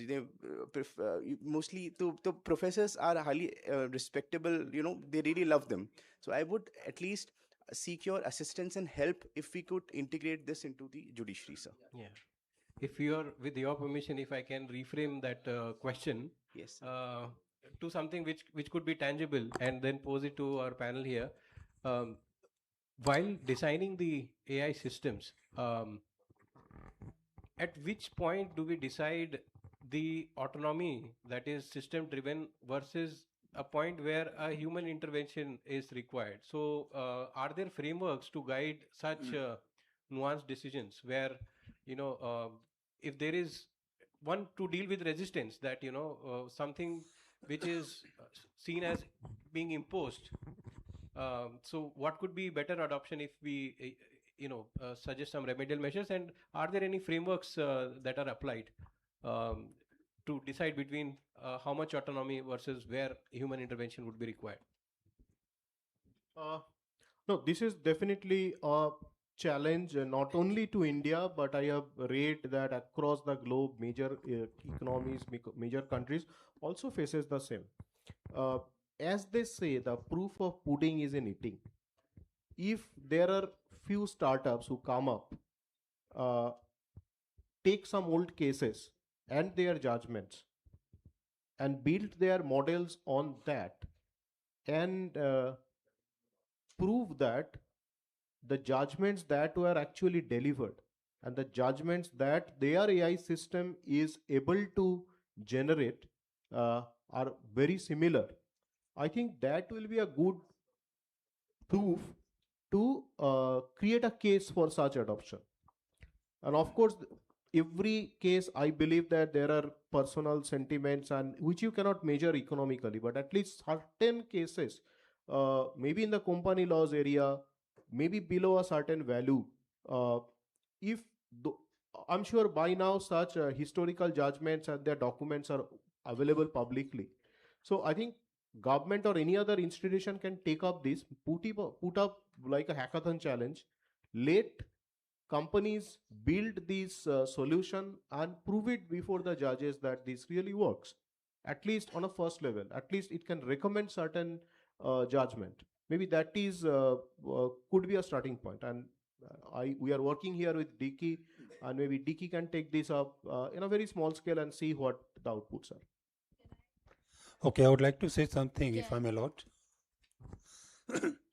You know, I am Jammu, the Honorable High Court of Jammu and Kashmir approached to I am Jammu to help in streamlining the whole process. And that will probably a classic case which can be further extended to rest of the country. And of course to the Supreme Court, as Dr. Kamble said in the morning, that there are more than 6 crore, that is 60 million cases are pending. Some are major, some are minor, some are... And I think that AI is going to help in a large extent. Because such a large data, if it is possible to handle, it is through technology only. Manual intervention is important, but manual intervention cannot solve the problem. So we are suggesting the government, the Honorable High Court, the report will be submitted by the team, and then we will make it public, that what is possible. And we are very much convinced that technology, particularly AI, must be used in all such places where public connect is there and public intervention is there. So technological intervention will help in giving solution on time. So we are working on that, and I think that for your information, Supreme Court or High Court, they are very much open to technology. I must tell you that. Only thing is that it must reach to the right person, right place, and we'll see the solution for that. Thank you. Yeah, so on the similar lines, I also wanted to talk about how I come from a social sector, and apart from working as a next gen, I also run a company which is into sanitation technologies, and we work with a lot of technology, and I personally can vouch for this, that people should come up. Like, there are so many people who are working in AI today here present. You should come up with more solutions when you have immersed with a certain problem. First, you have to immerse with that problem. And I think what we also did, or there is a pilot case of Dicky also, that because we understood the context better, we could develop it much better. So that, I think, applies here as well. Like, maybe a pool of lawyers can come and start working on something like this, and you have the know-how, so you can build it better. Something today also said the same thing, that you know how your industry works, so your inputs are very important for AI company, and that's how it should be. It's two-way, not one way. So again, the same thing applies here, that it has to be more democratized, and it has to be more of a conversation, that it should work two ways. Right. Yeah. One point from the academic side, one of the challenges that we faced with the adoption of AI is that students are gradually, or rather not gradually, they're sourcing their work to AI, and they're not able to have any in-depth conversation on any topic under the world, including a 2-year PGDM or MBA program, whatever they might have studied. Okay. Now, this has multiple problems, actually. One is that the recruiter is not willing to consider the student because they don't display cognitive skills, creative skills, and so on and so forth, because everything was outsourced. Now, the paradox is that the companies, when they come to recruit, they also want the student who they rejected or accepted to work on AI skills from day one. So therefore, what I'm assuming is that the judges may also be concerned about this fact, that if the young lawyers and advocates, etc., whoever is working on the cases outsource this, the entire learning process will be lost, the wisdom will be lost, and everything will be in the hands of AI. And the second problem is hallucination, which has happened. There are so many cases which have come to light. And I think recently Judge Suryakant said that, stop doing this whole business, because you are just handing it over and you are quoting cases which have never even existed. So obviously they will be very concerned about the fact of handing it over all to AI. And there I'll come to Anshuman's idea, and Moitri's idea, that if a group of people can do proof of the pudding kind of samples and show it to the esteemed honorable judges, maybe they will be convinced and allow it, because 6 crore cases lying around, it's not going to be solved manually. Yeah. We definitely need to adopt technology. Thank you. Yes, for today's AI for inclusion conclave's main agenda, one of the justice also. The people should get a speedy justice. Okay, the cases are pending 2 years, 3 years, and so many years, and so many people are in a jails and under trial, and they are not getting a bail. Why? Because there is a not machinery is available, so that why should not accommodate the AI models and other things to get a justice early. So this is one of the concern point which we are going to present to the government of India also. So AI should adopted in a justice judiciary system for the speedy justice. Yes, I endorse this point. Sir, you triggered a very important discussion here. But what I would like to emphasize here is that in this room we have representatives who are representing the people's interests. The custodian of the law, that is that is represented by you, and the experts like here. And also iCreate as an institution has been an enabler of startups who are working on novel technologies. So I like the idea of what Anshuman had proposed, that why don't we open it up as a grand challenge, or throw it like a challenge for startups to solve that. But what we have increasingly come to realize when we launch challenges is that the resources that an entrepreneur or a emerging startup working on emerging tech would need are the data sets. That is where they hit a brick wall. If they know how AI could be applied to provide required insights for decision making, but perhaps I don't know whether that kind of data is available in public domain for them to experiment with. And this is where I think a lot of help can come from the law agencies. So we can establish a framework through which all these uh, ecosystem enablers could come together and then solve any problem, be it with respect to judiciary, with respect to labor and employment. We can put a framework to that. And thanks for triggering that discussion here. Any other questions?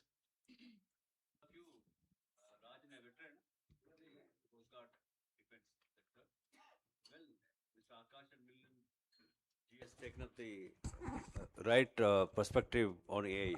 The very name of this AI is artificial intelligence.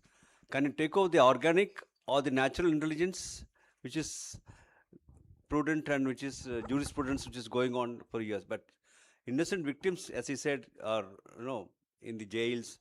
And I'm also an innocent victim, which is hanging lots of years, and I'm still fighting for my noble cause for my society, for my dignity and honor to be retrieved in my own way through NALSA, through legal aid methods. So the artificial intelligence should come in place. Will it be parallelly coinciding with the Intellectual Property Act or AI Act, which should come in place, or still it's in pipeline? Where are we heading?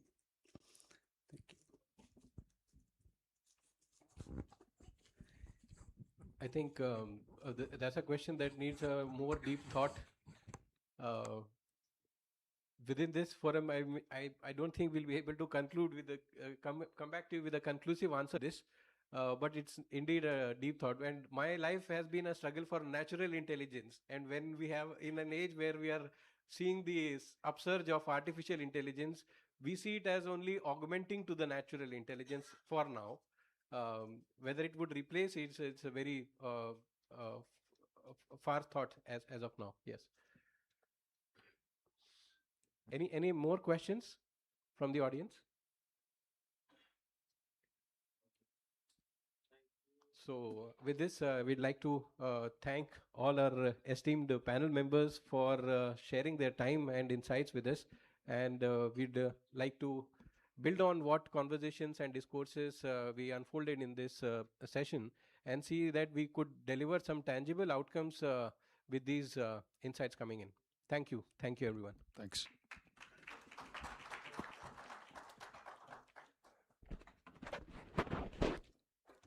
Thank you so much, the eminent panel. Now I'd like to call upon Dr. Kamble to hand over the appreciation token to the eminent panel.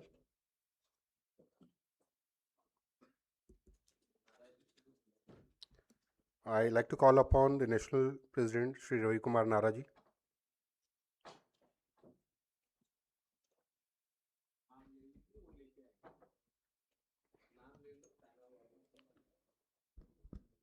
Dr. Chris Mers.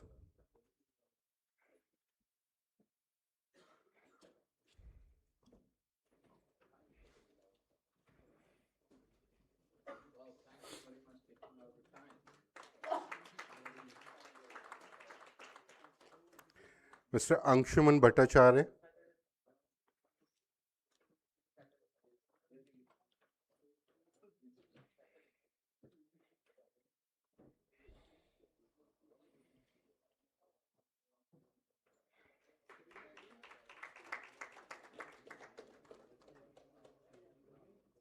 Dr. Jones Matthew.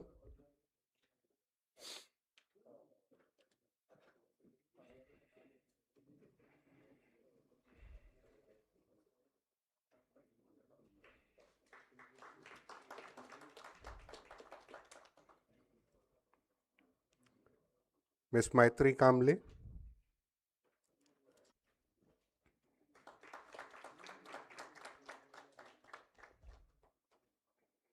And last but not least, very important one, Mr. Siddharth Parekh.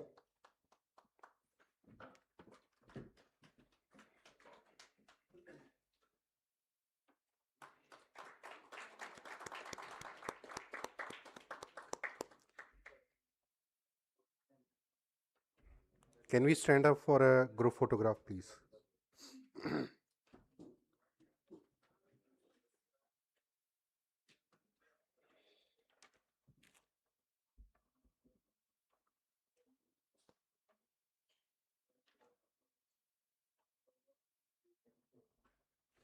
Thank you.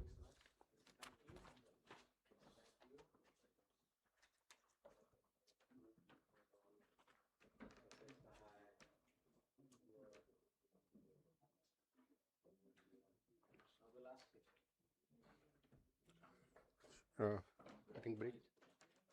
Yeah, now this is the last session.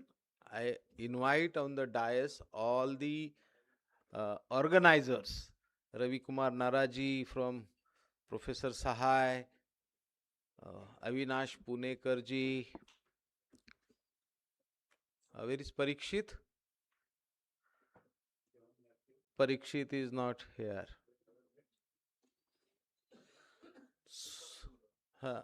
Come, Siddharth. Yeah, this is the last session.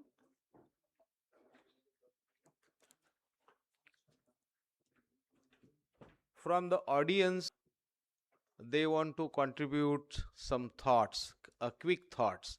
So I request Dr. Rajesh Paswan ji, आप आइए, आपके मन की बात, professor है तो थोड़े में बोलिए. शुक्रिया सर, बहुत थोड़े में अपनी बात करनी है. अक्सर एआई टेक्नोलॉजी के बारे में मैं ये सोचता हूँ, जैसे बहुत कुछ खाने के बाद यदि चटनी भी खाया जाए तो खाने का स्वाद और बढ़ जाता है, लेकिन सिर्फ चटनी ही खाया जाए तो शरीर का स्वास्थ्य बिगड़ जाएगा.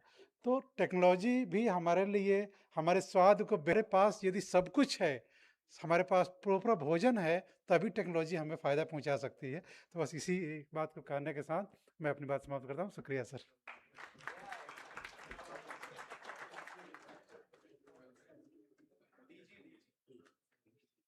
दो चेयर्स डालो.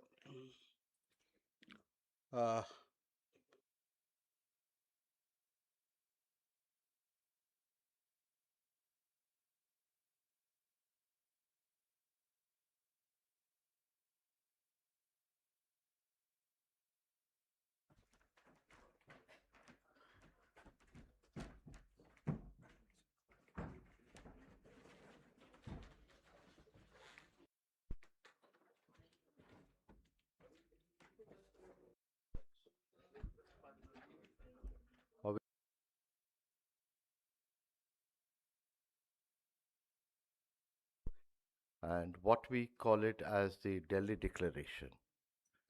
And what we really want to imbibe in terms of what inclusion is and how AI could sort of develop, focus more on the inclusion part of it. In fact, if you look at Google inclusion, it will only bring up what are the things which is available in the globe, where they talk about women, LGBT, but they don't talk about inclusive from the India perspective. And that's what we are going to unveil it here. And with the help of the partners who've been supporting the event, and we've been very closely working for the last 3 months to put up the event. Now, may I request Kamleji to come and speak about what is the vision on the inclusion which is developed over a period of time. Kamleji. Raja Naik, sir, may I invite you to the dais, please? Mr. Dangi, you are wanted here. Yeah. Can we play the video?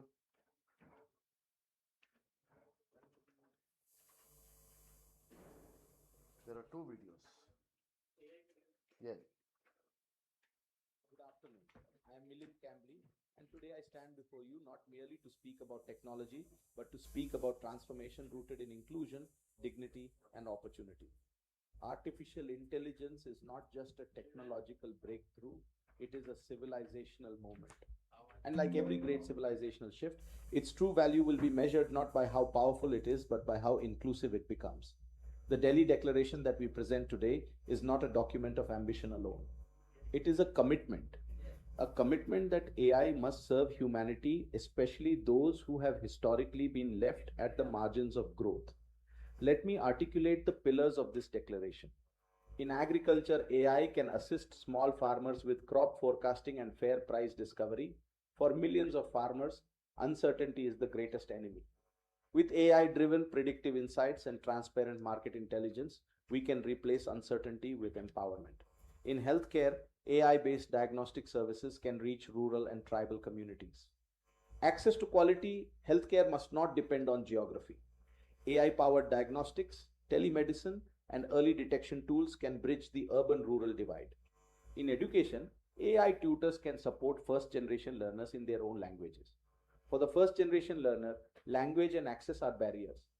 AI can personalize education, translate knowledge, and democratize learning at scale. In entrepreneurship, AI tools can enable MSMEs to compete at the global level.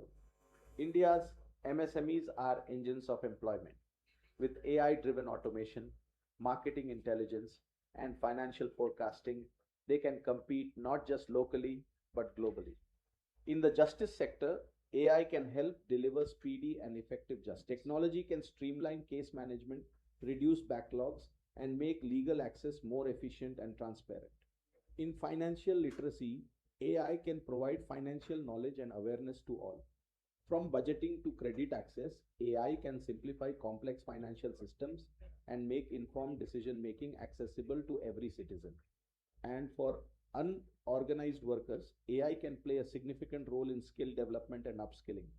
Through personalized learning pathways and skill mapping, AI can transform informal labor into empowered, future ready talent. These are not abstract possibilities. These are actionable realities if we choose to build responsibly and inclusively. The Delhi Declaration calls upon policymakers, industry leaders, educators, and innovators to ensure that AI does not widen inequality but reduces it. AI must not become the privilege of the few. It must become the empowerment tool of the many. Inclusion is not charity. Inclusion is strategy. Inclusion is nation building. If we design AI with equity at its core, India can lead not only in AI adoption but in AI justice. Let this summit not be remembered only for conversations about algorithms and models. Let it be remembered as the moment when we collectively decided that the future of AI will be inclusive, ethical, and empowering. The Delhi Declaration is our pledge. The responsibility is ours. The opportunity is historic. Let us build an AI-powered India where no one is left behind. Thank you. So now we saw this again AI created. And second thing which will be unique, which everybody will cherish, and let's see who is endorsing our mission. Can I have the next video, please? my dear brothers and sisters, it was inspiring to hear the thought leaders speak at the AI Impact Summit 2026. AI for Inclusion is an important initiative by DICCI to shape and empower the marginalized community. Every generation must use the tools of its time to break old barriers. Today, artificial intelligence offers a new path toward dignity, opportunity, and equal participation. I see in the vision of DICCI and the leadership of Milind Kamle a continuation of the struggle for justice through enterprise and knowledge. Let AI become the instrument that removes exclusion, expands education, and builds self-reliance. I endorse the efforts and vision of DICCI to utilize the power of AI to create an inclusive society.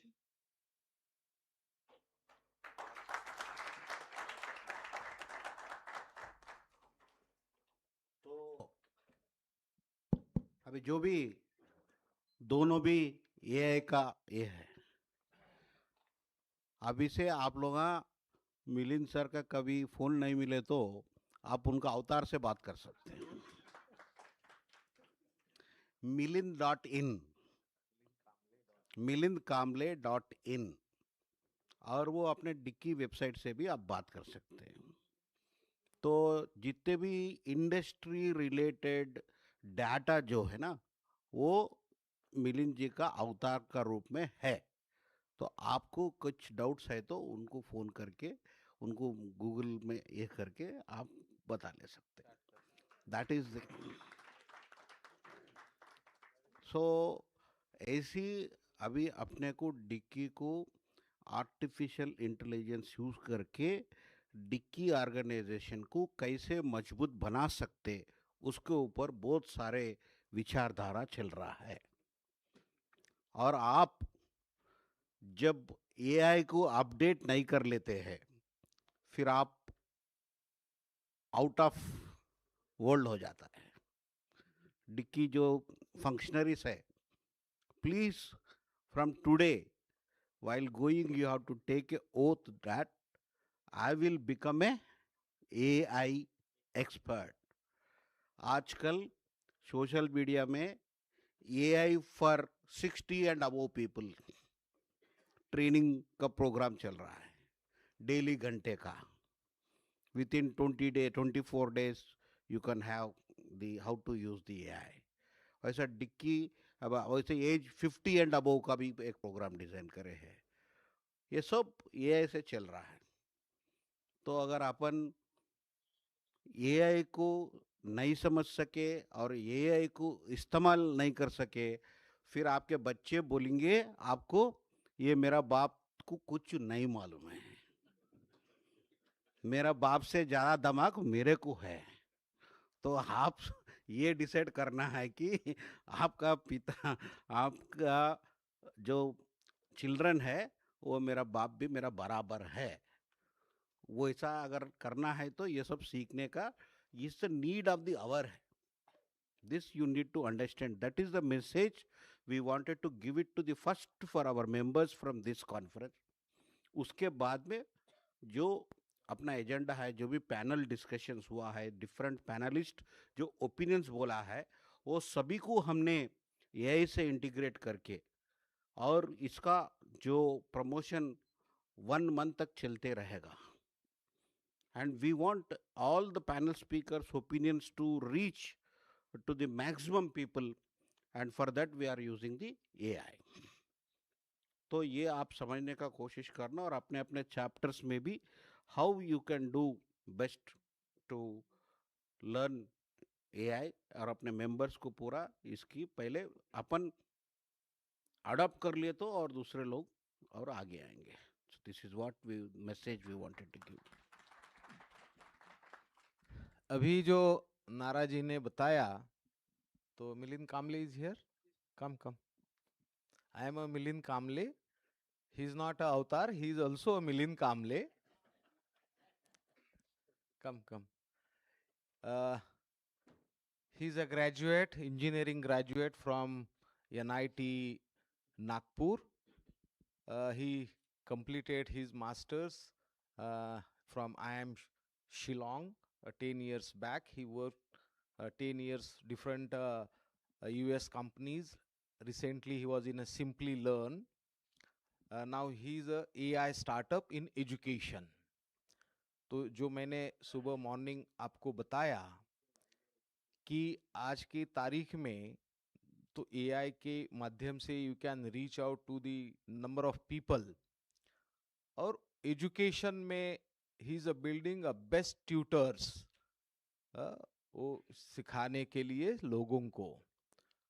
Morning का एक मेरा sentence था, बहुत emotional था, कि AI को लेके हमें रीच आउट करना पड़ेगा दूर दराज के इलाके में, जो हिली एरियाज है वहाँ पे, और जो ट्राइबल्स जो पूरे जंगल्स में रहते हैं वहाँ तक एआई कैसे पहुँचेगा। ओके, यस, बिल्कुल, जो स्टैनफोर्ड और ऑक्सफोर्ड में और जो एमआईटी में जो पढ़ाया जा रहा है, सेम सिलेबस जो है ट्यूटर के माध्यम से ये ट्राइबल्स और दूर दराज के इलाके के लोगों को भी हम पढ़ाएंगे, ऐसे व्हाट इन्होंने तय किया है। जो हेल्थ केयर जो है, जो हिली एरियाज है वहाँ के लोगों को अच्छे हेल्थ केयर डायग्नोसिस मिलने चाहिए। अभी तो using industrial AI drone can reach out and उनको औषध दे सकता है, मेडिसिन पहुंचा सकता है। जो ट्राइबल एरियाज में रहने वाले जो लोग हैं उनका भी, एम्स के जो डॉक्टर्स है, the best of doctors, they will diagnosis through AI and using industrial AI means drones, दो मेडिसिन है उन तक पहुंचे।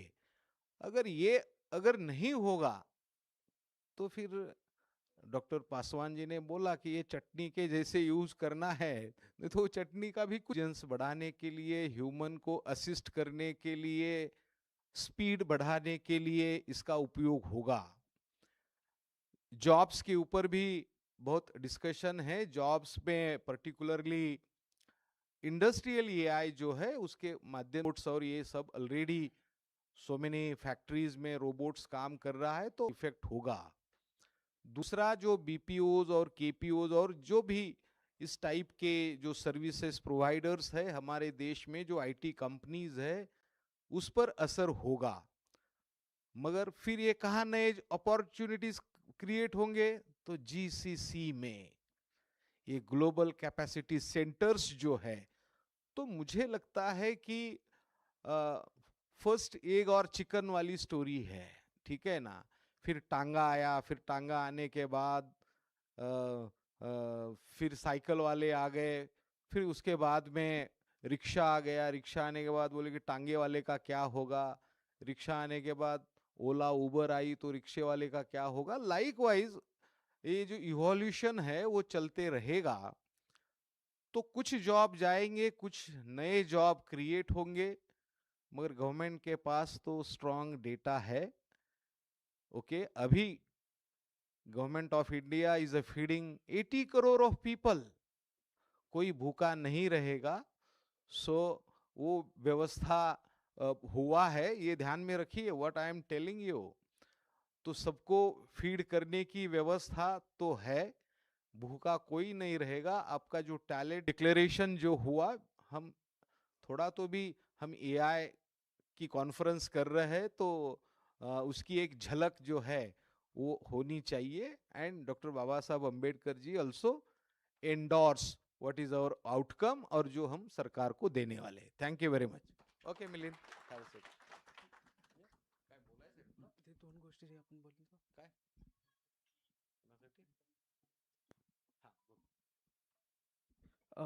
Thank you, sir, for this opportunity. I think the couple of things that sir discussed before this event were also how we can empower our own community, Dicky community, with modern AI tools.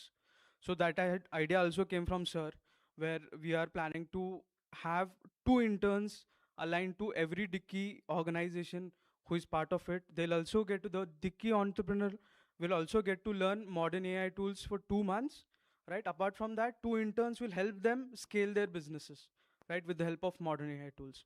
And all of this could be possible only because he thought about it, right? And the fact that he visited NSMDC as well as Davos, right? So he does see the impact that AI can play, not just in education, also in business. Yeah, that's it. Thanks.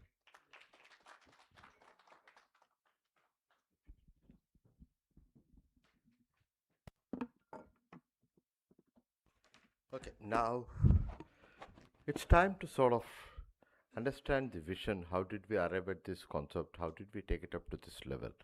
So I would like to invite the people who have been involved from the scratch, Avinash ji, Sahai Saab, who have put in a lot of time and effort in putting up this event, this magnitude and this juncture where the AI Impact Summit is happening.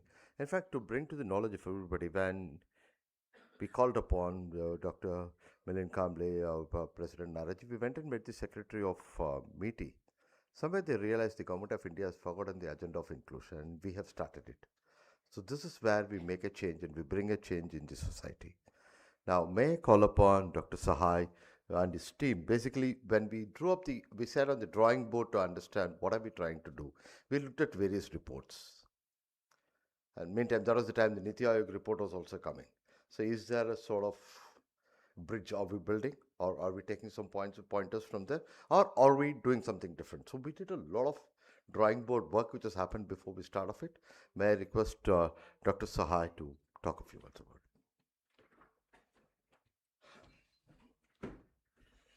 it. First of all, I would like to thank, I hope all of you are aware of that Dr. Milind Kamble ji is chairman of IIM Jammu. All of you are aware of that. And like say, I personally consider myself as a part of Dickey community, because this is probably many activities I've attended. When Dr. Kamble came out with this idea, and he asked that who's working in IT and who is knowing about AI at IIM Jammu. So I said that Nitin Upadhyay. So fact remains that Nitin has really worked very hard under the guidance of Nitin. Can you come here? Because he's the one who has really worked, okay, and I got the opportunity to speak. So I think that, yeah, many times Dr. Kamble talked about Banvasi, scheduled tribe. Particularly today's emphasis was not only that this SC part, it was more on ST part. In admission, whether it is IIMS, IIT, AIMS, any central institution, you'll be surprised to note that there is a lot of development and growth has taken place in ST community. But still, there is a gap in ST community. What we do is that whatever seat is vacant in ST, we fill up with SC community. I think that all of us to really work very hard to bring them in the mainstream. And unless we give the, and that is with that premise, IIM Jammu is working. And you must be aware of this thing that under the leadership of Dr. Kamble, we started a Center for Inclusivity, Diversity and Inclusion at IIM Jammu. That was the first center in the country in any academic institution. The center was inaugurated by then Honorable President of India, Sri Ramnath Kovind ji. He had come for the convocation, and Dr. Kamble said this is the right opportunity to get this center inaugurated by the right person. And we started that thing.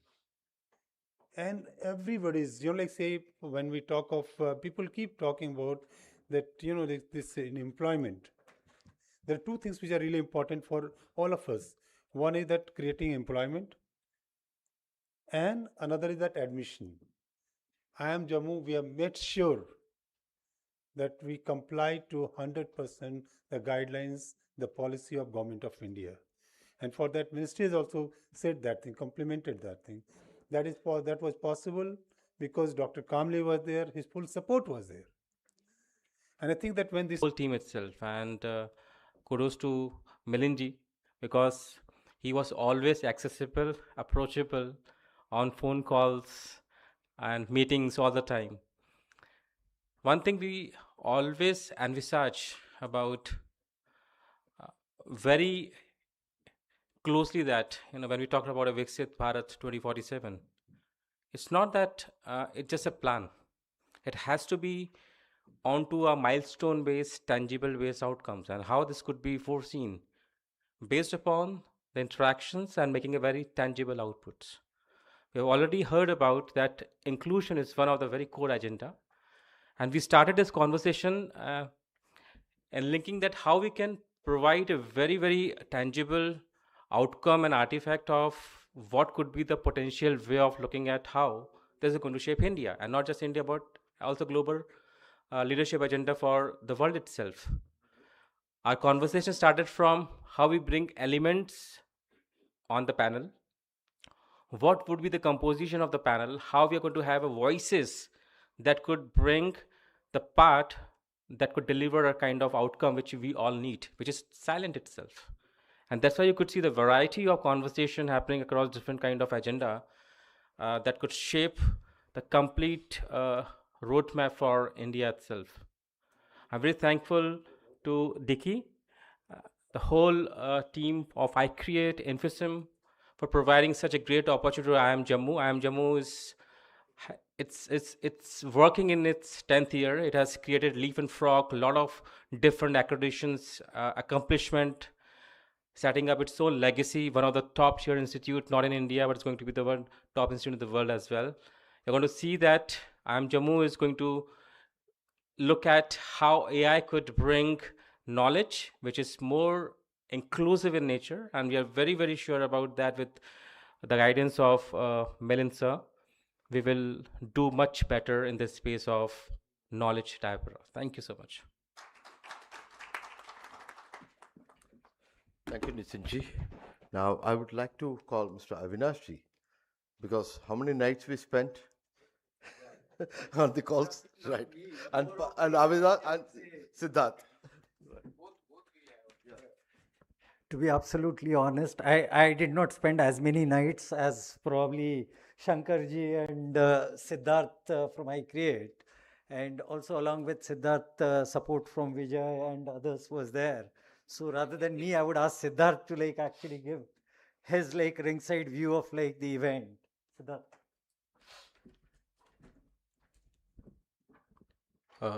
Thank you, Milind sir, Avinash sir, and all the respected dignitaries on the dais for this opportunity.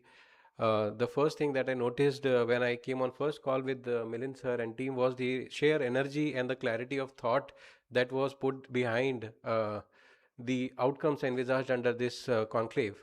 And it has been a real privilege to be working on a thing which is so important, and yet it takes massive effort to mobilize the kind of resources that it would take to bring it to a conclusion. And I'd also like to thank my other colleagues from iCreate team and also from IIM Jammu, Mr. Nitin. He has been the chief architect of the entire framework under which we are operating this conclave. So it's been a very cohesive effort from all members of the team, and we hope that whatever we have put in as a declaration, we become more capable to execute that and then take those benefits to the intended beneficiaries in the society. Thank you. Thank you for the opportunity. Thank you, Siddharth. As I started when talking about you Google inclusion, today, at this juncture, we have already got covered, this event has been covered by PTI and right now. We got around 12 to 13 coverages at this point of time, who have come and all the work has been done and all the things has been covered. So let's hope the entire globe looks at Dicky and see what India is doing. Right. Kamleji? One thing I would like to say. How, sir? Sir, can I say something? Yeah, please, sir.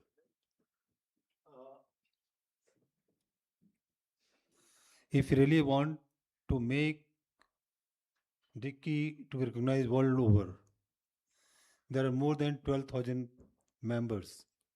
Every member should be going to LinkedIn account, all account, social media account, and like, make comments. That's really very much important. Right. If suppose for today's event, if there are 10,000 comments or 10,000 likes 5,000 comments. It makes a lot of difference. It is in your hand where you want to see Dicky.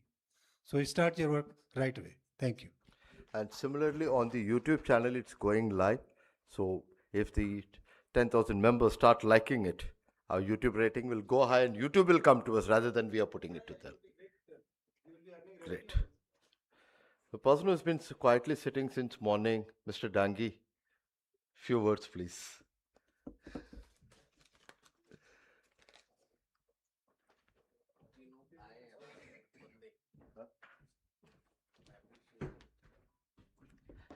Good evening, everyone. I'm sure all of you are here since morning. You have heard to all the experts. There is nothing much to add, but except what, we need to adopt this. डरना नहीं है, हर नई चीज़ से डर लगता है, लेकिन जैसा थोड़ा थोड़ा चाहिए, तो जब भी नई टेक्नोलॉजी आती है हम डरते हैं, हम पीछे रह जाएंगे अगर हम अडॉप्ट नहीं करेंगे. और टेक्नोलॉजी ही एक माध्यम है कि जो गैप है इसको तेजी से फिल कर सकते हैं. So it's a double edge sword. We can catch up with the main stream and we can go further behind.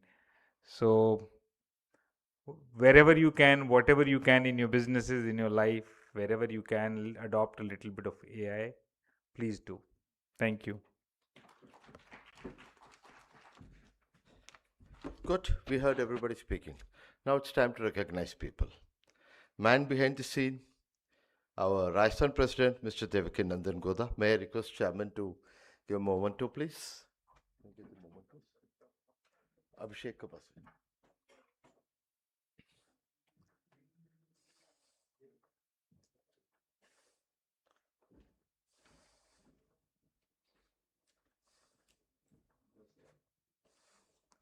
Person who has done the entire setup and taken the load on him independently with minimal guidance from any of us. He didn't disturb anybody. Thanks, Dave. And from the team from the Secretariat. You might have seen the mails coming up, WhatsApp coming up, reminders coming up, invitations going to speakers, mapping everybody, media, and everything is done by the 3-member Secretariat team. May I request Naraji to present a memento? Roshan, please.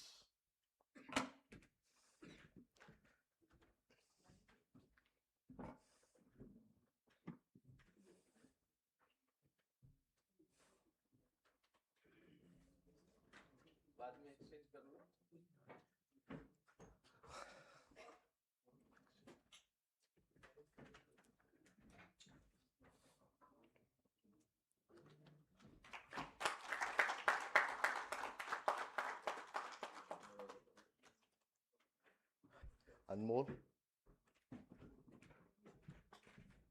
By this time, most of the speakers know his name and his number.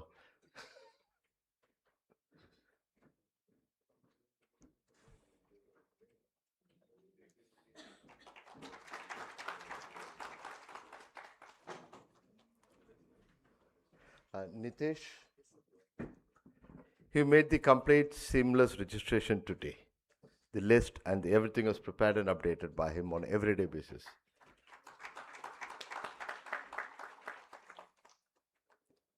So this depicts the team effort. Yeah, thank you very much. Thanks. So, Naraji.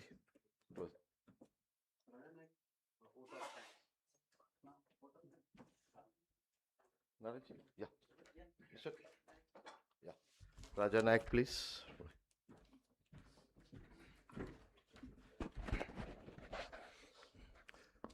Good evening, everybody.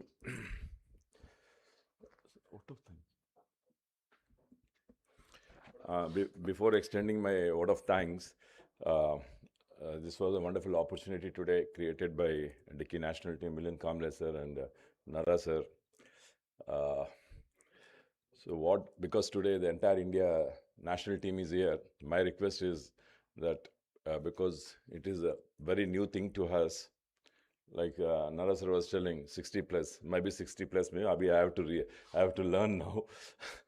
But otherwise, I request all the state presidents and coordinators and leaders to take this opportunity and ask our members to use this, or rather than using, first of all, let us learn this, adopt this, and take this opportunity to all our members. So it is one request from my side that see that it reaches, because we were talking from morning, we were talking that it should reach the village, the end of India.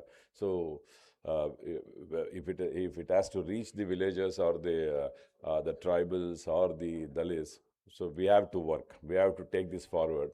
So everybody has to put an effort.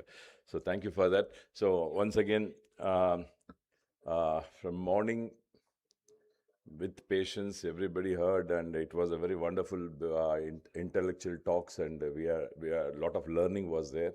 So I don't have the list of people who all attended now. Otherwise, the dignitary sitting on the dais, from the bottom of my heart and from Dickie's family, I extend my heartful thanks for their cooperation and support, and their talks and their experience, what they have shared with us. Thank you very much.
Memento for Padam Shri Ravi Kumar Nara sir by Kamle sir.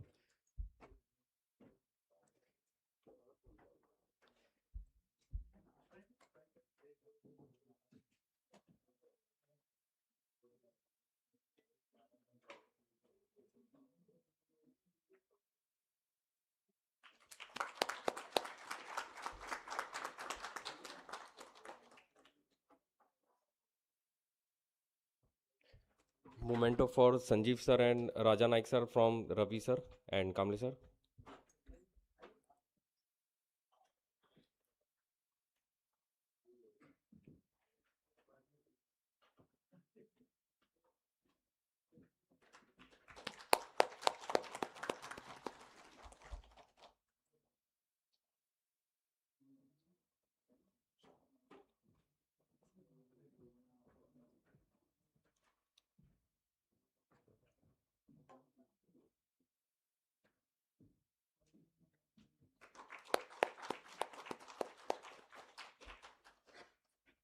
And memento for Shankar sir, man of the event.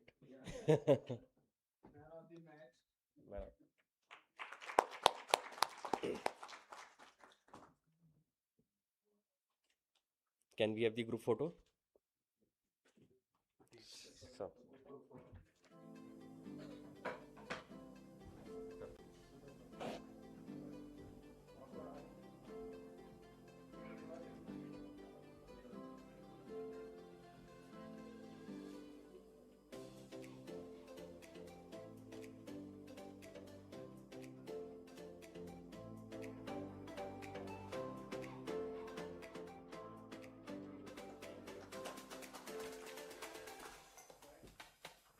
So with this, we conclude today's session, and thank you very much for being patient with us. Thank you very much.